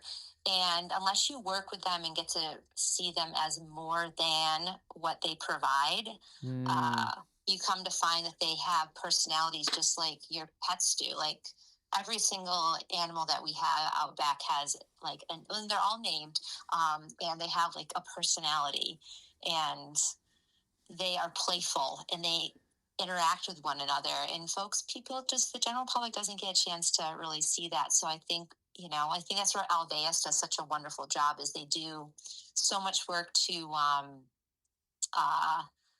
The education help, side. yeah, Yeah. or to help you have a connection with the animal and learn about it, give it a name, and see it as more than like a beef cow or something. Your Holstein sounds funny. I'll have to send you a video clip of these that you can share on a future live. We would love that. Or somehow figure out a way to set up a camera where one of your lunch breaks, not in the near future, but maybe in the summer, I could set up like a little live cam. You guys can watch sometimes they do zoomies, and I have to say, like, any breed of cattle, doing a zoomie is like right up there with like watching a chicken try to fly, or like a wild turkey flying. Like, it's just kind of like they do it, but it's awkward. Yep. But cows, and so a cow. Also, last thing before we move on is those who know, but a cow is, it's called a heifer until it has its first baby. Once it has its first baby, it's a calf. It's then called a cow. So So a non-mama. A non-mama. A non-mama is a heifer. That's never been a mama is a heifer. Does that include boy cows, or are boy cows just always bulls? I think they're always bulls. That's so BS. It's like the Mister. It's like Mister if he's married, Mister if he's unmarried, Mister if he's like, versus Miss, Ms, and like Mrs. and all of those things. That's so funny that we classify the ladies, not the guys. So on the farm that I live on, they are predominantly all heifers, and we don't have any bulls. Occasionally one shows up, but once they get to a certain age, they need to move on, because this isn't the best place for them. But they're all heifers. We have a couple cows that are just not producing milk at this moment in time. And then the people who own the farm, the family that owns the farm I live on, their best friend's farm is where the cows go. So once they become a cow, they live there, because their farm They is become set a up cow. When is a cow not a cow? When it's a heifer. That's just it. A lot of people don't realize that. When I landed on this farm. Sorry, Rox. I hope you were prepared for this amount of cow info. Yeah, this is a PFAS and cow stream. Sorry. No, but this particular, so people with cattle have been and are very impacted by what's going on in PFAS, especially in New York. Hugely so. So there's a lot of information. I'd like to thank the chat and the community for your patience in absorbing it all. And next time, maybe we could talk about chickens, because I could talk about them all day. Oh, yeah. Especially the ones that don't like to be put to bed at the end of the day. Yep. Well, we got one who's actually putting herself to bed outside right now. We're a little concerned about her, but I think she's also an old lady, so she can do whatever she wants. She might be getting ready to molt too, but I hope everyone is enjoying the chat. Looks like you're ready to get on to beekeeping. Wait, why? Why is she not wanting to move so much? Oh yeah. Could you talk about chickens? And you can. Well played, Flan. Well, but the thing is, though, is that I'd probably maybe be better. Well, no, because if we talked about the cows until the chickens came home, I have one particular hen who would stay out all night, and we would be talking all night. Yep. Yeah. Those nocturnal birds. Well, this is super helpful. I like the idea. We're definitely gonna have to cow streams, and hopefully I can pull this off. I'm thinking if I switch gears real fast, I can do 2 more sketches, and then call it a day. But hey, this is another 8 to add to the flock. So they look great. I am too. Everybody who really advocated for Charlemagne's cameo, I'm loving you all. I just feel like this story needed that little sidekick. This has been phenomenal. This is this crew is making me want to make books. It's so fun. It was so scary, the- and now it's so fun. At the very least, something that we can put out there is we could always make a print with all of them in sequential order, like in a big. Yeah. So if because we're not sure how it's all going to play out on the book side of it, but that would be something we could do for our community, so everyone can feel like they have a little piece of something. Yeah, we'll have to make. Yeah, we'll definitely have to make something now. There we go. Okay, look at that. Beekeepers. Check. You just add a little bit of. I love it. Okay. It's beautiful. All right. Well, I'm gonna need this Okay. hand to hold this cow, but this has been Good. wildly helpful. Thank you. It's always good to have a cow friend. So, Oh my or gosh, a heifer it's friend, fun. depending on Yes, their. depending on. Well, everybody have fun, and you're doing an amazing job, Max. All This is wonderful. Thanks, Jen. Okay. Bye. The wave. And then for anybody who doesn't know, so Jen is the Trailbound producer, as well as virtually everything else. Like Jen's kind of Jen is like the community creator, or like I don't know. There's terms, but Jen does Swiss Army Trailbound Swiss Army knife of just everything.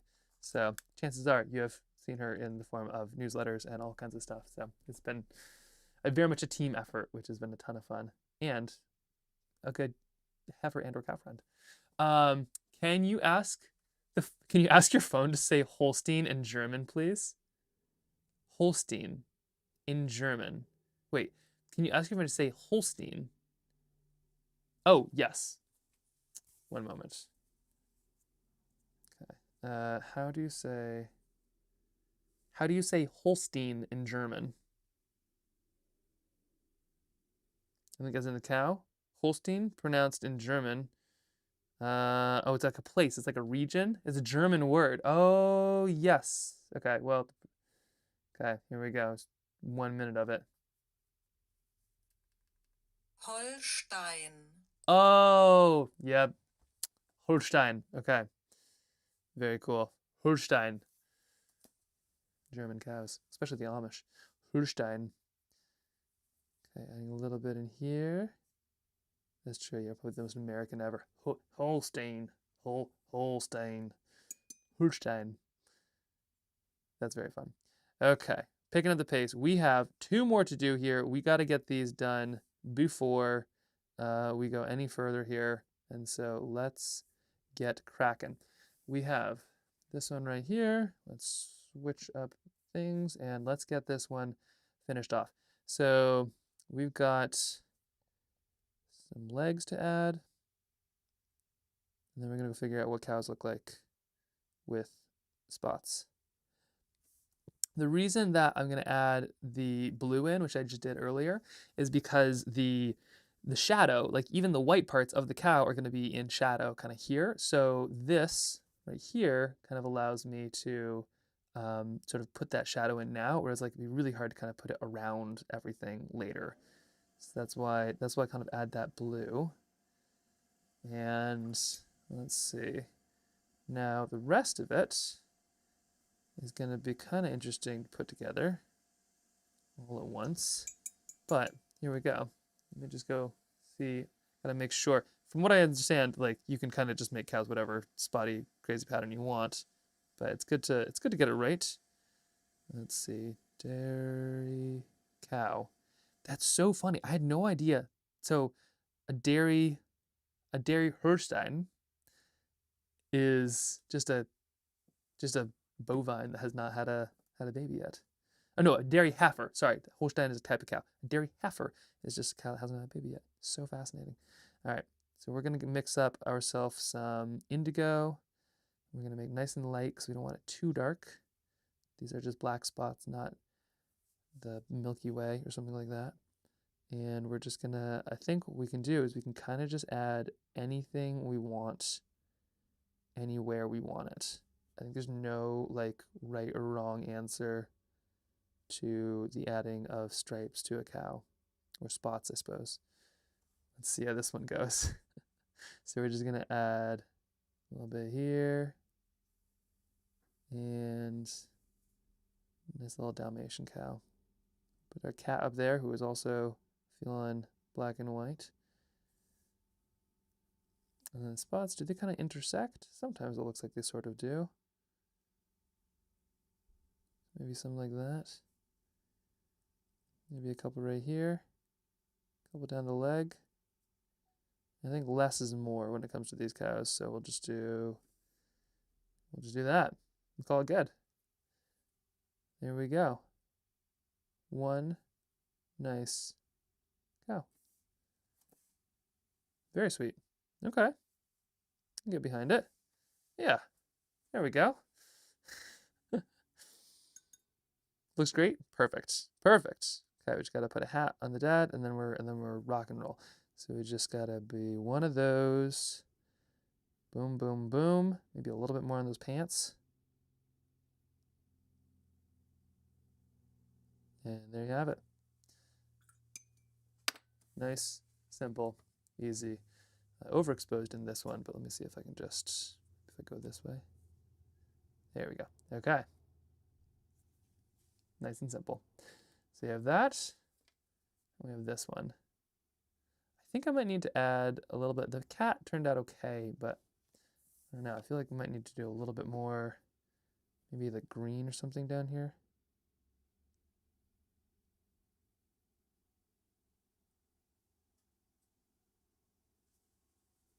Yeah, we'll go with that. All right.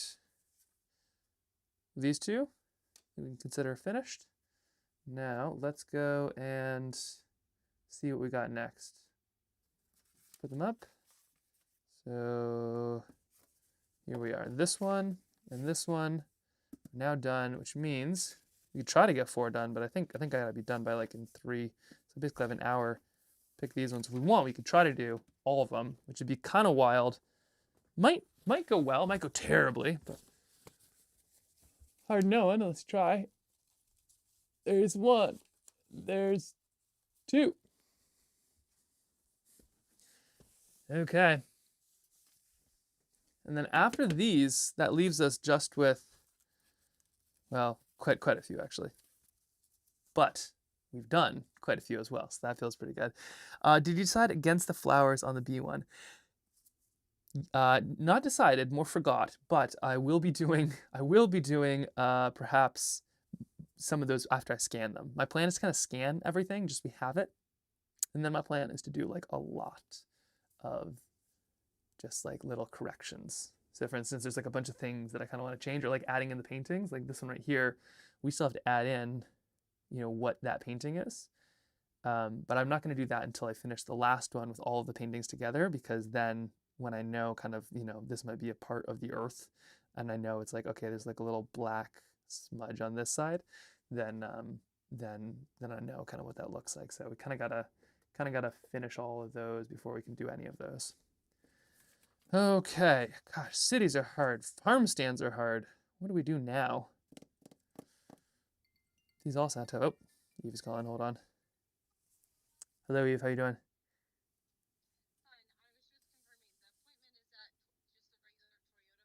Yes, yeah, Toyota Lexus or whatever it is. That's the one. Yep, 3 o'clock today under Max, Romey. Thank you for doing this. I appreciate you.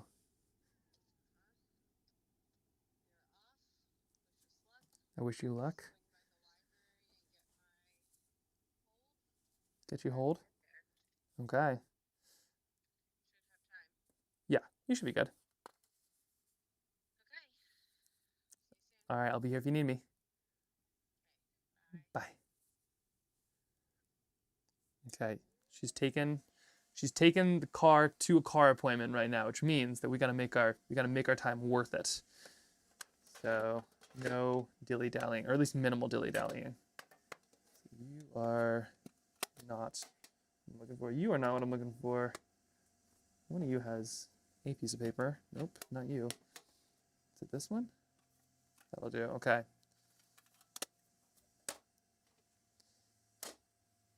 All right. Here's 3 of them. Let's see about this. Flan says, I'm curious about your scanning process. Do you have a flatbed scanner and adjust in Photoshop? Yes, I do have a flatbed scanner, and it does the scanning. It's nice and consistent. What we might do is we might physically put all of these together and take photos though. So we're trying to figure out the simplest possible way to do any of this. And what we might literally do is just like buy a sketchbook, glue it down, make our words, type them out, tear it out, put it there, draw this, and then like that would be the page, and just take a photo and then print it. So there's a real chance we like literally just like make the book version of what we're making, which I think would be pretty cool. So we're gonna see kind of how that feels and looks and sounds, and then if that is a go, then we're in good shape there. But we're still kind of figuring all these pieces out. Okay, so I need to go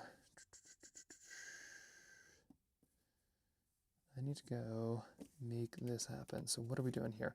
So this one is the birds, this one is the city, this one is the fruits. So we have like a little fruit stand or something like that. I'm thinking for this one, we need at least 2 of these done shortly. Oh, and I think I'm about to run out of power. Shoot. Okay, I'm about to run out of power. I'm gonna go run in. I'm gonna go find a power thing. I'll be right back. Sorry, can I get any more disjointed? Okay, here's the sound of the paint. Right back.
Are good right now. You ever have one of those days where you're just kind of like not quite with it? Or as I call them, weekdays. There we go. Because that is what's happening today. Okay, we can do this. We've still gotten 6 done today though, too. That's like, I mean, that's huge. That is a good thing. Okay, so what is fruit with the most PFAS in it? Let's see, PFAS. PFOS. PFAS. Yes. PFAS. We'll make a farm stand with that on it. Today has been a day for sure. Non-organic stone fruits, especially peaches, nectarines, and plums, have been found to have the highest rates of PFAS, pesticide residues. Nearly 90% of samples testing positive in recent studies. Strawberries also rank highest among them. Okay, so we got to make plums, unfortunately. Peaches, nectarines, and plums. Yikes! That's a bummer. All right, well, not getting non-organic stone fruit anymore. Okay. So let's make this happen. Okay, so farm stand. At like a farmer's market, I think is what we're gonna be doing here.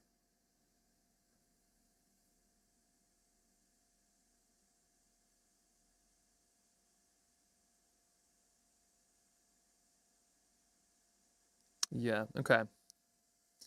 So let's just sketch it out really quick, then dive in. Darn, I didn't know that about stone fruit. Yeah, isn't that a bummer? This is kind of like, I hear what Lauren was saying of like, I kind of just need to disconnect from it all. Like, you learn too much about this stuff, and then it's like, oh, great, well, there's my day ruined. I guess, like, can't eat stone fruit anymore. I guess this is off the table. But it's also like you've gotta be able to just you've got to have like something that gets you up and going. Like it's so important to kind of um keep you motivated, is to like still have those things that are just fun that you just can kind of ignore and just focus on. I like the idea of Kip not quite being able to reach. So that's not quite what that is. Let's see. We could do like a, what would that look like? We'd kind of have, it'd be like this. He'd be down here maybe. Maybe kind of trying to reach up. Yeah, maybe like this. We put some fruits here. There's a page up there. Little kiddo right here.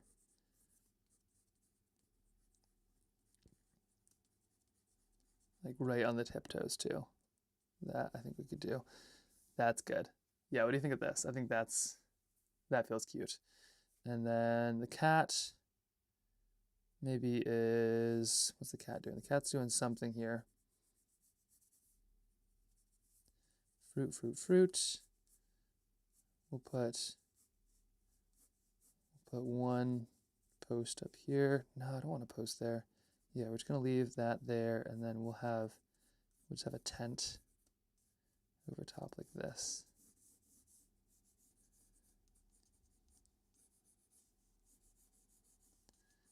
There we go. Okay, and then some people behind. Fruit. Maybe one on the ground. And the cat is maybe the cat is, what would the cat be doing? Let's see, the dad will be behind, picking another piece of fruit up or something.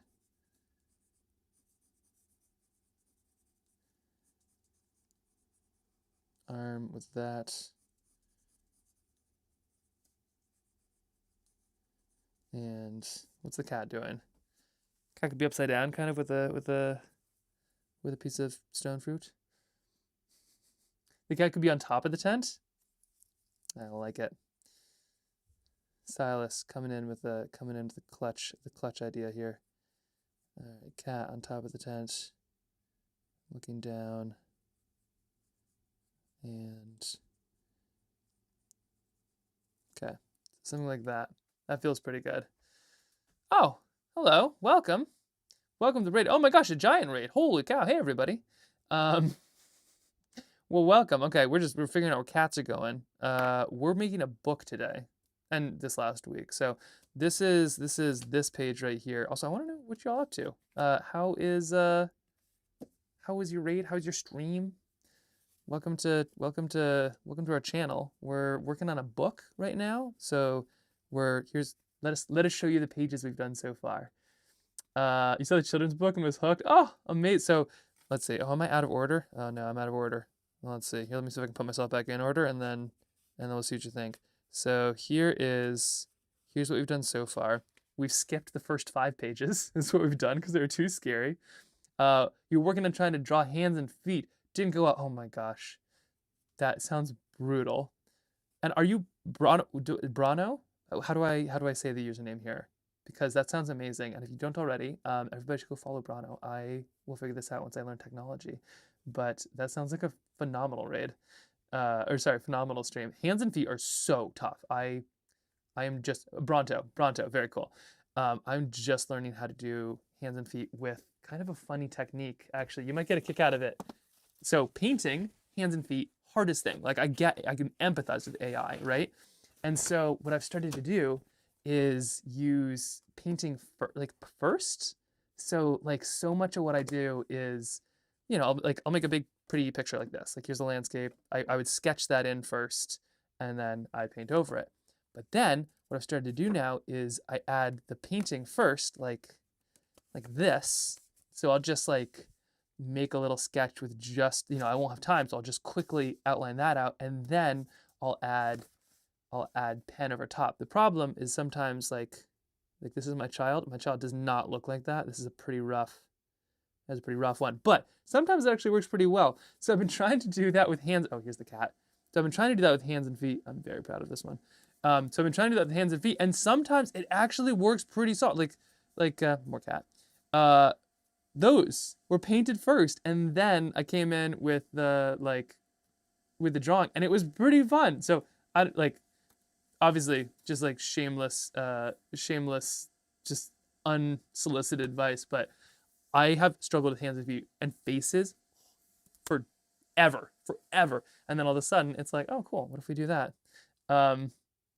Yeah, could be worth trying. I could be way off, but let me show you my face struggles. Everybody in this is just a faceless person because faces are terrifying. So we might go in again and add faces, but right now it's kind of faceless. Oh, I'm glad to like watercolor. Thank you. I am excited to check out your stuff too. And if you have any links or something, you should put them in the chat and everybody should go there. I don't know if I know how to like actually access them.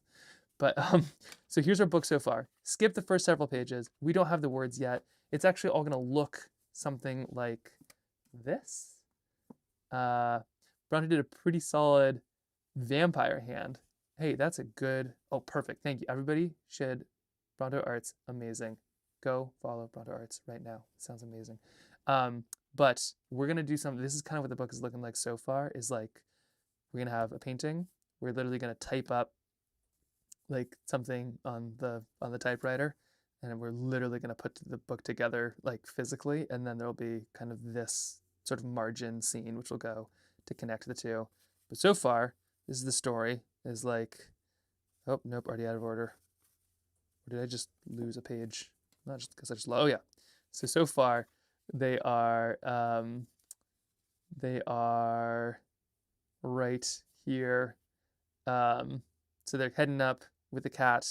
All the pages got lost, and there's a film called A Little Story About Forever we did about, well, we'll explain, have to get painting soon, but basically what we have so far is they're heading up with the cat in search of all these pages that have been torn and kind of flung all over the world and ruined, and then slowly, piece by piece, they find all of the pages as they go. Let's see.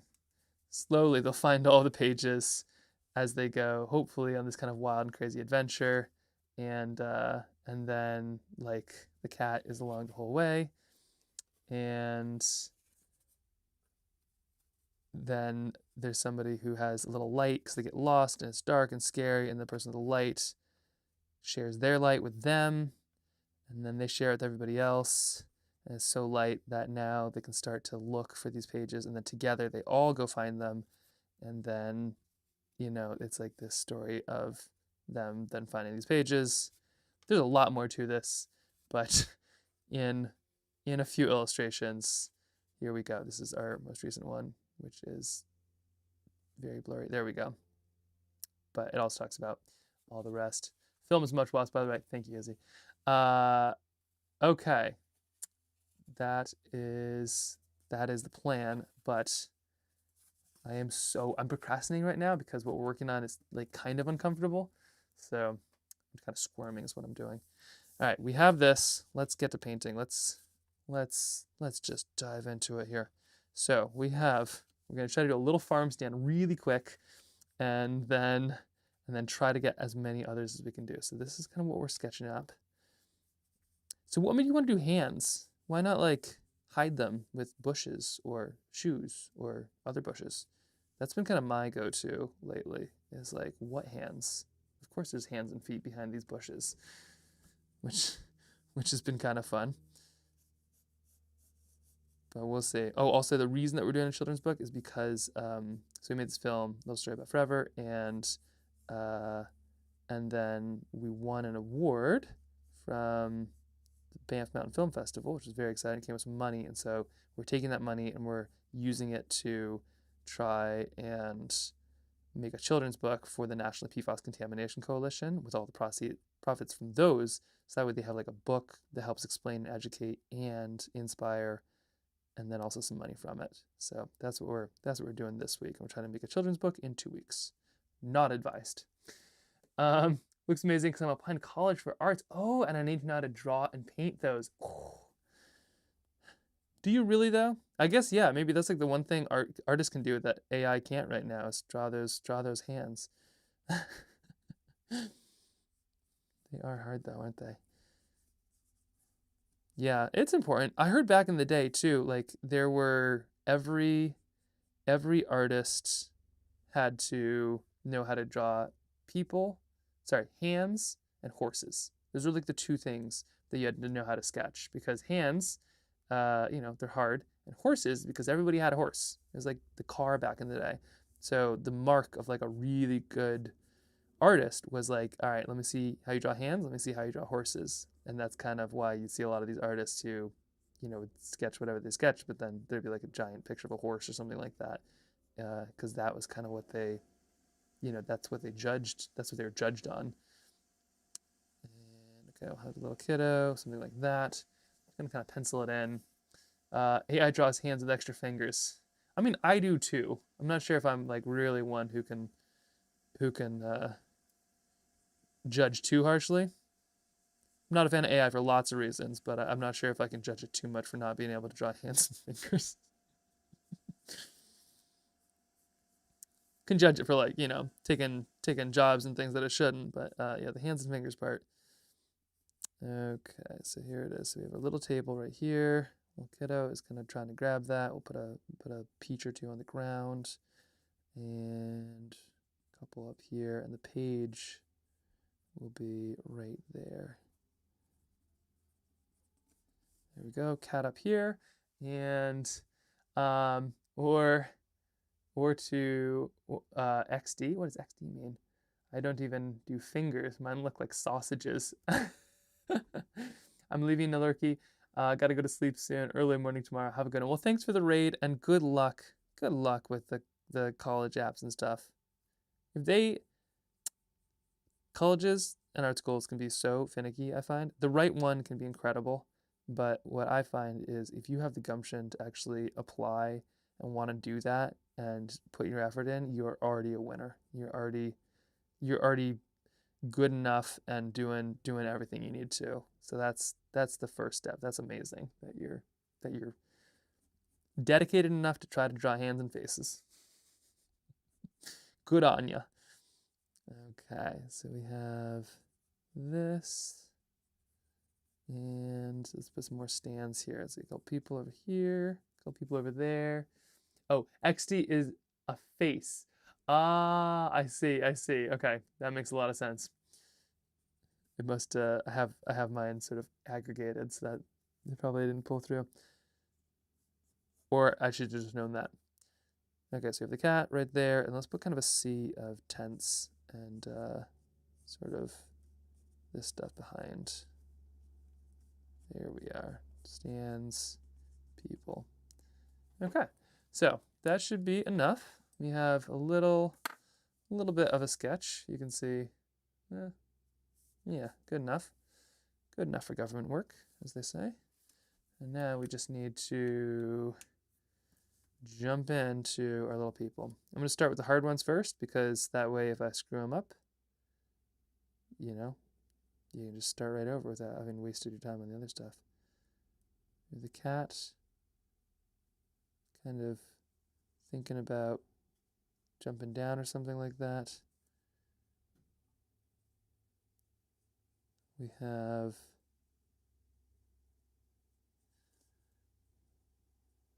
we'll have him batting at something up here. And then, oh yeah, we have our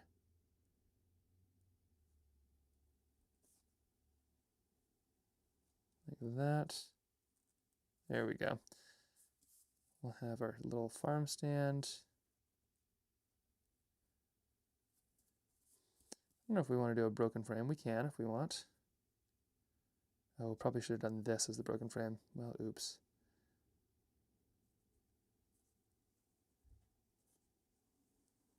I'll pull this down just like that. And this is going to be a pretty basic one, or at least I'm going to try to keep it relatively simple. I feel like that's sort of my issue with these sketches in particular is like I overthink it, but that's the problem. You don't need it overcomplicated. You just need it simple. All right, so we have the dad holding on to the papers. This is my hand, for the record. This is Pronto, as you do your fingers. This is about as fancy as I'll get with fingers sometimes, but it works. That's what I'm saying. Like, technically, I'm a professional artist, and if an art school won't let you in because of your drawing of hands and fingers, how do they even judge? Okay, a little bit over here, and we're adding a little bit right there. Perfect.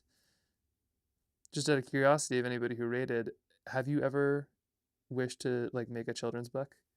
This is the first one I've ever tried, or at least a picture book, and it has been a fascinating experience. But every time I bring it up, people are usually like, "Oh, I was gonna make a children's book when I was this age," and there's some really cool stuff out there. But have you ever had picture book aspirations? And if so, what would you sketch? Okay, I gotta get this foot and this toe. It's just like right up on a box or something like that. Hair and little face. Okay, reaching up, little hand claw. And there we go.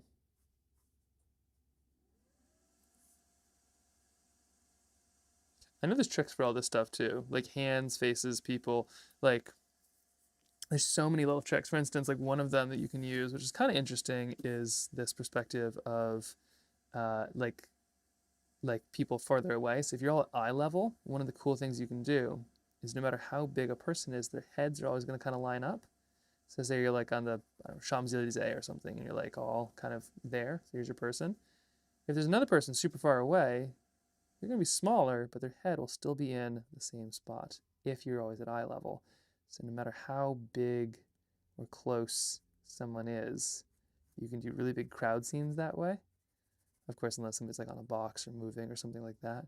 But it's kind of a fun kind of way to add really quick depth without having to add really quick depth. But I also know that there's like tons and tons and tons of stuff like that for people who draw hands. There's like something about like a box or something, and then your thumb is this one, and then your fingers are this one. But that doesn't help mine from not looking like sausages as well. It's a cool, yeah. Art, I feel like, is really just all about, well, no, I think it's about two things. One, it's about these like elemental, really simple feelings that we all have, and we've all felt, and we've all wanted to share, and none of us could. And then the thing that we think makes them an artist is because they learn all of these things that are really efficient to be able to get that idea across. And, you know, like the quick thing about how to draw a crowd. You and I could still do it. It would just take us days and days and days, whereas they can kind of just bust that out really quick so they can focus on these other quick little ideas. But it's just like the efficiency of it all is kind of seems to be like what kind of counts sometimes. And then if you're efficient at it, then you can do more. And if you can do more, you can get more ideas out. But I think it's so tough that so much of it is like these really difficult things to pull off, and there's not more encouragement or support to do so, because I think the world just benefits so much from artists. Absolutely no bias at all from me saying that. Okay, there's a person behind here. I'll put another one over here. Maybe there's a person over there. And here's our second tent. And put some stuff over here. So like little quick things. just filling those out. Of the dad kind of checking things out as he's walking.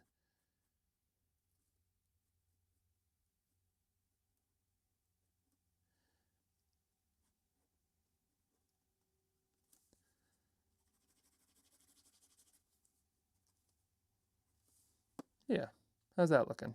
And we can kind of break that angle if we want. Okay, we'll give this one a go. And we'll see what happens.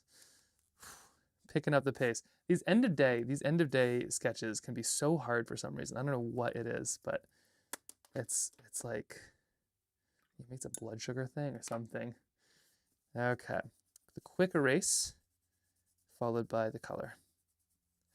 And for me, the color is where it happens. Like if I fall apart in a sketch, it is either because I couldn't get the outline or it is because the color doesn't come through fast enough to be able to make me see the painting out of the sketch. Lines are hard. Color is lovely, and sticking them together is where it gets fun. Okay, so we have our little sketch right here. Let's jump in. Okay, oh, gotta get that guy's a little bit too much there.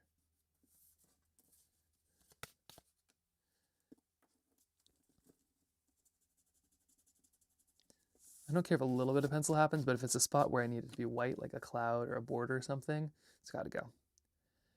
All right, here we go. So we're going to add a touch of, say, blue. Yeah? How would this look if it's going to half and half? No, we're going to leave the cat there. No, we're going to add a bit of blue. Want a little bit of blue. And then we'll kind of back off.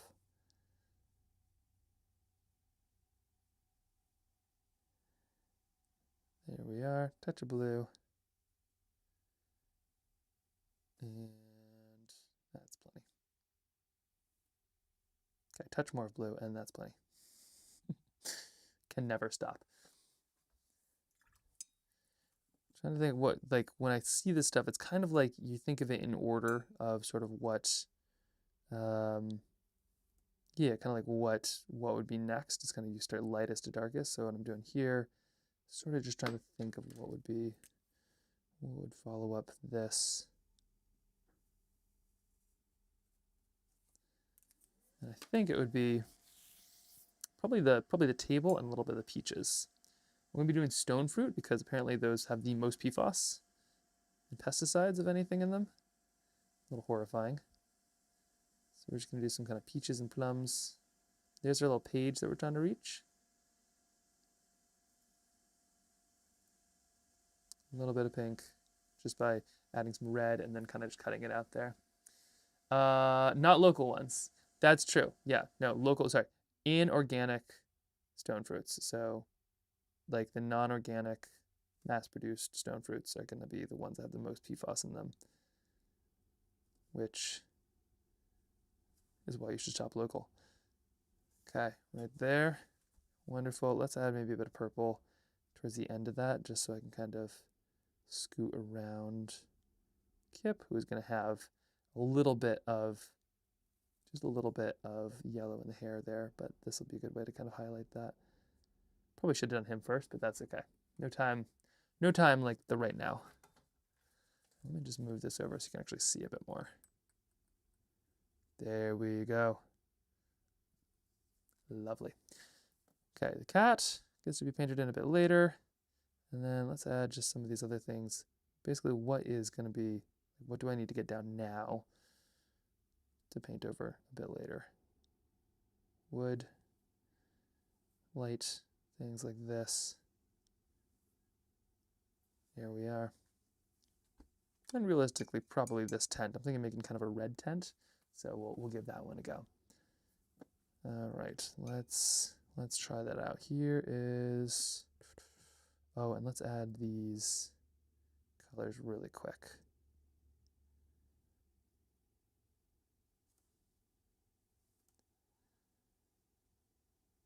Okay, there we go. Now, oh, we got this little thing right down here. Can't forget this one.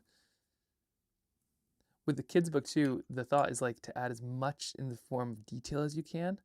As a dyslexic, like I read picture books way longer probably than the average kid. And for me, I always appreciated like the books that have a lot of the good pictures in them, like where you can kind of just keep on looking for hours. Like I love that so much. Like these books that have like little stories kind of hidden in the story. And I think that keeps the kid wanting to reread it, and I think that gets the message and the adult who reads it like again and again and again. So we're kind of trying to add in a lot of those, like the cat is in every page, and these people in the background, kind of get them in. But like there's all these little details, like the peach on the ground, or the cat, or hiding a goat. We hid a goat in one of these. Where is it here? One of our most recent ones. Oh yeah, here you go. It's kind of a goat hidden in the foreground. So like, there's little details I think actually add quite a bit. So we're kind of trying to fill this thing up with Easter eggs to keep the kids, or those just like looking at the pictures, myself included. Yeah, but Bona's untold stuff is so fun. It's so true. Okay, now we need a little bit of blue hat. Grab some of that. And what else am I missing here? I think our people. Let's see if we can add some of them right now. Probably a bit of purple or something. Just kind of a general dark shape. Whoop, too much. That's the wonderful and the terrible thing about watercolor is it's like so lovely and condensed, but it does mean that when you grab it, sometimes you have no idea if that's like purple or blue or like black. And then the second you kind of add it on, it's like, oh, there we go. Okay, I guess we're doing green. All right, we'll put a little bit of this on our people. Just background characters here. And then as we get there, part by part, we're going to start adding in some of those darker tones. Also, the cat should probably have a bit of shadow on the belly. There we are.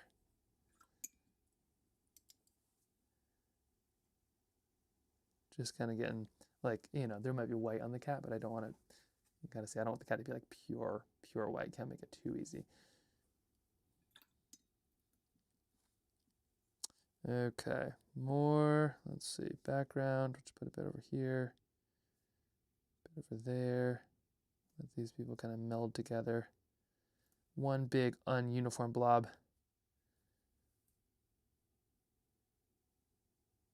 A little bit down here, and a little bit up there. Ta-da! I think it works. What do you think? How are we doing? Kind of farmer's market-y vibes. Now the tents, I think, are gonna be one of the last things I put up. Probably a big red right here, and then maybe a big blue. No, I should make this one red, and this one some other color. There's that. And now let's add just a little bit more right down here.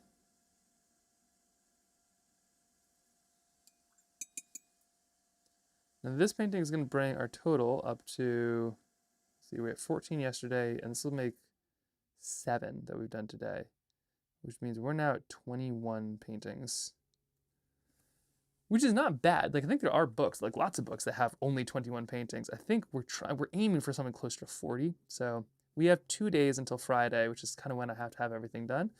But it's not bad. We're definitely, we're cooking. We're cooking.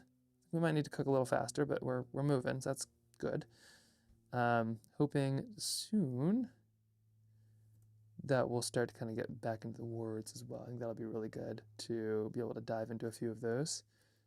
But I just need to say thanks to everybody for all your help on this, because it is so cool to see this sort of like coming to life. I don't know if it like came across, but I was so nervous those first couple of days. Like, do you ever do those things where you kind of like, yep, I said I was gonna do this and I have to do this, and like, but you would so rather do something else, and then and then afterwards you think of like, oh, that was actually great, like your first time going down a ski hill or something like that, or biking, and it's like, right, actually that was great, and I had an amazing time, and I'm so glad that that happened. But oh boy, I felt very similar to that kind of on this, where it was sort of like, what am I doing? This could turn out so badly. And now we all are going to become published authors. And we're all going to make our own children's books. It's going to be great. And the world's going to have many more children's books than it did before. And everybody's going to be happy and good. That's how it's going. Okay, and in here we got to add a little bit of some color. Thinking actually maybe we just do kind of the outlines, but here's some purple coming in hot. And we're just going to kind of fill out just a little bit of these. It's amazing, these like little kind of supplementary details just bring something like this to life. But you can't do too many. You gotta do like just enough. That's probably plenty. Okay.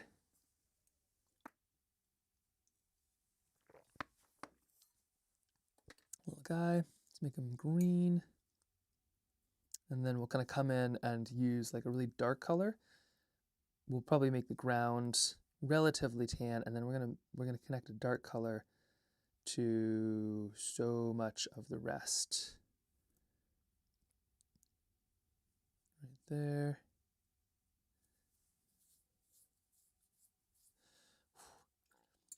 You almost have to speed run to this part. Like this right here, and now it's like, can kind of take a breath. It's like, whoo, okay, the sketch is gonna turn out okay. But everything leading up until it, from like this moment until that moment, just terror. Uh-oh, it's Eve. I'm either in trouble or I got the wrong date for the appointment. Let's find out. Hello, Eve. Hi. Hi. I'm a bit grumpy with you. Uh-oh, what happened? Well, I went to check in. Making an appointment doesn't mean that you get in at that time. Making an appointment means you get in that day.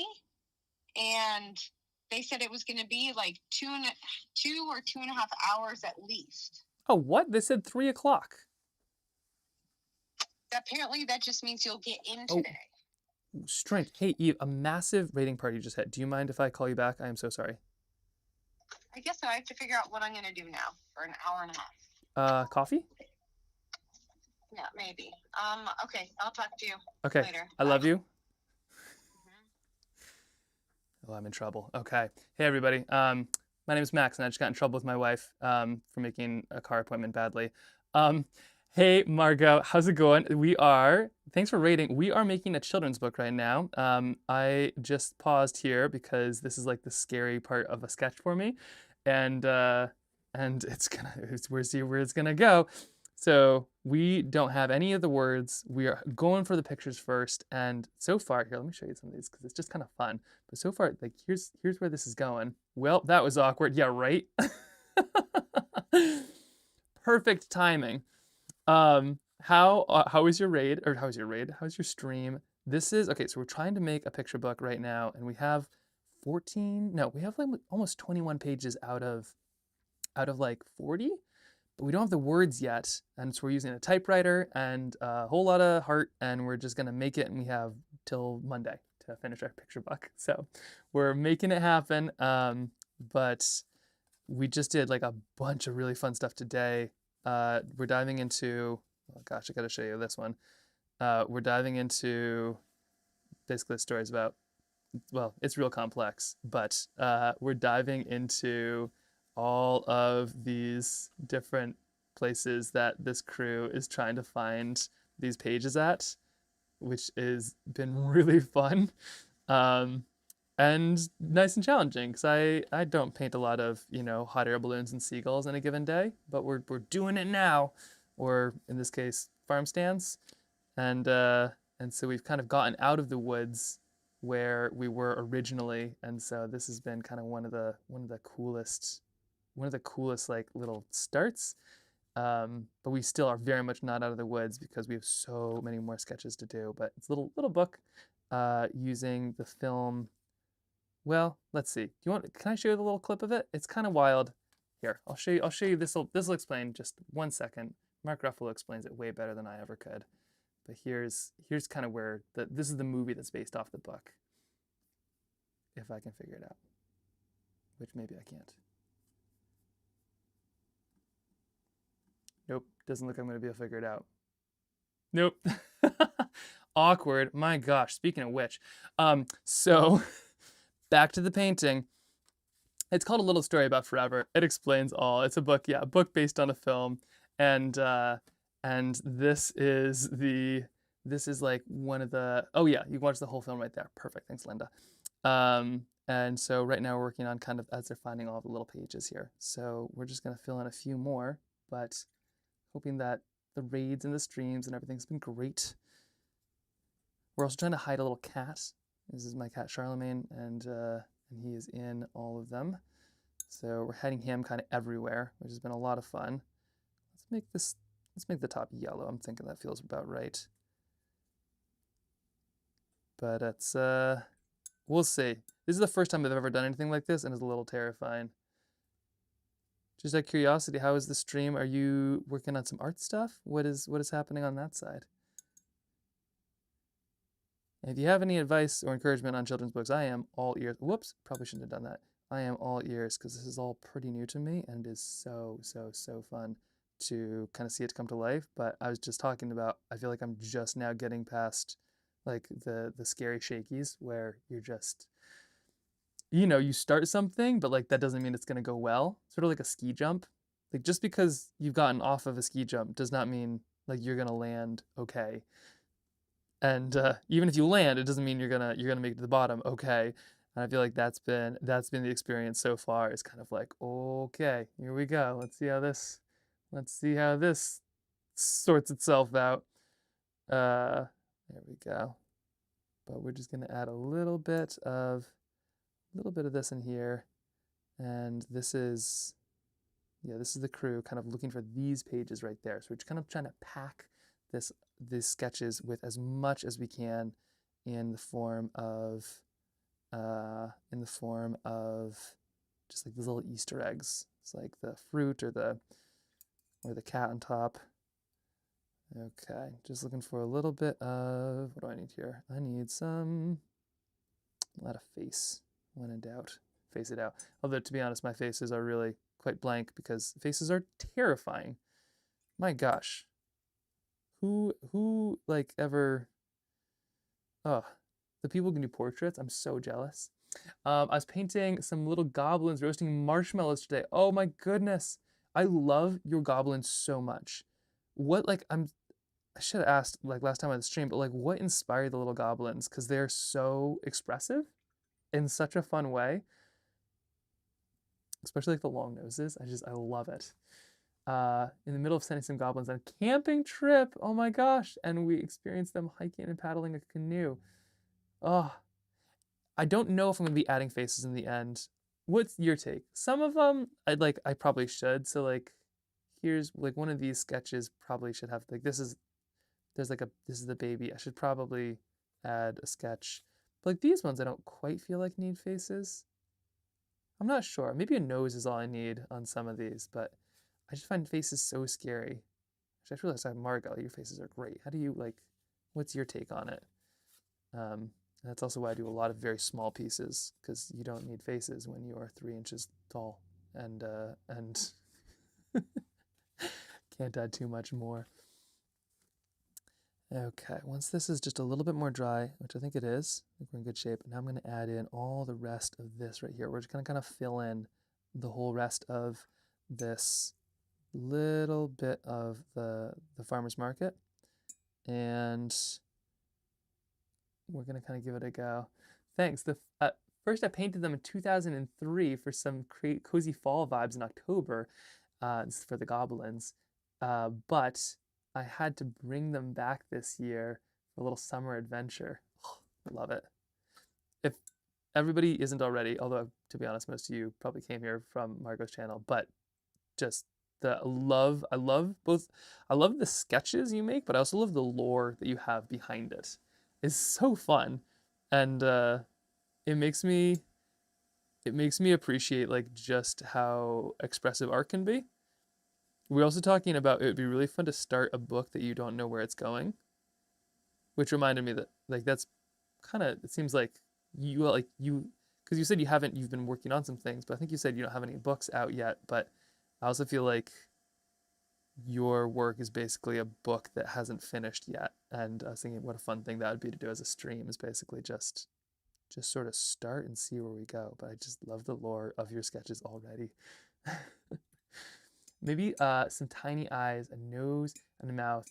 Oh yeah, cute. So you're saying add a little face. So not too much of a face, just a little bit of one. Okay. Now we're gonna add a bit of this. And then this will be good because we're just gonna get a nice couple paintings done before my wife kills me. So at least I'll leave behind some nice art and it'll be good. Thank you so much. Oh my gosh, is that a goblin emote? But I am such a fan. This is so cool. And thank you for the raid.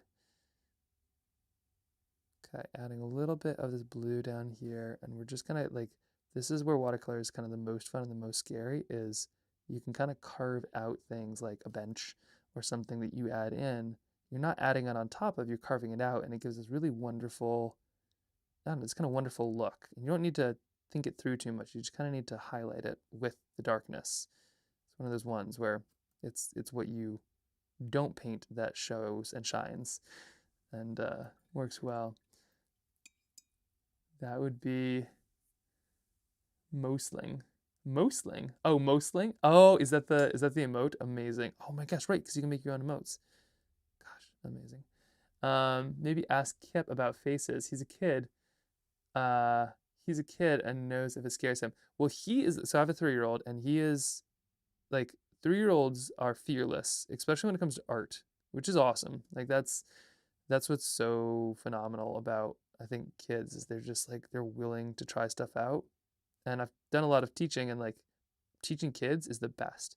Teaching adults is a little hard. You kind of have to hold their hands a lot and tell them they're doing a good job and kind of walk them through a sketch, and then eventually they do the sketch that you basically did and they're like, oh, I did so good, and then maybe they'll do another. Kids are just like, where's the supplies? And then you're like, oh yeah, you want to like know what we're doing today? And they're like, I will tell you when I need more supplies, but as of right now, just like keep the paint and paper coming, and they just go for it, and it's awesome. And I think there's like a little bit of that in all of us, and like the best artists in the world are able to kind of just tap back into that excitement they had as a kid, plus a little bit more hand-eye coordination perhaps. But yeah, I should ask Kip about faces. He's always like sketching out little stuff and being like, this is a Wolverine and you. And it's like, oh wow, okay. Didn't quite see that, but yeah, I guess I see it now.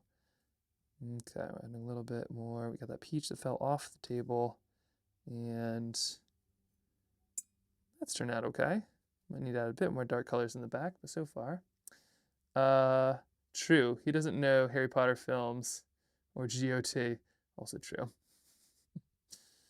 And we're going to add a little bit of this to the side. Okay. So this is just a touch of little indigo in the back.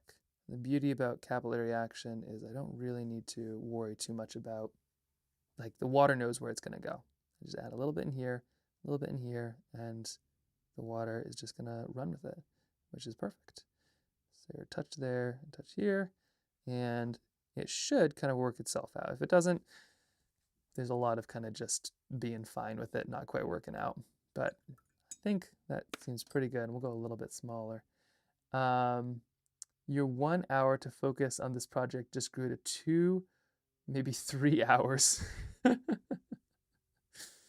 Yeah, we'll have to see. We can do this. We can do this. Is that because it grew to 2, maybe 3 hours because of my fear of facing up to the consequences of that car appointment not quite working out? Okay, now for the cat. Do you have Uber Eats? Maybe dinner is on you tonight. Yep. Well, it's tough too. My wife is taking both kids, which is just like going anywhere with kids is sort of like camping. Like you go, oh, you're going to the car appointment? Okay, we'll bring 3 extra sets of clothes, 4 snacks, a lunch for at least 3 people. It's like you basically treat everything as if you are camping, and so whenever any event or something like that doesn't work out, it's like a big deal. So I don't know what exactly went wrong on that one, but I will be finding that out shortly. We're going to finish this first though, because that way if I don't make it back, at least we have one more page that is squared away. All right, a little bit of this purple, and we're just going to kind of fade that up right here, just like that. There we are. I like that one. That works just fine. There you go. It's coming together. It's slow, but it's yeah, I think it's working. These kind of busy scenes I always find so scary because they're kind of intimidating of like where do you start with all of it? But then as it kind of fits in, it's like one piece connects to the next. It's like one of those really crazy dance routines. Like I'm not a figure skater or something like that by any means, but it seems like one of those dance routines where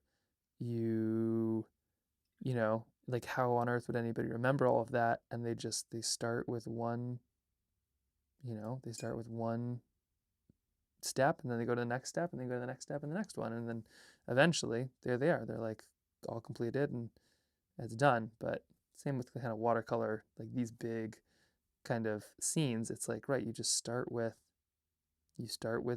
what is the lightest, and then you fill in the peaches, and then you add the hat, and then step by step. And once you're done, it's like this wonderful complex thing. But when you're in the middle of it, it seems really messy and a little scary. At least that's how it is to me. A little bit of some of that right there, and over and down.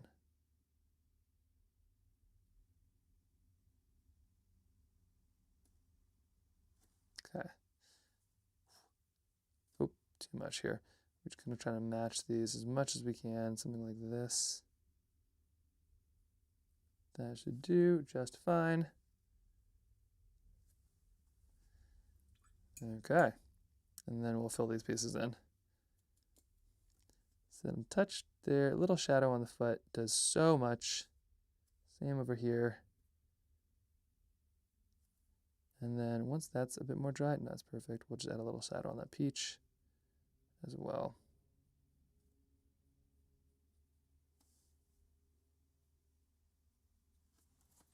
Okay. That's working. What do you think? I think it's like a couple more little details, but I think for the most part, like this is feeling pretty okay. The real question is if we're gonna get 2 of these done, what's our next attempt? We have this, which is a very, very, very fancy reference version of this. We have a city one, and then we have a bird one. This one might be pretty complex. This is one where I was thinking they'd be looking down, and then way up in a tree, you'd have some birds. This is kind of a pre-sketched one, so I think we'll have to pull out a little bit of scrap paper and give it a try, see kind of what happens. But I think there's a chance this could be really interesting. Okay, so that'd be this one right here. We'll come right back here and we'll finish that one up in just seconds. But this right here, that's a potato. There's a potato for you. Where is my little sheet of paper? I lost that one fast. There we go. Okay, this one right here, take my potato back. This one right here, we are gonna have to kind of sketch it out just a little bit more, I think. So we'll have a nest in a tree, and it'll be kind of way up top. Something like, yeah, like way up here, kind of scraggly, something like that. Maybe a tree fork or something like that. It's a branch. And then in the nest is going to be a couple eggs. 1, 2, and a page. Actually, yeah, maybe the page of paper is like right here. and maybe a third egg. And then the tree itself kind of keeps on going up like this. So we kind of have this weird foreshortening thing where then this tree would be going down to like there. This tree right here would be going down. And then this one.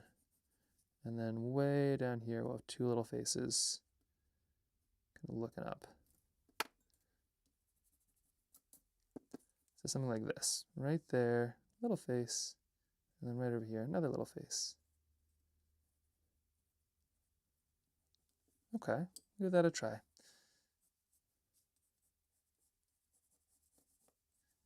Okay, and then we'll have, right, the eggs, and right there, we have a tree, and another tree. All right, let's try another fancy one. Here we go. Talk about the scary part. The trace, what it's all about. Adding a little bit right here, a little bit over the edge, a little bit over the top. Now, I wonder if fantasy critters are easier or harder to draw because there's no set reference point. You know, if you mess up a, I don't know, bear face or something, there's like a set reference point. But if it's a werebear, you kind of have carte blanche to be able to do what you want. But also, you have to kind of like, you have to invent, there's no reference photos then for you either. So you kind of, that seems like kind of you have a little bit of everything to deal with. Okay. A little bit of an egg here, a little bit of an egg here. My real hope is to do some bear sketching. I do live in Alaska, so we have lots of bears often, but you can't always safely sketch a bear, and so sometimes there's certain places where like the bears gather, and I think it'd be super cool to be able to sketch them that way. It's not quite doing it for me. Let's try again. My grandma sketched a ton of bears, which I'm super jealous of, especially because the coolest thing is like they're still going to the same places. There's a place called Brooks Camp in Alaska, which is where Fat Bear Week is. Does anybody know about Fat Bear Week? It's like a bracket. It's like March Madness, but with very fat Katmai bears. They're phenomenal. It is one of the best things on the internet, because people get really, really into these bears, which are just getting really into salmon and just getting as fat as they can. Fat bears are incredible because they like, their organs shift out of the way. They're like meant to be accordions. Their whole bodies are designed to like store a bunch of food and then just pass out for an entire winter. It's pretty incredible, really. But anyway, Fat Bear Week is a thing, and these bears take it very seriously. And then people start to as now, which is also great. But yeah, in Katmai, my grandma was able to go there and sketch, and there's just like all these enormous, very, very, very fat bears. That's the Fat Bear contest. That's exactly the one. Yeah. So Fat Bear, or Fat Bear Month, what is it called? But yeah, so there's just very big bears. People vote on it, and it's so great. But Brooks Camp is one of those places where you can sketch bears, and because they're just so focused on food, they don't really care about people. Like normally you don't want to get very close to bears at all for any reason ever. But Brooks Camp is sort of like historically for centuries, there's like one spot where like there's so many fish, the bears kind of come to this natural truce, and it kind of extends to people. Like people just don't care, or bears just don't care at all about like what you're doing, because you're not a salmon and you're not another bear. So there's kind of this, like, unspoken deal, but it means you could just sit there and you could sketch all the bears all the time, which would be so cool. Okay, we got two little faces right here, and then should we put a cat? Put the cat on a tree if we wanted. No, let's put a little cat face down here as well. Got a little cat face. And gotta put his little haunches, and a tail. Okay, there we go. Eggs, one page, one extreme way to get there. And let's just add a little bit of this. Okay, 1 egg, 2 eggs, and 3 eggs. There we go. Now this is, so all these pages get lost, and then together they all add up to one giant picture. So let me see. I should figure out if I can find this out here. Let me show you. Let me show you kind of how it ends here. So this is, let's see.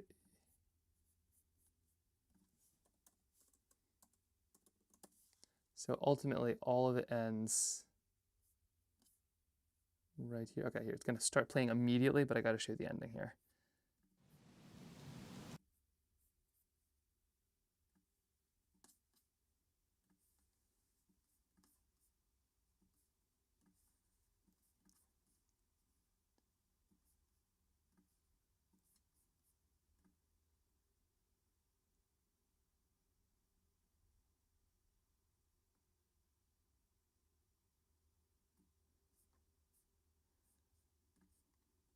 Oh yeah, I should also say we got Mark Ruffalo to do the narration of this, which is very sweet of him. But that's like actually his voice. I just animated him instead. Thanks. Well, first, it's a big problem, but you see other heroes like the lawyer and the farmer. They started something to stop all of these chemicals from going into our water and our food and our air. And that's become huge. They started with 2 people, and then there was hundreds of people, and now there's thousands of people, and now there's millions of people throughout the world who want to stop these chemicals. And so I thought, well, how can I contribute? What do I do? I'm not a painter, but I'm an actor. And maybe I could tell a story about these 2 guys that I think were really inspirational, these 2 heroes. And maybe other people will see my story and say, I want to be part of that. I want to join that little army of goodness. Yeah, oh my goodness. Sign us up. But it's not like anyone can fight it all, right? How do you choose what to do? Life is full of big issues, and we're always, at some point or another, put in a position to have to maybe fight for the things that we care about. And part of that is first caring about something and loving something enough to fight for it. And that will always be part of being a human being, and that we accept that. And that's what makes us love the things we love even more.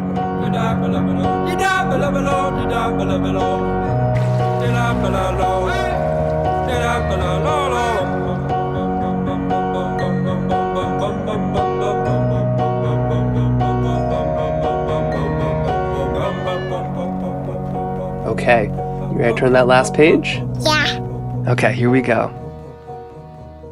And they each found their own little light. And together, they were so bright, they lit up the whole world. Yeah, that's right. And that's something worth fighting for. Forever and ever and ever.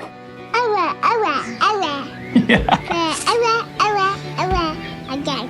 And again, yep, and again and again and again and again. That's right.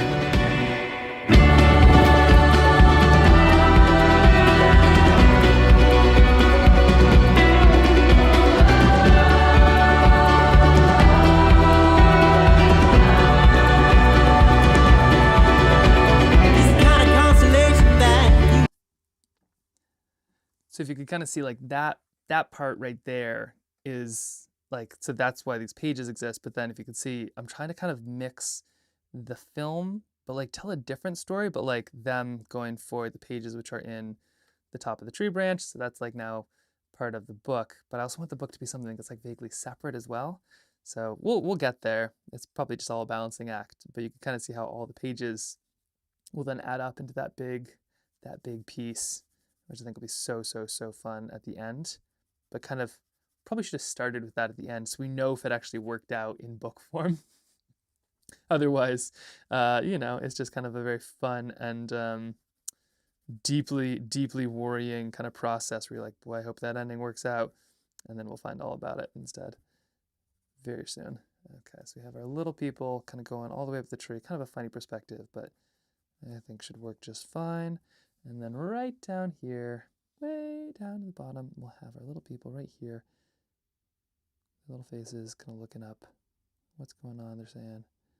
And maybe pointing up or something like that. Look. Then the cat, being a cat, being like, I'd totally eat those birds. We have a cat and he thinks he's a fearsome hunter. I think his ratio is like he even got pecked in the head by a bird once. Like once I was sitting outside and I watched him jump out of a bush and then a bird fly out after him. Like a big old sort of like peck in the middle of his head. So I think he's more of a lover than a fighter, but we also love him. So he is now in our book. Okay, and a little bit there, a little bit over here. There we are. All right, there we go. Okay, so we have all these little figures kind of there. We'll add maybe a couple more little trees or something like that kind of in the background.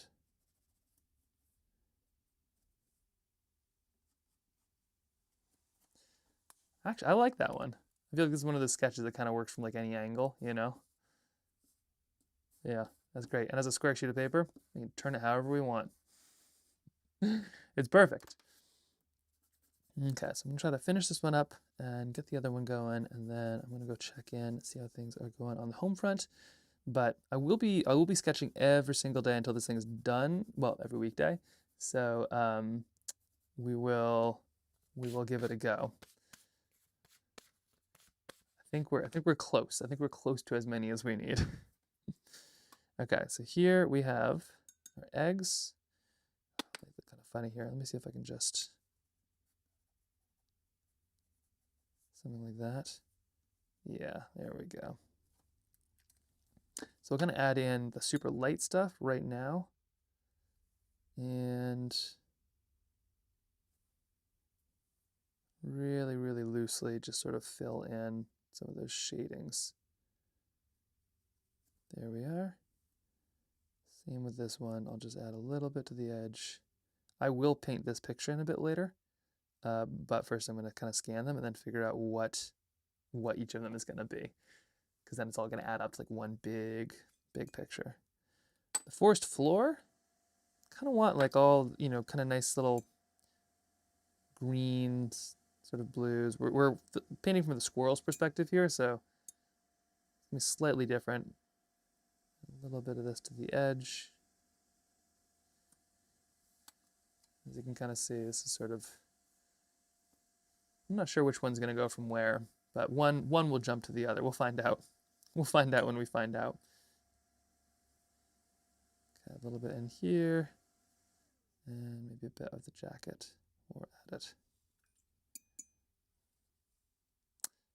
And while I'm waiting for this one to dry, I'm going to jump over here and let's finish up this little sketch, which is cruising. Also, if you don't already, we have a really cool newsletter. It is super fun. We send it out about once a week. If you're looking for some fun kind of art stuff, especially watercolors, especially adventures, we'll keep you in the loop on stuff like this if you wanted to kind of know when it finishes and how it went. But also we have a Discord invitation in our newsletter to one of the most fun Discords on the internet. It's just full of wonderful people sketching fun stuff, having good times, testing out art supplies in places where you wouldn't expect them to be functional. But that's all in the newsletter on trailboundsketches.com. Okay, and then let's add a little bit of this right here. And eventually, maybe this book will even be for sale or something. We'll see. I got to figure out, all the profits from it are going to go to the National PFAS Contamination Coalition. So I don't know if that's something like they'll sell it or they'll need help, but one way or another, we're excited to be able to help them out that way. A little bit of this blue, just adding, oh, you know what? I didn't realize that was also wet. That's all right. Okay. Oh, hair and pants. It's like a dream, bad dream. Thanks, Kia. Just got to add a little bit of the hair right in here. And paint it in, okay, right like that. Touch of shadow behind the face, and let's add some pants in and call this one done.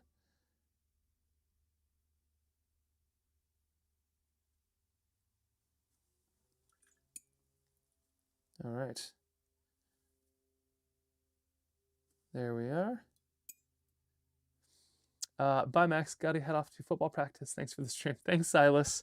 I appreciate the advice. Silas, the one who suggested the cat on top of there. That is definitely a keeper. Okay, now let's go back to our birds here. I think this one's basically done. Stone fruits, highest proportion. Inorganic stone fruits, highest proportion of pesticides and PFAS of fruit, unfortunately. But hey, building it into our book. It's gonna be like kind of the hidden stuff. Like parents will like know this stuff or care, or we'll tell them, but then kids will just be able to like enjoy the adventure and try to find the cat. As it should be, you know? Keep it fun for the kids, make the parents paranoid. No, we're gonna make it fun for the parents. Sorry, that's how it's gonna go. A little bit of some yellows. A lot of times, even with my greens, I try to add a blanket kind of base of yellow, just because it makes them a bit more like interesting. I find it adds some good character to the composition. If you kind of just like a little bit of yellow in there, it kind of adds a little bit of fun. It's great.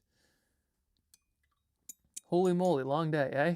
Yep, it's been a day. What are we at? 6 hours and 36 minutes.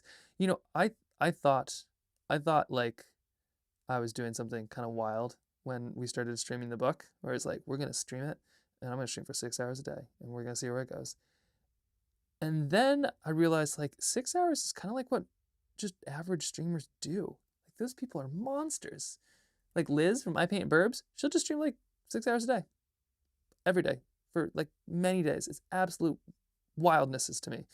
But also after doing this process, I'm now so like, I feel so inspired by where we've come. It was so scary in the beginning, but now that I'm like seeing where we're going with this, it's so cool. And I can absolutely see the power of like kind of just co-working together. It's so fun. Makes me really excited to be able to take us up into the mountains for like a good amount of time. Like living in Alaska, it is so cool to be able to paint in those places, and just like spending time up there and seeing the weather change. And it's like, or you know, what random moose walks by you or something. It's so cool, and I feel like this would be the perfect way to do that. It's just been so cold. Painting at -10 with vodka instead of water is great, but not super conducive to like stay in places for a while. So it makes me really excited to do longer streams now that the weather is above 10 degrees Fahrenheit. Not even, yeah, even Celsius is pretty chilly at that temp. Okay, a little bit of our blues go here. Oh, I like how this one's looking. Oh, look at that. Yes, yes. Okay, we're gonna wrap this one up real fast. And a little bit green up here. Okay.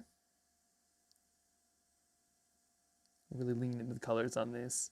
This page makes you happy? Oh, good. Yeah, I love where this one's going. Oh, look at that. That is fun. That is very fun. Okay, let's add a little bit of that nest. Hope it doesn't kind of bleed into everything else. Find out shortly. And here is, if you're just tuning back in, here is a little farm stand. I feel like actually I'm pretty stoked on, to be honest. Maybe I need a little more kind of like dirt color here. There we go. But yeah, I feel pretty excited about that. Check that one off. Let's add a little bit more to this little tiny bit of brown.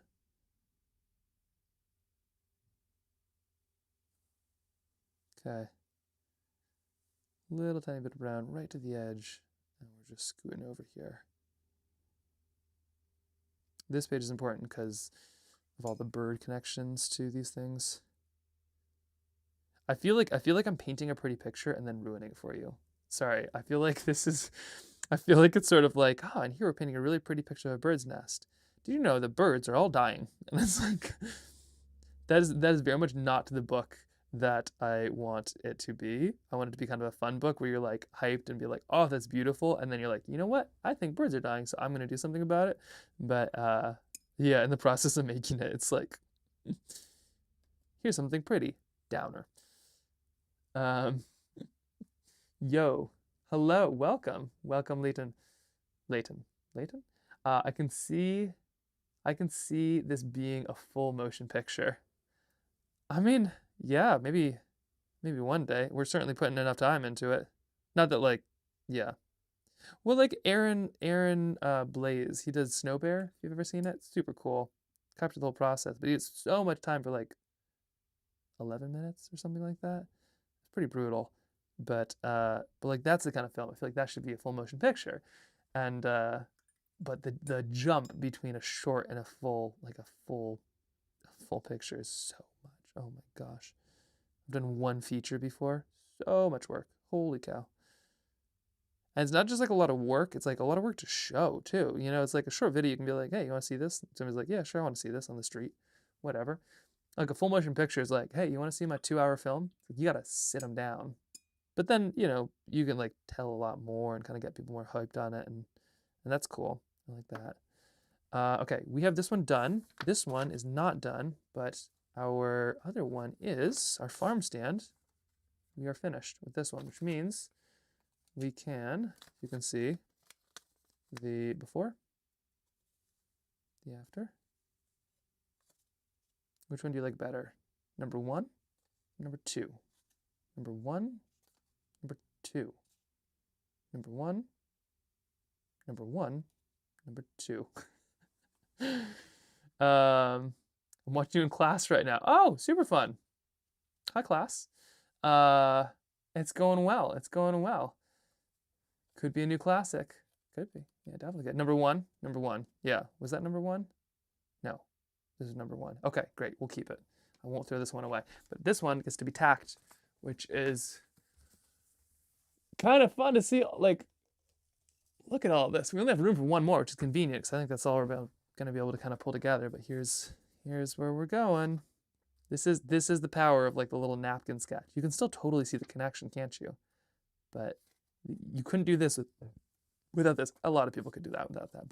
But for me, in my brain, it kind of has to start. Okay, here we go. So we are just going to be adding a little bit of some colors here. Obviously, we're painting, what am I saying, watercolor. Let me give you some more descriptive terms. Oh, I forgot this one. Oops. Okay, well, okay, here's a branch. We're missing a chunk of stuff. That's all right, let's add a little bit of this. We're going to try to keep the trees pretty light and fun because they are. And we're just going to fill in a little bit of all of these, and then we might add some shadows and things later on like that. We'll kind of see. This brown is called Burnt Sienna, and it is kind of my go-to because you can dress it up or dress it down. And it's on sale usually. So there's often like series 1 versus series 2 paints. And a lot of people will ask me, they're like, what paints, like what colors do you use? And like the truth is like, there's a lot of colors I'd love to use, and then I go to buy them, and like that color blue is 10 times more, or maybe 3 times more expensive than this color blue. So we're using the cheap blue. I don't know who's like, oh, this blue is so much better than this blue. I'm willing to pay $18 or something for like that tiny tube. And, well, actually, no, I take it back. I am that person. But still, it's like, what are we doing? Like, just pick a blue. Let's see. I'm trying to watch you while doing work. Hope my teacher doesn't catch me. Well, if they do, you can have them talk to me. And then both of us can get you in trouble. Your class is being loud. Oh yeah, sorry about that. Well, hey, we're just making some little sketches, and it's all good. Okay, adding a little bit of this. those preview sketches could also be a great book, the making of a watercolor children's book. Well, I'm hoping if we can figure this out, I think here's my take. Here's my sneaky idea. I think together we could skip the line. Because if you've ever tried to publish a book, which I haven't, but from what I understand is there's like this massive process. Like the publishers, who I'm sure there's some good ones, but like the publishers just like they take your idea and then you have to like do this and like and then they shop it around and they might buy it and then not do anything or connect it to an illustrator. But I kind of think if we can just make the thing and we show that we love it, then all of a sudden they might be like, okay, well that's great, we'll take one of those, because it's like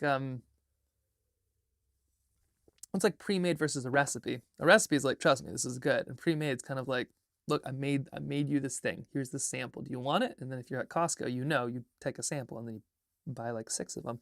So I'm hoping that what we could do is just basically make this film and then book, and then just be like, yep, all right, cool, this is great. And then we can kind of get it going. You're in science right now, but I love your art. Oh, thank you. I'm kind of trying to mix the science. I actually used to want to be a scientist. Well, I still kind of do. My dad's a scientist. My brother does a lot in kind of the sciences. My whole family is doing lots in the sciences, and so I used to think like that's what I wanted to do. The whole not being able to read very well thing kind of threw that under the bus a little bit. But then what I love about art so much is I can translate science in a way, because nothing personal to scientists, but they're good at finding out stuff. They're not very good at explaining it always, and that is where art has really come into play for me. Is like, yeah, I can explain this kind of scary stuff in a way that's like actually relatable, and you need that. So you need the scientists, but I also need like the artists and the people who can translate the scientists and all the rest. Okay, what's that sound? Lots of bangs and crashes going on outside, but we're just gonna finish up. We're gonna finish up some eggs in a tree. We're gonna make it happen.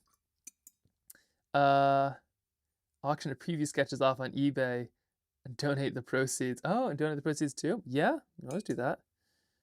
Or we could just use them to make another book. Or I suppose we could make copies of this one, couldn't we? My hope is that this actually is like a physical book.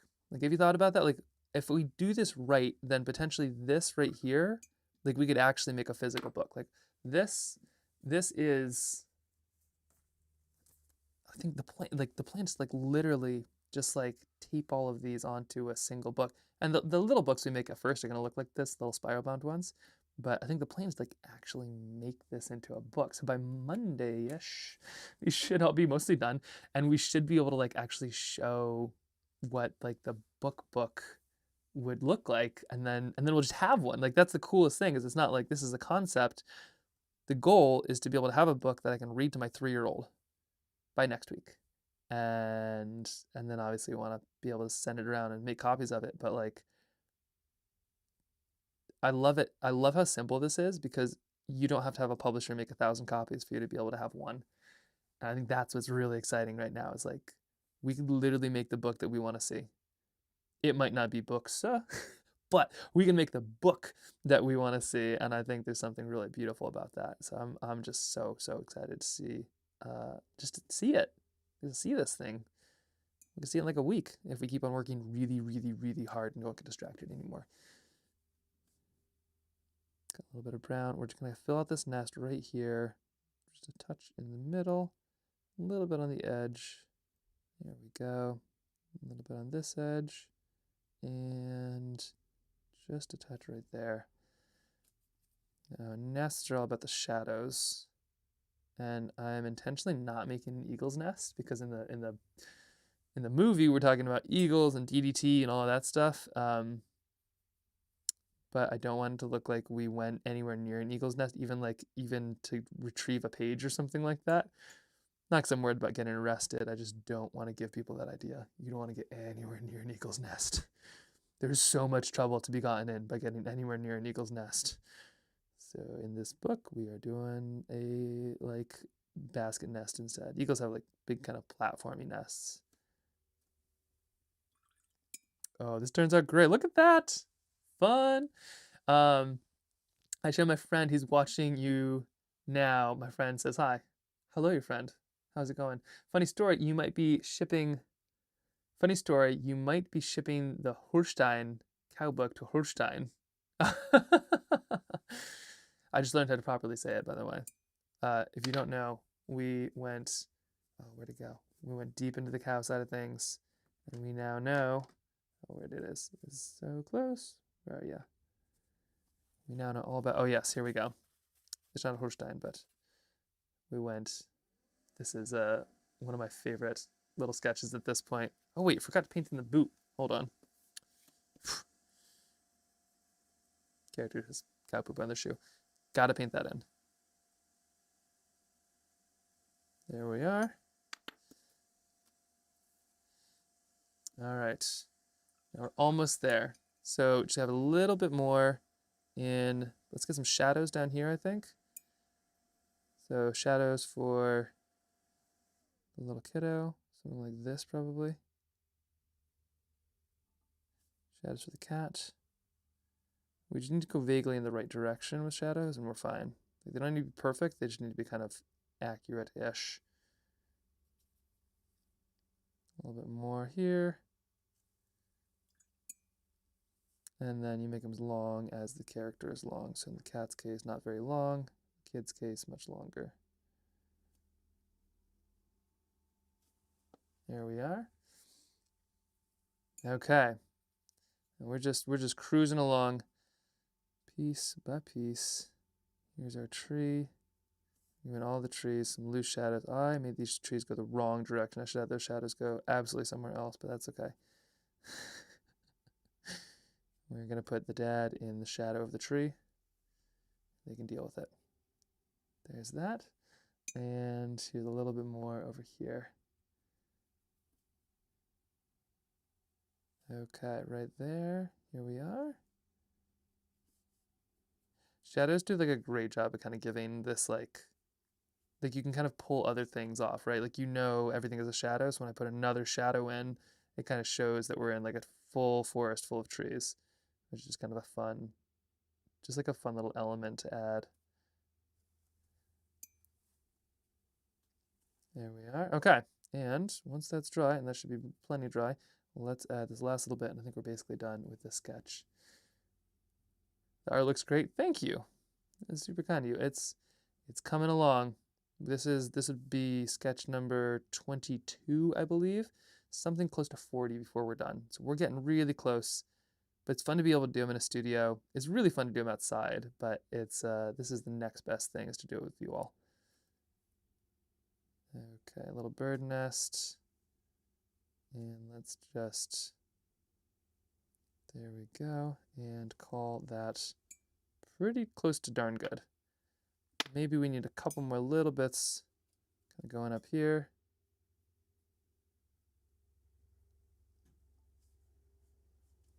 Something like that. But no, for the most part, I think I feel pretty good about it. Oh, forgot our little bit of green. Let's add that in right now.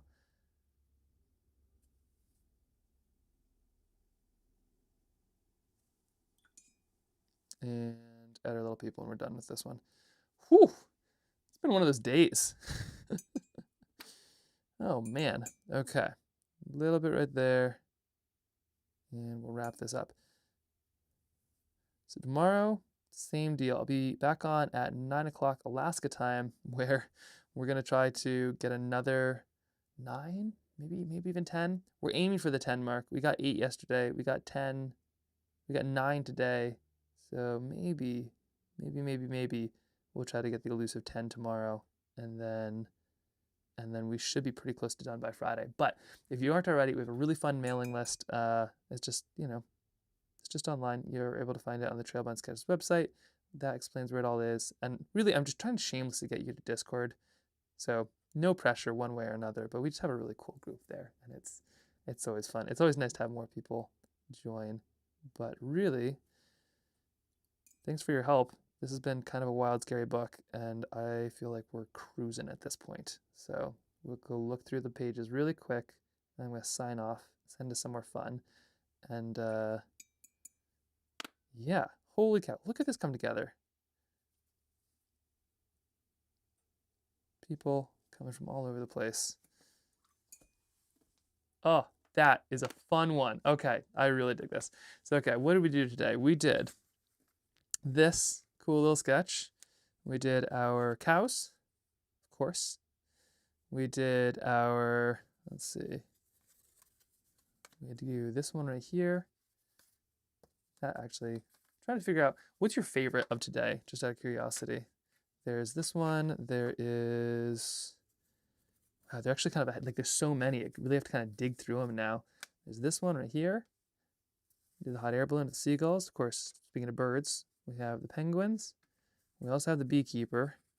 And I think that's all for today. Is that all of them? Yeah, I think that was all of them. Did we do 6? Was that it? For some reason I thought it was like way more than that. Anyway, let's see. My teacher's right next to me. Okay. Oh man, this is gonna be hard. So fun. All right, so this is what we're looking at here. Here's, you have to pick one from today. What's the number one? What's the number one that we're looking at here of all of these?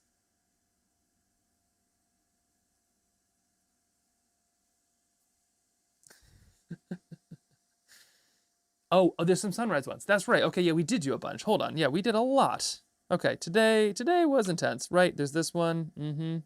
And there is this one. Okay, we did do 8. Did we do 9? Gosh, how many did we do today? Okay, that should be most of them. Yeah, okay, here we go. So, okay, there's also, sorry, this one right here. Absolutely forgot that with the goat. And then there is this one right there. Okay, so a little bit, couple extras. We'll sneak them in on the side. Also this one, and also, let's see, I'll just hold this up. Also this one. Okay, so given those 8 choices, what are we thinking here? Or did we do 9? Am I missing one? I might be missing one. Gosh, it's been a day. So if this is 1, 1, 2, 3, 4, 5. No, sorry, 1, 2, 3, 4. I can count. 5, 6, 7, 8. What's what are you picking? Goat one? Yeah, this is the goat one. The top right. Right? Oh yeah. That one turned out great. Number 8. Yeah? But they're all great. Thank you, Helen. Thank you, Kia. And granola, you're now making me question, were there 9? I do feel like we did a lot, but for the life of me, I can't remember now. Oh, wait a second. There was like, no, okay. I think that was all of them. Yeah, I think that was all of them. Top right is neat. Yeah. So this one right here. I do feel like that one turned out pretty well. Okay, well, this has been great. The 3 with the sunrise. Oh, there were 3 of the sunrise. I think the one I showed you was one I did yesterday. So I think I only did 9 today, but yeah, you're right. We had this one earlier just as reference, but yeah, that's right. That was technically yesterday's. But boy, yeah, it is cruising. We're cruising. Oh my gosh, so fun. 2, 5, and 8. Yeah. Yep. 2, 5, and 8. Yeah. Wow. Okay. Well, I'm gonna pin this one up because it counts. We are now out of clothespins on this side, at least, which is great. And but we're not out of the woods. So many more sketches. We'll dive into a bunch more of these tomorrow, and I cannot wait to be able to share more of this, especially once we have a little bit more of these. I think we can start adding in those words, which will be really cool. So if you have any kind of thoughts on those directions, I could frankly just use your help. And so starting tomorrow at 9, we'll be back at it. Check in. I so appreciate it. And then, yeah, just thanks. This has been really cool to come up with together. Oh my gosh, I freaking love this one. I really love that one too. And I really love this one too. This one feels so fun for some reason, especially up close. Oh man. Okay. I gotta go. This has been way fun. Thank you. You can't misspell these pictures. At the very least, we got that. We have a story that we can't misspell. It's gonna be at least one of the storylines is there. And with the words, you're right. Just look at the pictures. That's what counts. All right. I'm gonna say adieu to YouTube and thank you so much for all of the help. I can't wait to see where we go tomorrow.